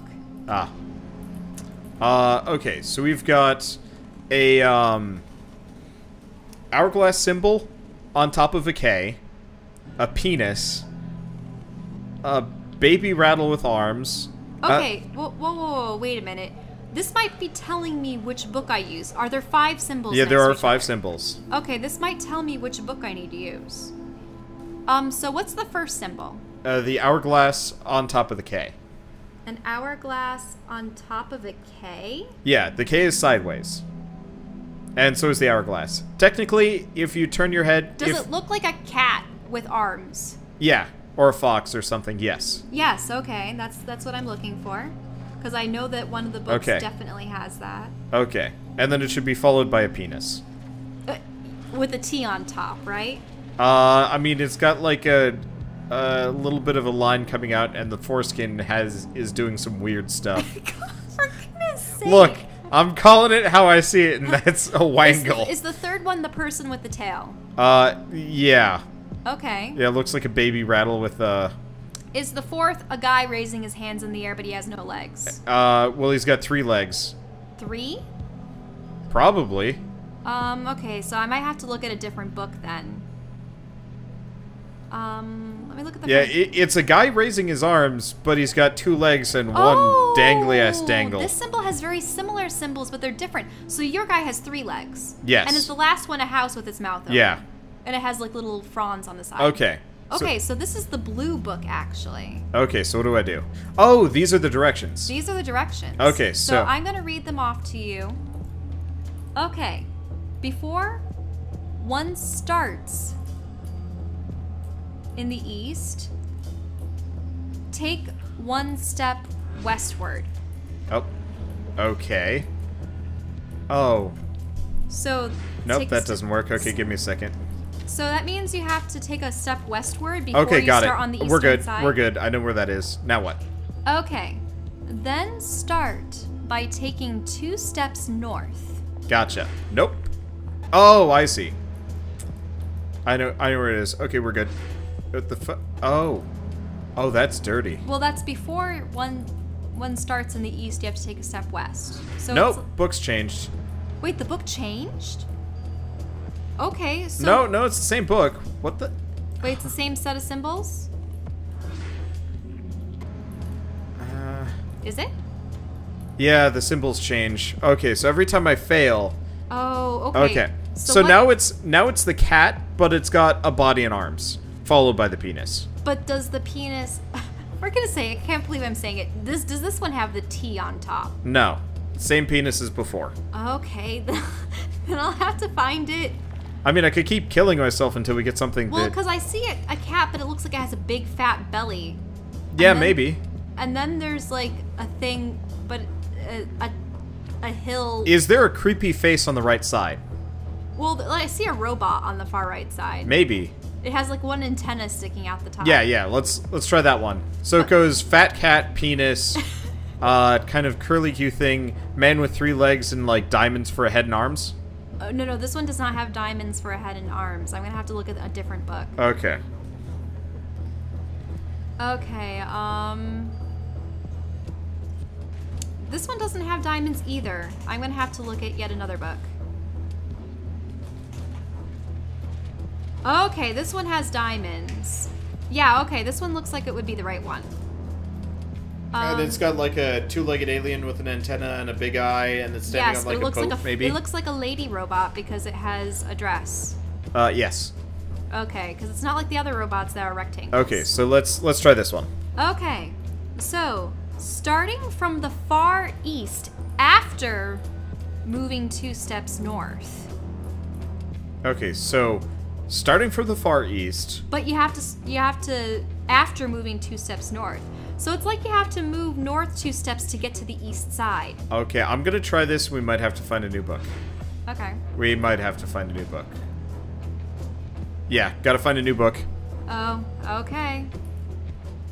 What symbols do you have Okay, now? thin cat with arms, penis with the T. Okay. I think I know which book you're referring to. And then lady robot on a boat. Wait, lady robot on a boat? As the final one. So thin cat with arms, and in the end is the... But this one isn't a lady robot. Does it just have a square? No. It's got the dress. It's the same one as last time, yeah. Oh, then I'm gonna have to go to a different book. This is also a male robot. I mean, I can keep... Here, why don't you find a book, give me the symbols, and... No, that's probably a bad idea. I was gonna say, give me the symbols and I'll just kill myself until we, Okay, here's a lady robot with a boat. Is there a fat cat at the beginning? No, thin cat with arms. Thin cat?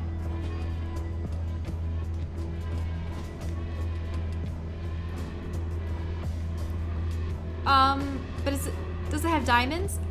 The music's getting really bad. We might be running out of time. We'll see. Okay, so it's a thin cat with arms, but no legs, followed by a penis with a T. Yeah. Penis does not have balls, though. Followed by Wait, no balls? No balls. It's just the tip of the penis. That's a T. It looks... I mean, it could be a hill with, like, half a cross, but, I mean, I'm seeing dicks for days here, so... Okay, well, this is the only one that I have with balls, but it has a fat cat. Here, I'm gonna just kill myself. We'll find a new book. How do you kill yourself? Spike floor. Okay. Okay, so we've got cat with arms, penis. Actually, this is the first one. Go back to the very first one that we were working with. Wait, so... The very first one, the one that I described as an hourglass on top of a K. Okay, let me see. But it's on top of a K. Oh, I see, Yeah, yes. it's the cat with the 2 arms. Okay. Yeah, it's the very first one. Alright, this one is before one starts in the east, take 1 step westward. Okay, done. Okay, then start by taking 2 steps north. Okay, done. Take... Oh, whoa, a minute. Don't do this yet. It says take 1 more step north, but not before moving 1 step west. So, west, then north. West, north. And then Okay. it says, now don't follow this immediately because we don't know if it's going to be tricking us again. Go west some more till one hits the wall. Then Okay. head straight for the door. So actually there's nothing wrong there. So go west. We're good. more I'm done. Okay. Good? Yep. Great. Okay, so I'm in a room with 6 handles and a trapdoor. 6 candles. Handles with a H. Handles. Okay. Sorry, Handles. the music was getting really loud. Okay. There's also a bunch of costumes, like dresses and shirts on hangers. That's probably not relevant. A lever that says scene 1 and another lever that Oh, says scene 2. A door opened for me, Yeah. so I can go into it. Yes, I see Ladies and a gentlemen, theater. There's a voice. welcome to tonight's feature show. Welcome to tonight's feature show. I can hear it. Oh, okay. Okay, so Do I have to, like, watch the show? I don't know. See if there's any clues. I assume I'm handling the show. I've got... Oh, I can open the door and I can go on the stage. There's a trap door in the far back. There's a gramophone. Play the record. Castle filled with life. Yeah, I have scene 1 and Bloodlight. Bloodlight as my 2. Oh gosh, is there a monster out there? There's like a big crow thing out in the audience. Weird. Okay. Okay, so there was once a castle full of life. That's all it says.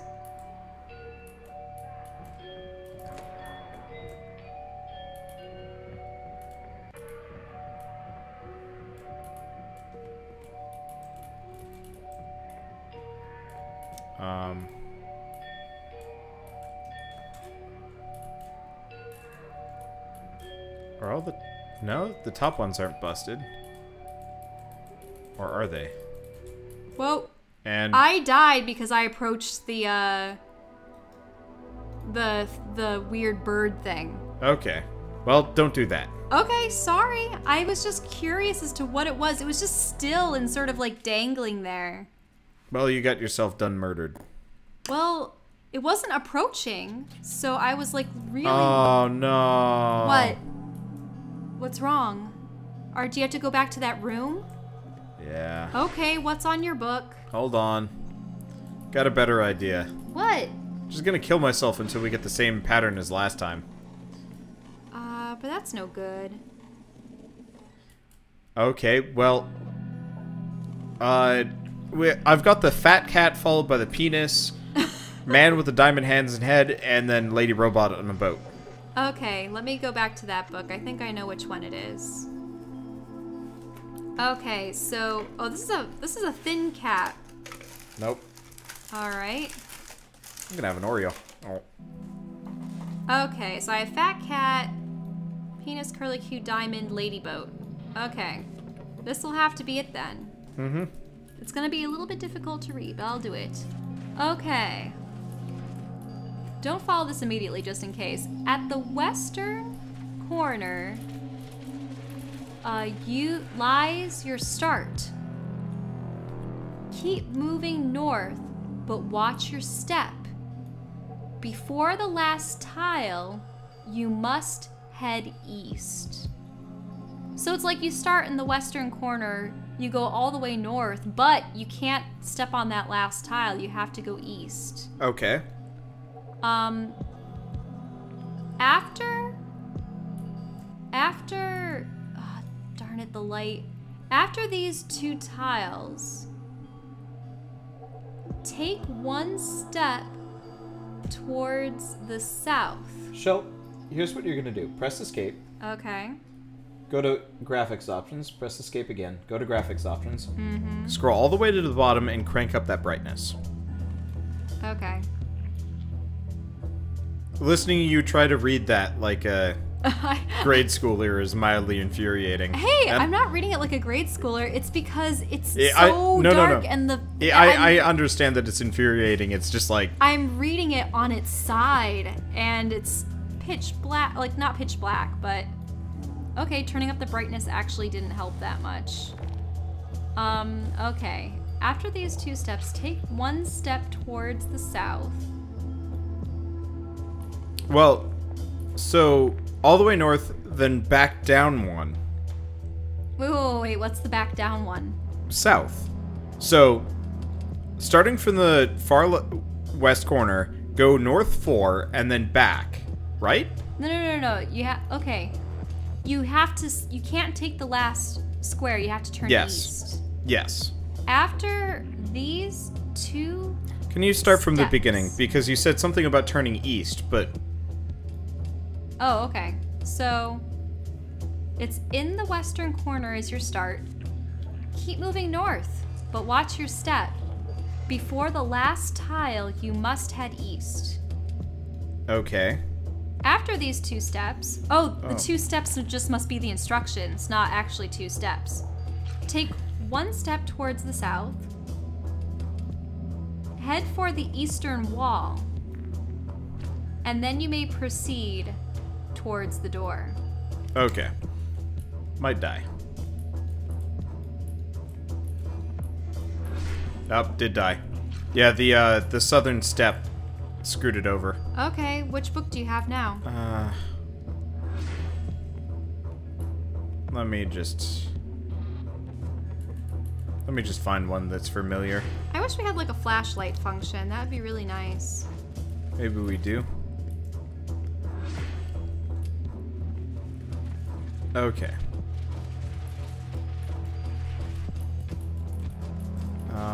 Give me a second. We're back on the original one. Okay. The very first one. So it was... It's the one with the house at the end. Yeah. Okay, so this one is before 1 starts in the east, take 1 step westward. Oh, nope. Nope, not that one. I screwed it up. Oh. Okay, we're still on the same one. Really? Okay, I think... oh, no, it's not. It's Fat Cat Penis, Curly Man. Fat cat. Okay. Fat Cat Penis, kind of it have a- angular man, diamond hands, and female robot on the boat. Oh, female robot on the boat? Yeah. Well, there's only, I think, 2 books that have female robot on the boat. Because there's a lot of male robots on the boat. Yeah, no answers, guys. Okay, so is this Fat Cat, Diamond Hands, and Lady Robot? Yeah. Oh, because this is the last one that we had done then. Okay. Let's try that again. Yeah. So that's the North 4. Well, no. It's in the western corner lies Yeah, your start. okay. Keep moving north, but watch your step. The last tile, you must head east. Before the last tile, you must head east. Okay.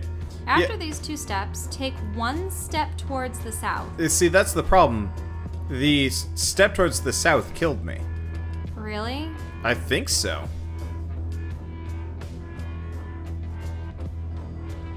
You must head for the eastern wall and then exit the room. Huh.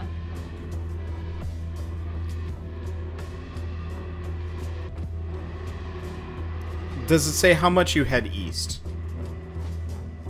It just says you must head east, and after these 2 Oh, steps. 2 steps. 2 steps east. So it's just 2 steps east? Yeah, okay, got it. Then you take it south? Yeah. We And misinterpreted it. Okay, Then you I'm head done. for the eastern wall. East Okay. 2, south 1.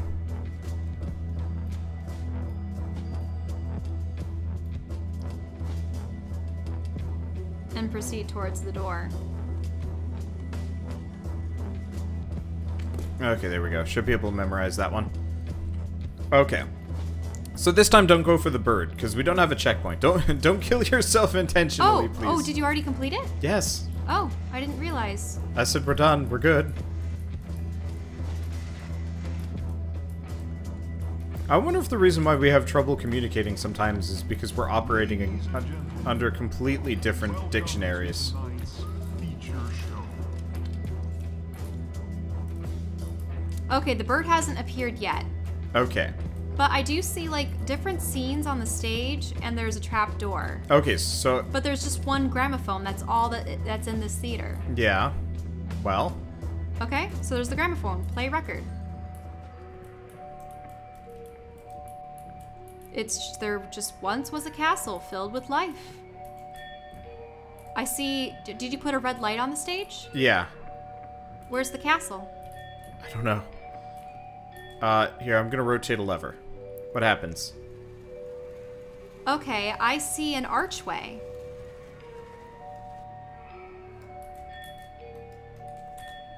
I just see an archway sort of like come onto the stage.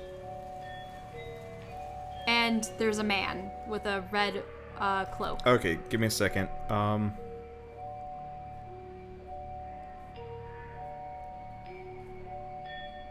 So you don't have a castle that you can put on the stage? 1 second.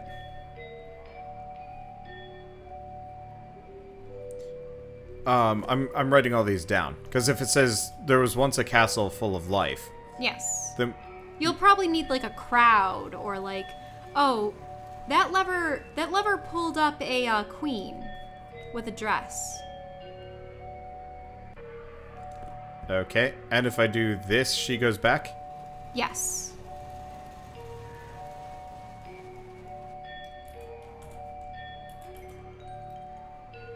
Oh gosh. The weird like creature thing looks to have changed positions and it's on strings.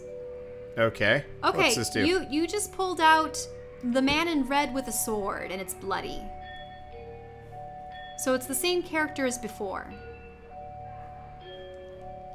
Okay.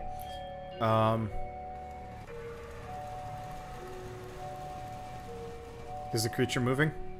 Not now, but maybe it's every 2 turns you take, the creature moves forward. Okay. What's this one?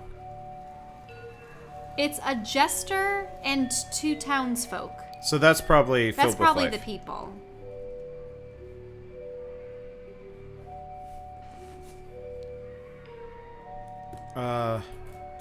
Let me take a look. Oh, that's interesting.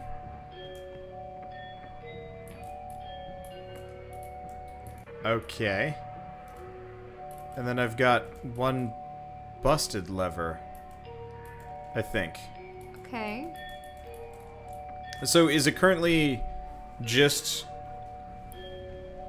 I mean, you should take the man off the stage, please. Okay, The singular man. Oh gosh, the thing with it moved. Okay, let's just work on that in a bit. It's like it has 2 eyes and it's dangling there and it's gross. Okay, let me see if I can play the record again. It just says there once was a castle filled with life. Do we want to try the archway? Yeah, can you move the archway off? And can you put something else in? Well, so I've got a busted handle.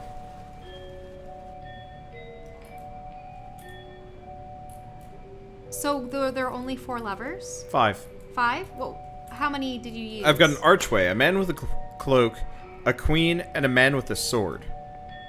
And then the townsfolk. Oh, the archway is the castle. Okay. Because So it's maybe- got like a shitty castle drawn on it. Okay, so... But we already tried playing that. No, we didn't. Really? Okay, so do you have people, jester, and archway? Yes, I have Okay, cool. the jester... Wait, that was it? There once was a castle filled with life. So what's next? Okay, it seemed like that. And there lived a king with his wife. So just bring out the man without the sword. So just the man and the lady. Oh gosh, the thing is coming closer. It looks weird. 3 and 4. And my vision's getting dark. Yeah. Okay. So you just need the man with the cloak and the woman with the dress.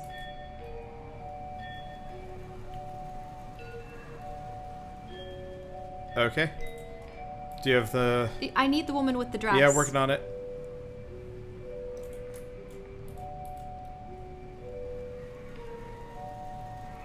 Okay. You good? Is that it? Is that good? I think you need to have kept the castle. Okay.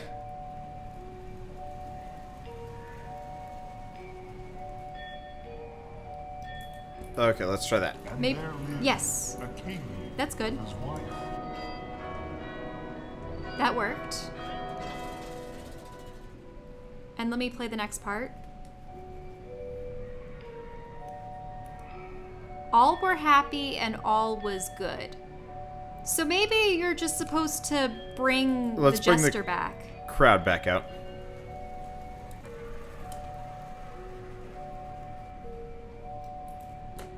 Okay. You probably need... Oh gosh, it's like practically at the stage and my vision is like a singular little thing. Okay, I mean it's timed.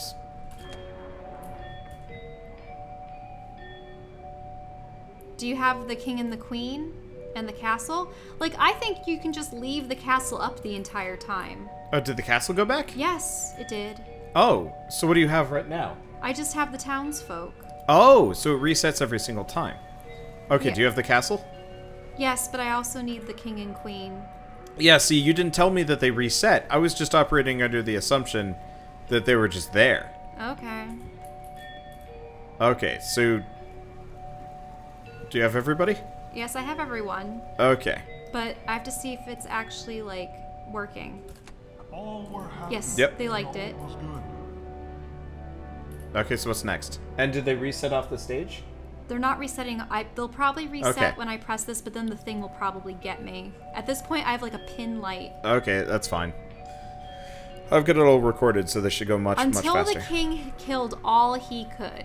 So you're probably going to have to bring the bad king up onto the stage and... 5 plus Bloodlight. Huh? Sorry, Man with Sword plus Bloodlight. I don't think we need anybody else. Oh gosh, the thing is, like, on the stage. It's Okay. like... Okay. Let's bring out the castle again. Well, the castle's still there. Okay, is everything there? Everything is there, so you're gonna have to, like, take all the other people off the stage. Okay.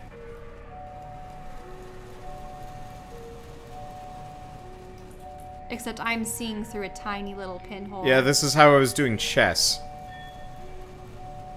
Okay, let me try playing it.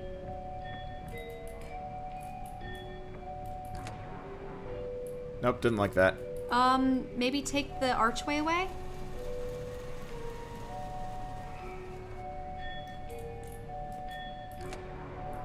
Nope, didn't like that. Well, what other things can you have? Is there anything else on the stage? What does it look like? It's just the king with the sword and the bloody light. Okay, let's try bringing the jester, the people, and the queen back. Okay.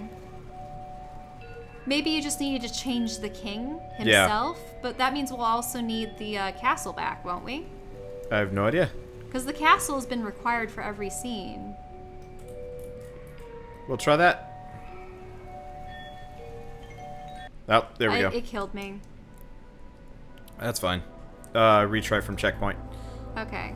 Well, now you know what the levers do, unless they change Okay. them around. So let's do 2, 4, 5, 6. I'm kind of like shorthanding this because I know we're gonna have to try again. Okay. Oh, this is the same one that we've done. Whoa, wait. Is this... Are we doing the whole floor again? No. No? Did you already memorize it? Yep. Okay, well, the door opened up. Okay, so there was once a king. Ladies and gentlemen, 1 minute. Let me make sure that it's actually the same. welcome to tonight's feature show. It's funny whenever I open the door myself, it sends me flying into the air. I think that's funny. So...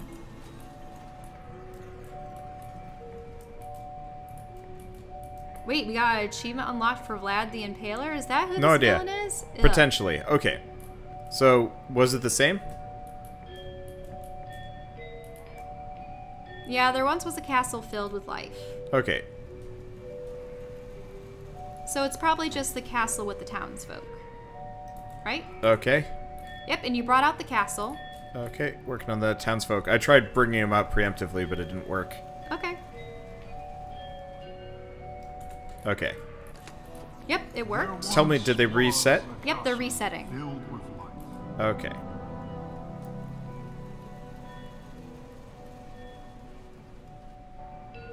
And there lived a king with his wife. So you brought out the castle. There's the king. And the queen? So maybe this is just the king that's been killing everyone in this place all along. Yep, that worked. Have they moved? They moved back, and you didn't even need to bring out the villagers. That's impressive. No, that's this one. This is the one with the villager. Okay. All were happy and all was good. So... It's frustrating that I have to keep bringing them back out. yeah. It would have Seems been more really effective inconsistent if you just on it. took off things that you didn't need. Because that's not how a real show would work. Okay, so who's out so far? You need the queen still. Working on that. This Okay, is awful. everyone's there. All were happy. Yep. And all was good. Okay. Yep, everything's happy. Are they everything's all good. still there? Yes, they're all still there. That is really frustrating. Okay, so there goes the king. Yeah, until the king killed all. So you need the guy with the bloody dagger.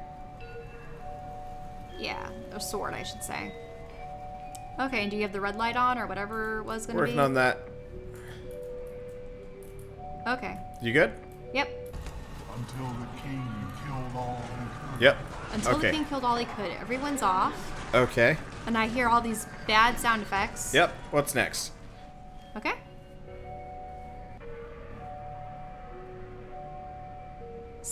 Standing in blood, he proudly said. So, oh, because the light is there, you should probably put him there without the sword. Yeah, so is everything off? Is it clear? Everything's off and it's clear. You just have the red light. Okay, so it's now king red light? Yeah. Okay. Didn't like that. Oh. Normal king. Oh, sorry, I brought out the archway, not the king. Mm-hmm.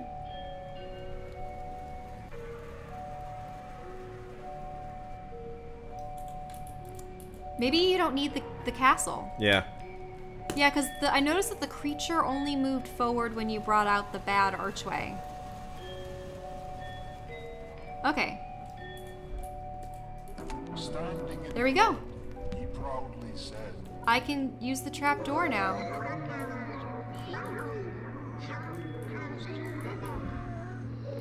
Or at least I want to.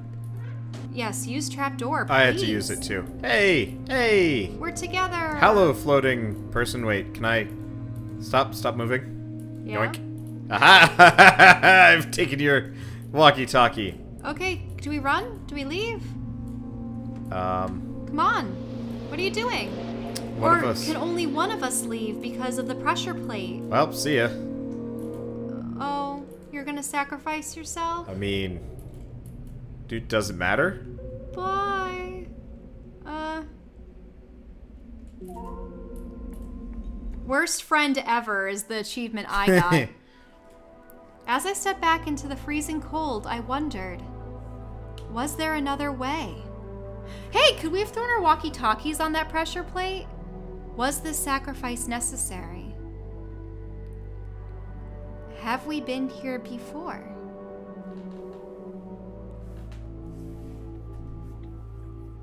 Okay, so that's the bad ending. Yeah. Do you wanna... Okay. Do you wanna... Can we, oh, do we have to play all the way from the beginning? Nah. And even if we did, I know all the answers, so it wouldn't be that bad, but... Okay.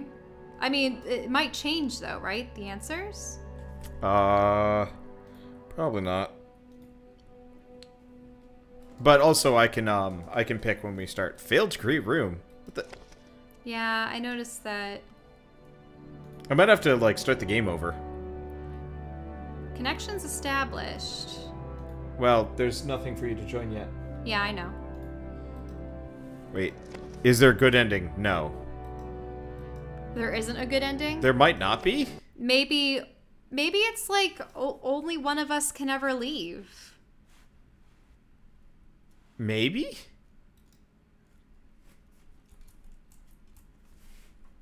I mean, is it possible for us to throw our walkie-talkies down on that? It wouldn't be enough room for a pressure plate.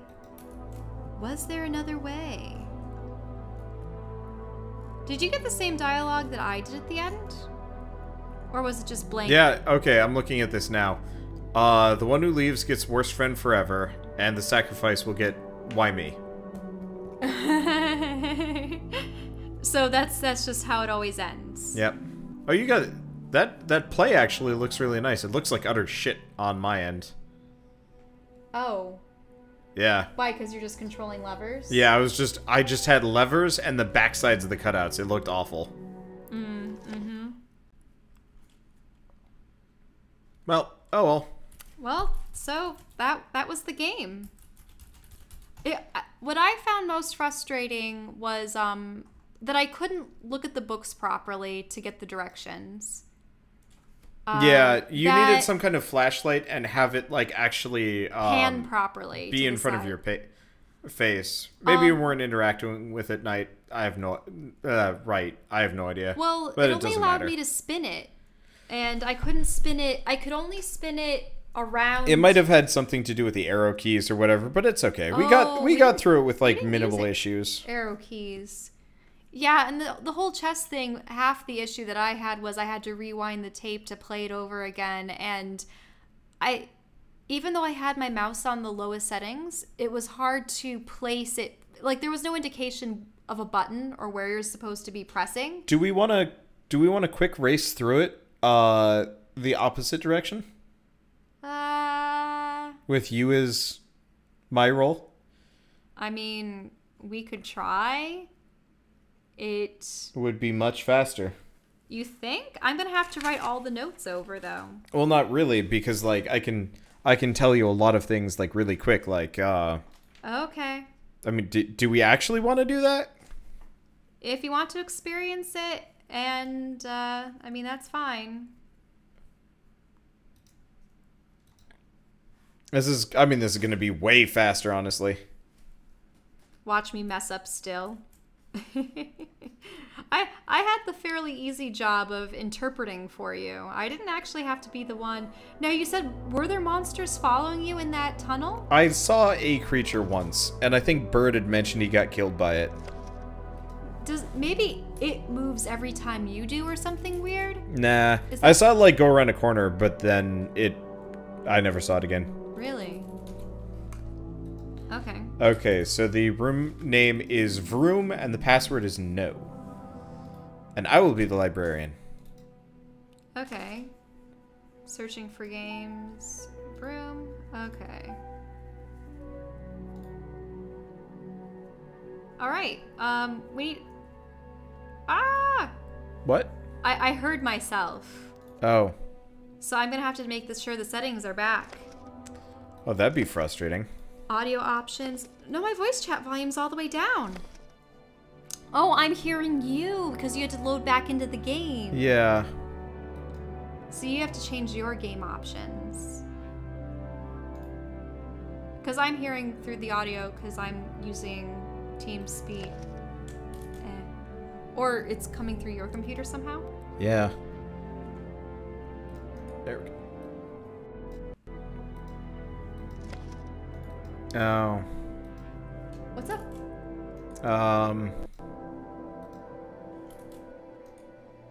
Just testing things.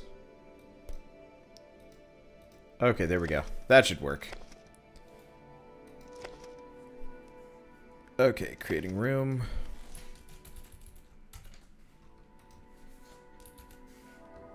Password. No. Create room. Okay. I'm gonna have another Oreo while you get in. Okay, can you hear me now? Yes. Oh, wait. No? I can hear myself.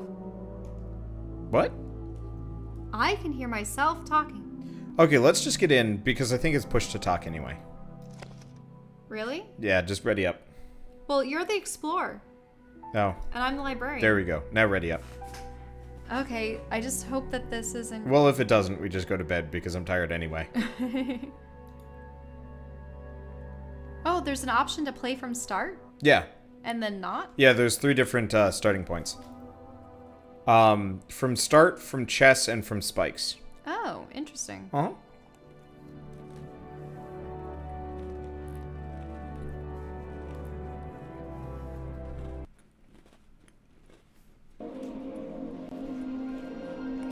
Do you want to skip this? Mm-hmm. Is it enter?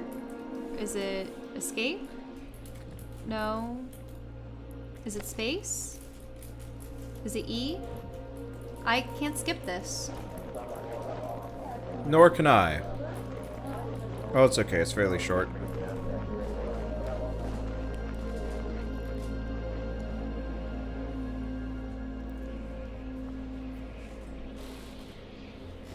Yeah, from what I can tell, I'm not even sure if the solutions change. In a good game, they probably would, but... No, it does change slightly. Okay.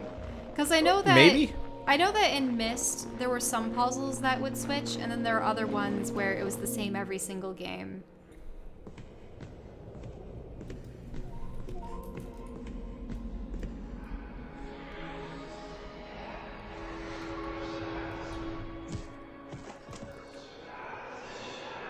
So is it really supposed to be Vlad the Impaler? Probably.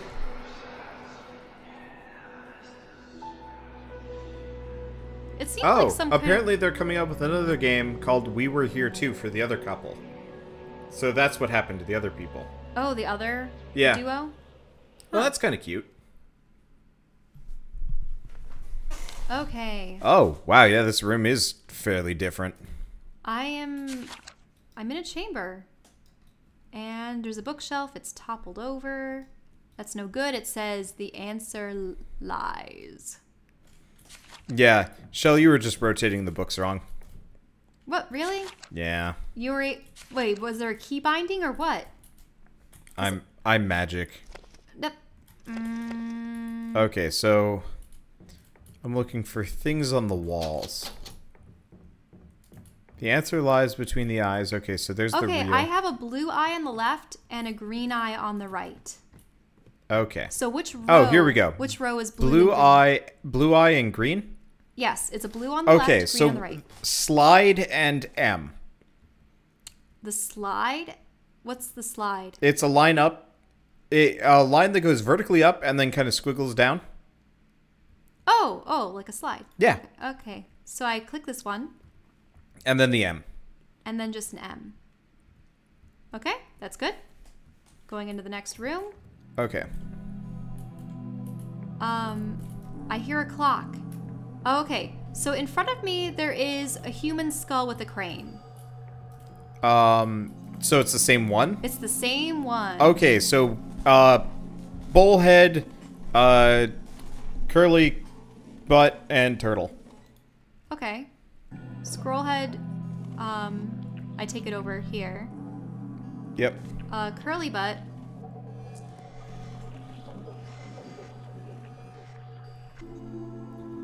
Oh, I threw it on the ground. What? Okay. Curly butt. And the turtle. So it's the same one. Yep. And it opened up? Okay. Okay, I gotta go figure out where the pipes are.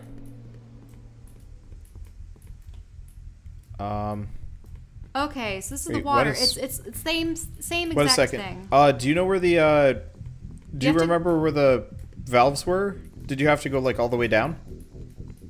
Yeah, you have to go all the way down the stairs. Okay. It was the same purple orange. So as I recall, you just had to make sure that the red and the yellow valves were open and the blue one was closed. Okay, so... Yep. There you go. Okay. What's next? Okay. There's a gate in front of me. And it's, it's the guiding light again. Okay. So, I'm not sure how much of the map is useful. Okay. It looks like the map's probably about the same. Okay. Okay, so, go to start. Okay. You gotta take your first, take a right and then take another right into a room with 3 boxes and a table. Okay, right and another right? Yeah. There should be 3 boxes, a table, and a blue lever. Yeah? I see a blue lever, yes. Okay. So you want to pull the lever. Okay. Okay. Then you want to go back to the start and continue down that path. Don't go down any of the staircases that don't have lights on them. They're pointless. Wait, so I'm at the start. Do you want me to go straight down the staircase? Yeah, so if starting from the white gate, looking at the red text on the wall, you want to turn to your left and head down that direction. Do you want me to go to the green room? Yeah. So you want to... Oh yeah, the creature went around the corner. Yeah, I saw the creature, but that's the last time I saw the creature.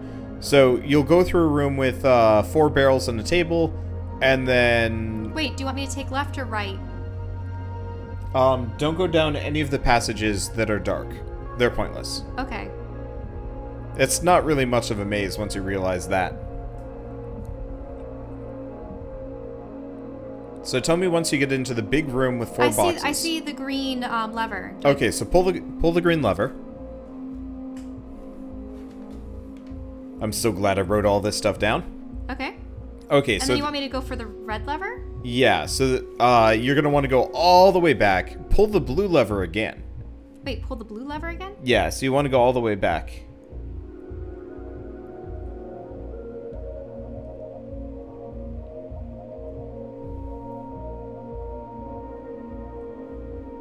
Tell me once you've pulled the blue lever. Okay, so I'm going back for the blue lever. Yeah, there it is. Okay. Now you want to go down the hallway you haven't been past the blue lever room. Okay, so it's sort of to the north? Mm-hmm. Up the stairs? Yep. And I take a right? Yeah. And then you take another right. Oh, but I need to go left before I take a right. Okay, yeah, so you're going to go up the stairs, past the open blue gate, into a room with 3 other exits, and you want to just keep to the right. Take every right turn you can. You know, hug the right-hand wall. Yep.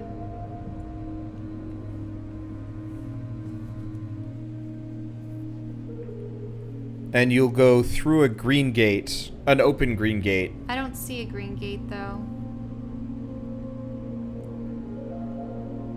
I see a rope. It might be down to your right. To the right? See if there's a red lever. Yeah, there's a red lever. Oh, yep, there's the red lever. At this point, I'm looking a little bit just to make sure we're on the same page. Okay. Also, we've seen this before. Okay, then you want to retrace your steps, flip the blue lever, and then flip the green lever, and you're good to go. Okay. The blue lever. This is like the least interesting thing from my perspective.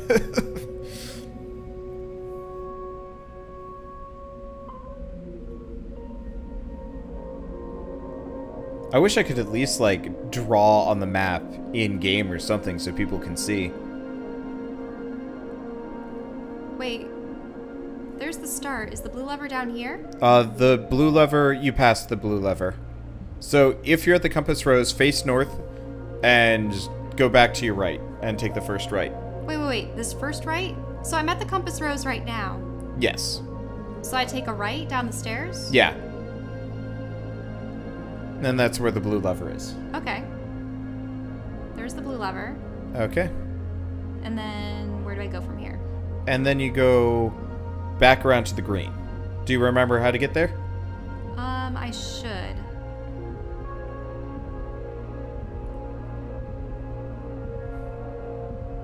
But hidden achievement.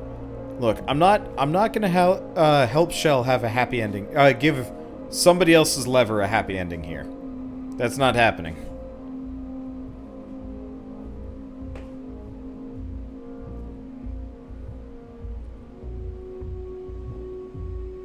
There's the green lever. Yep.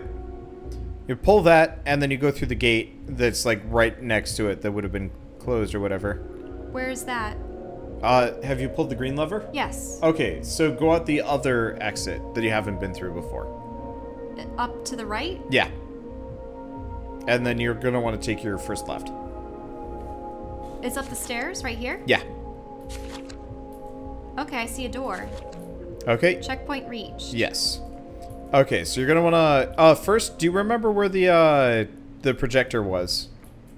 So the projector's upstairs on the left. Thank you. Okay, so I wanna So you gotta go interact with the chess pieces. yeah. Or actually I need to get the generator on, right? Yeah, you gotta get the generator on. Where's the generator? It's in the back. In the back? Yeah, on the opposite side of the courtyard. To the right. No, other alcove. I did that too. Yeah, there you go. So you gotta do a short little mini game here. Okay, press the interact button when the dial is in the correct zone. Yeah, so when it's in the little green zone. Okay.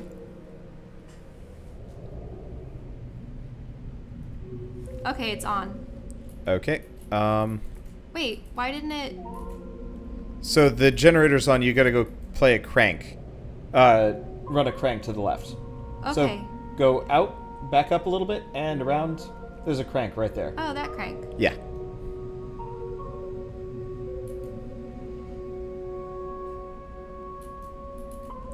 Okay, is it running? Is it enough? I gotta... God, you were not kidding about this crank being useless. Oh, I know. Yeah, Well, make then sure you have power and the film is rewound. Okay, it just froze over a little bit. Yeah, it happens. Okay. Okay, so, you want kingside pawn, bring it forward. Is it the same 2 steps? Yeah. Okay. How do I move it? You go up to it and press E. E. You should have a prompt. If you get close enough, you look at the thing. It says it's frozen solid. Try the black pawn? It might have switched. Unfortunately, It's frozen solid. Unfortunately, I can't get this to rewind. How'd you rewind it? With the handle? Yes, with the handle. Did you have to be, like, on the balcony for it? Wait, What can you interact with? The black pieces? I can't interact with any of the pieces. It's just saying that they're frozen. Huh. This is infuriating. Did I have to heat the floor or something weird? Is the generator making noise? Yes, it is. Okay, did you crank it all the way? I mean, how much more do I have to crank it? Because I literally have no interaction with this handle here. I'm freezing over again. Yeah, see if you can mess with the generator. We'll just accept this. Is there a button that I have to, like... See if you can crank the, Did you crank left or right? to the right. I always crank left. Okay, well, So now it's working. So Yeah. I move the white pawn forward too? yeah. Yes. And then black pawn forward to... How do I move it though? It doesn't allow me to. Okay, go up to it and press E. Oh, there we go. Yep, tell me when you need your Okay, next. so the bishop Okay, so the bishop's up. Then you want the pawn in front of the knight. in front of the knight on the bishop side to go forward. And then black pawn, mirrored black pawn forward too. King side bishop, up to the left 3. Yep, so it's the same thing. Yeah, same thing. So tell me, and that's only once, right? yeah, only once. Okay. And then The queen moves, right? yeah, the queen moves. 2 spaces. Yeah, 2 spaces Okay. up to the right. Then the knight. The knight goes up to be in front of the bishop, Yep. and then the queen takes the pawn, and you should be good. Okay. Queen Takes the pawn directly in front of takes her. pawn. Come on, take it. That's it, I think. Right? Yeah, now you go through the door. Door's open. The door back here? Yeah. Which door? I can barely see it. It's one of them, the one generator side. Yes, I see it. There we go. Okay, thank goodness. There we go. I was like on my last leg I there. know. Okay. So this is Skinny Cat, T-Penis, Curly Q, Man with his hands in the air, and the house. I believe it is the blue book to the, or the green book to the, it's the book left of the king stained glass window, I believe. Looking. See how there's the stained glass window with the king? And Yeah, so what's the first one? Skinny Cat, Okay. T-Penis. Oh, that's the T-penis. That is one long-ass penis. That more looks like a T with, like, some crazy legs. Curly Q, man with the arms in the air in the house? Yes. Okay. I can't believe you got me to say that. For goodness sake. Look, dicks for days. Okay, so how do I do this? Okay, give me a second. So you want to place yourself in the far west. Okay, so that's the far left side, then? Yeah. Alright, does it say that I start Give me a there? second. I'm writing it down.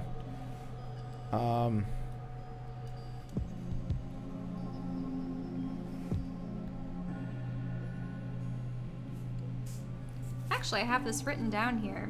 Before you start in the west, take one Okay, step here we go. towards the eastern So you wall. want to start in the west, two steps north. Wait, what? 2 steps north. So I'm starting in the very far western side. Yes. Like the far left. Yeah, 2 far steps left. North? 2 north.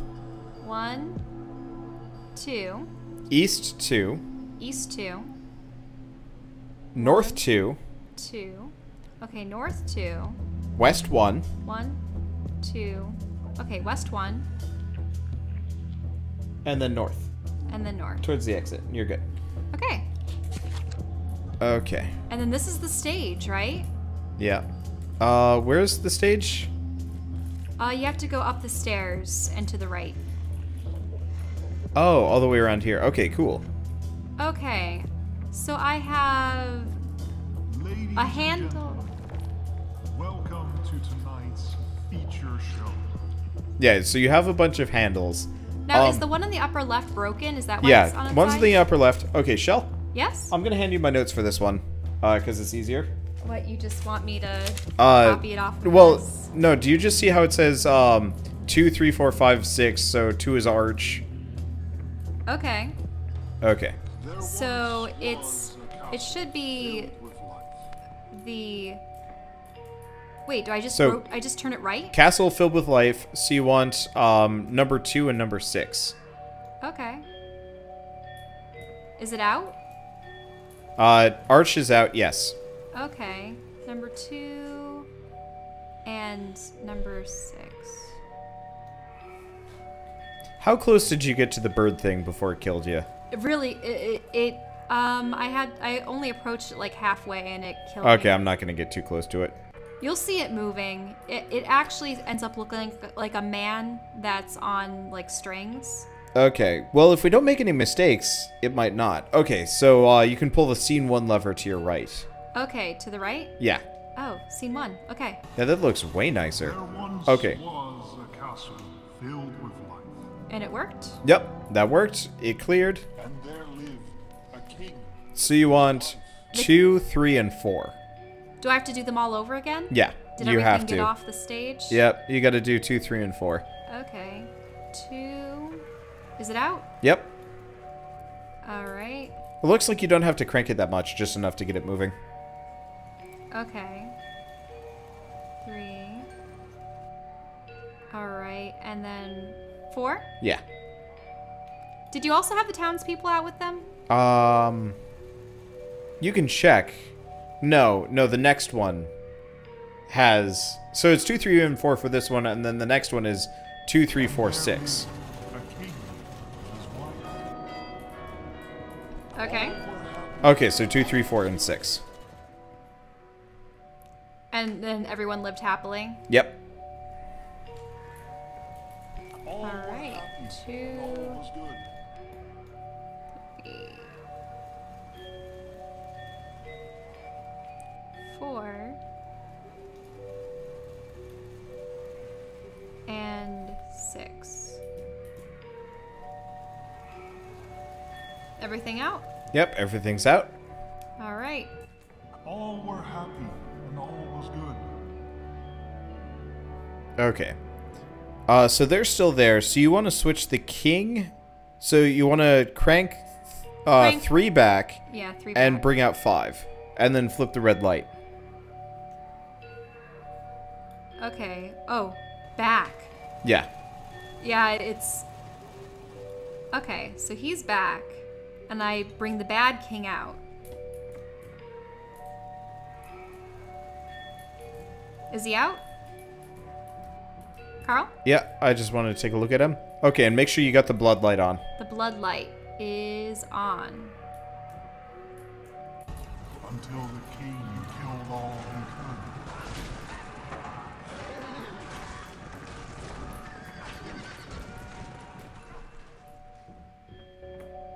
All right, and what do you Okay. have now? Standing in blood, he proudly said, 3 blood. Oh, right, you just wanted the Yeah. upstanding king. Yep. And did it require the castle behind him or not? No. Okay. The blood light's on. Yep. Okay. standing in blood, he proudly said,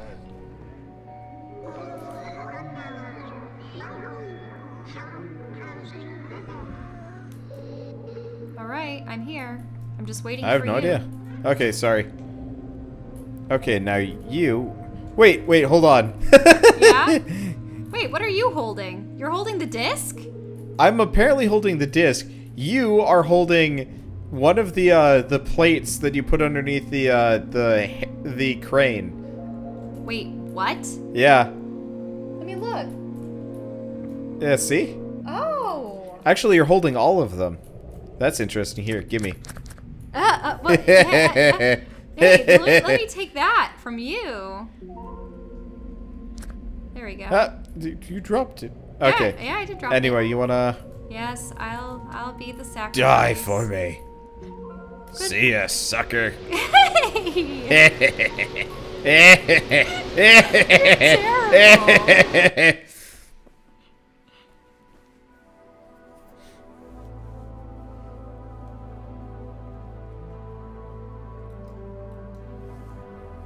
Well, that was fun. I'm glad we went through that a second time just to get the, Just to get the other perspective. Yeah.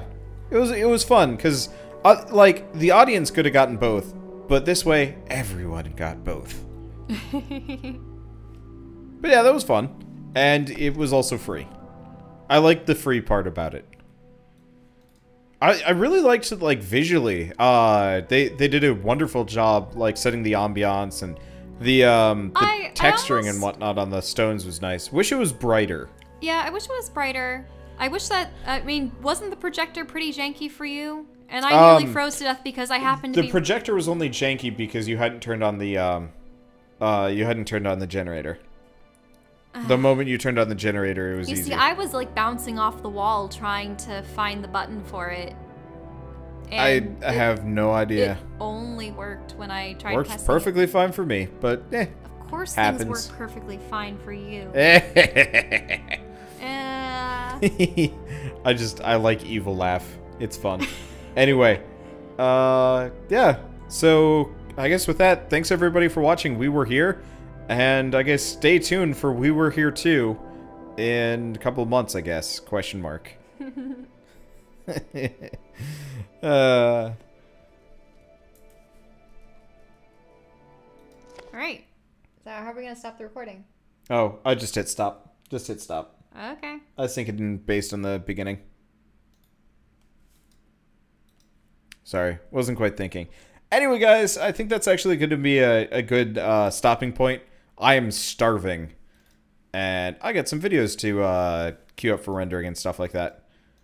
So tomorrow is Tuesday, so I think tomorrow will be Darkest Dungeon, fun times with Bird, and maybe more Darkest Dungeon, and or the next Patreon sponsored thing, because I think that'll be enough voting time for everybody.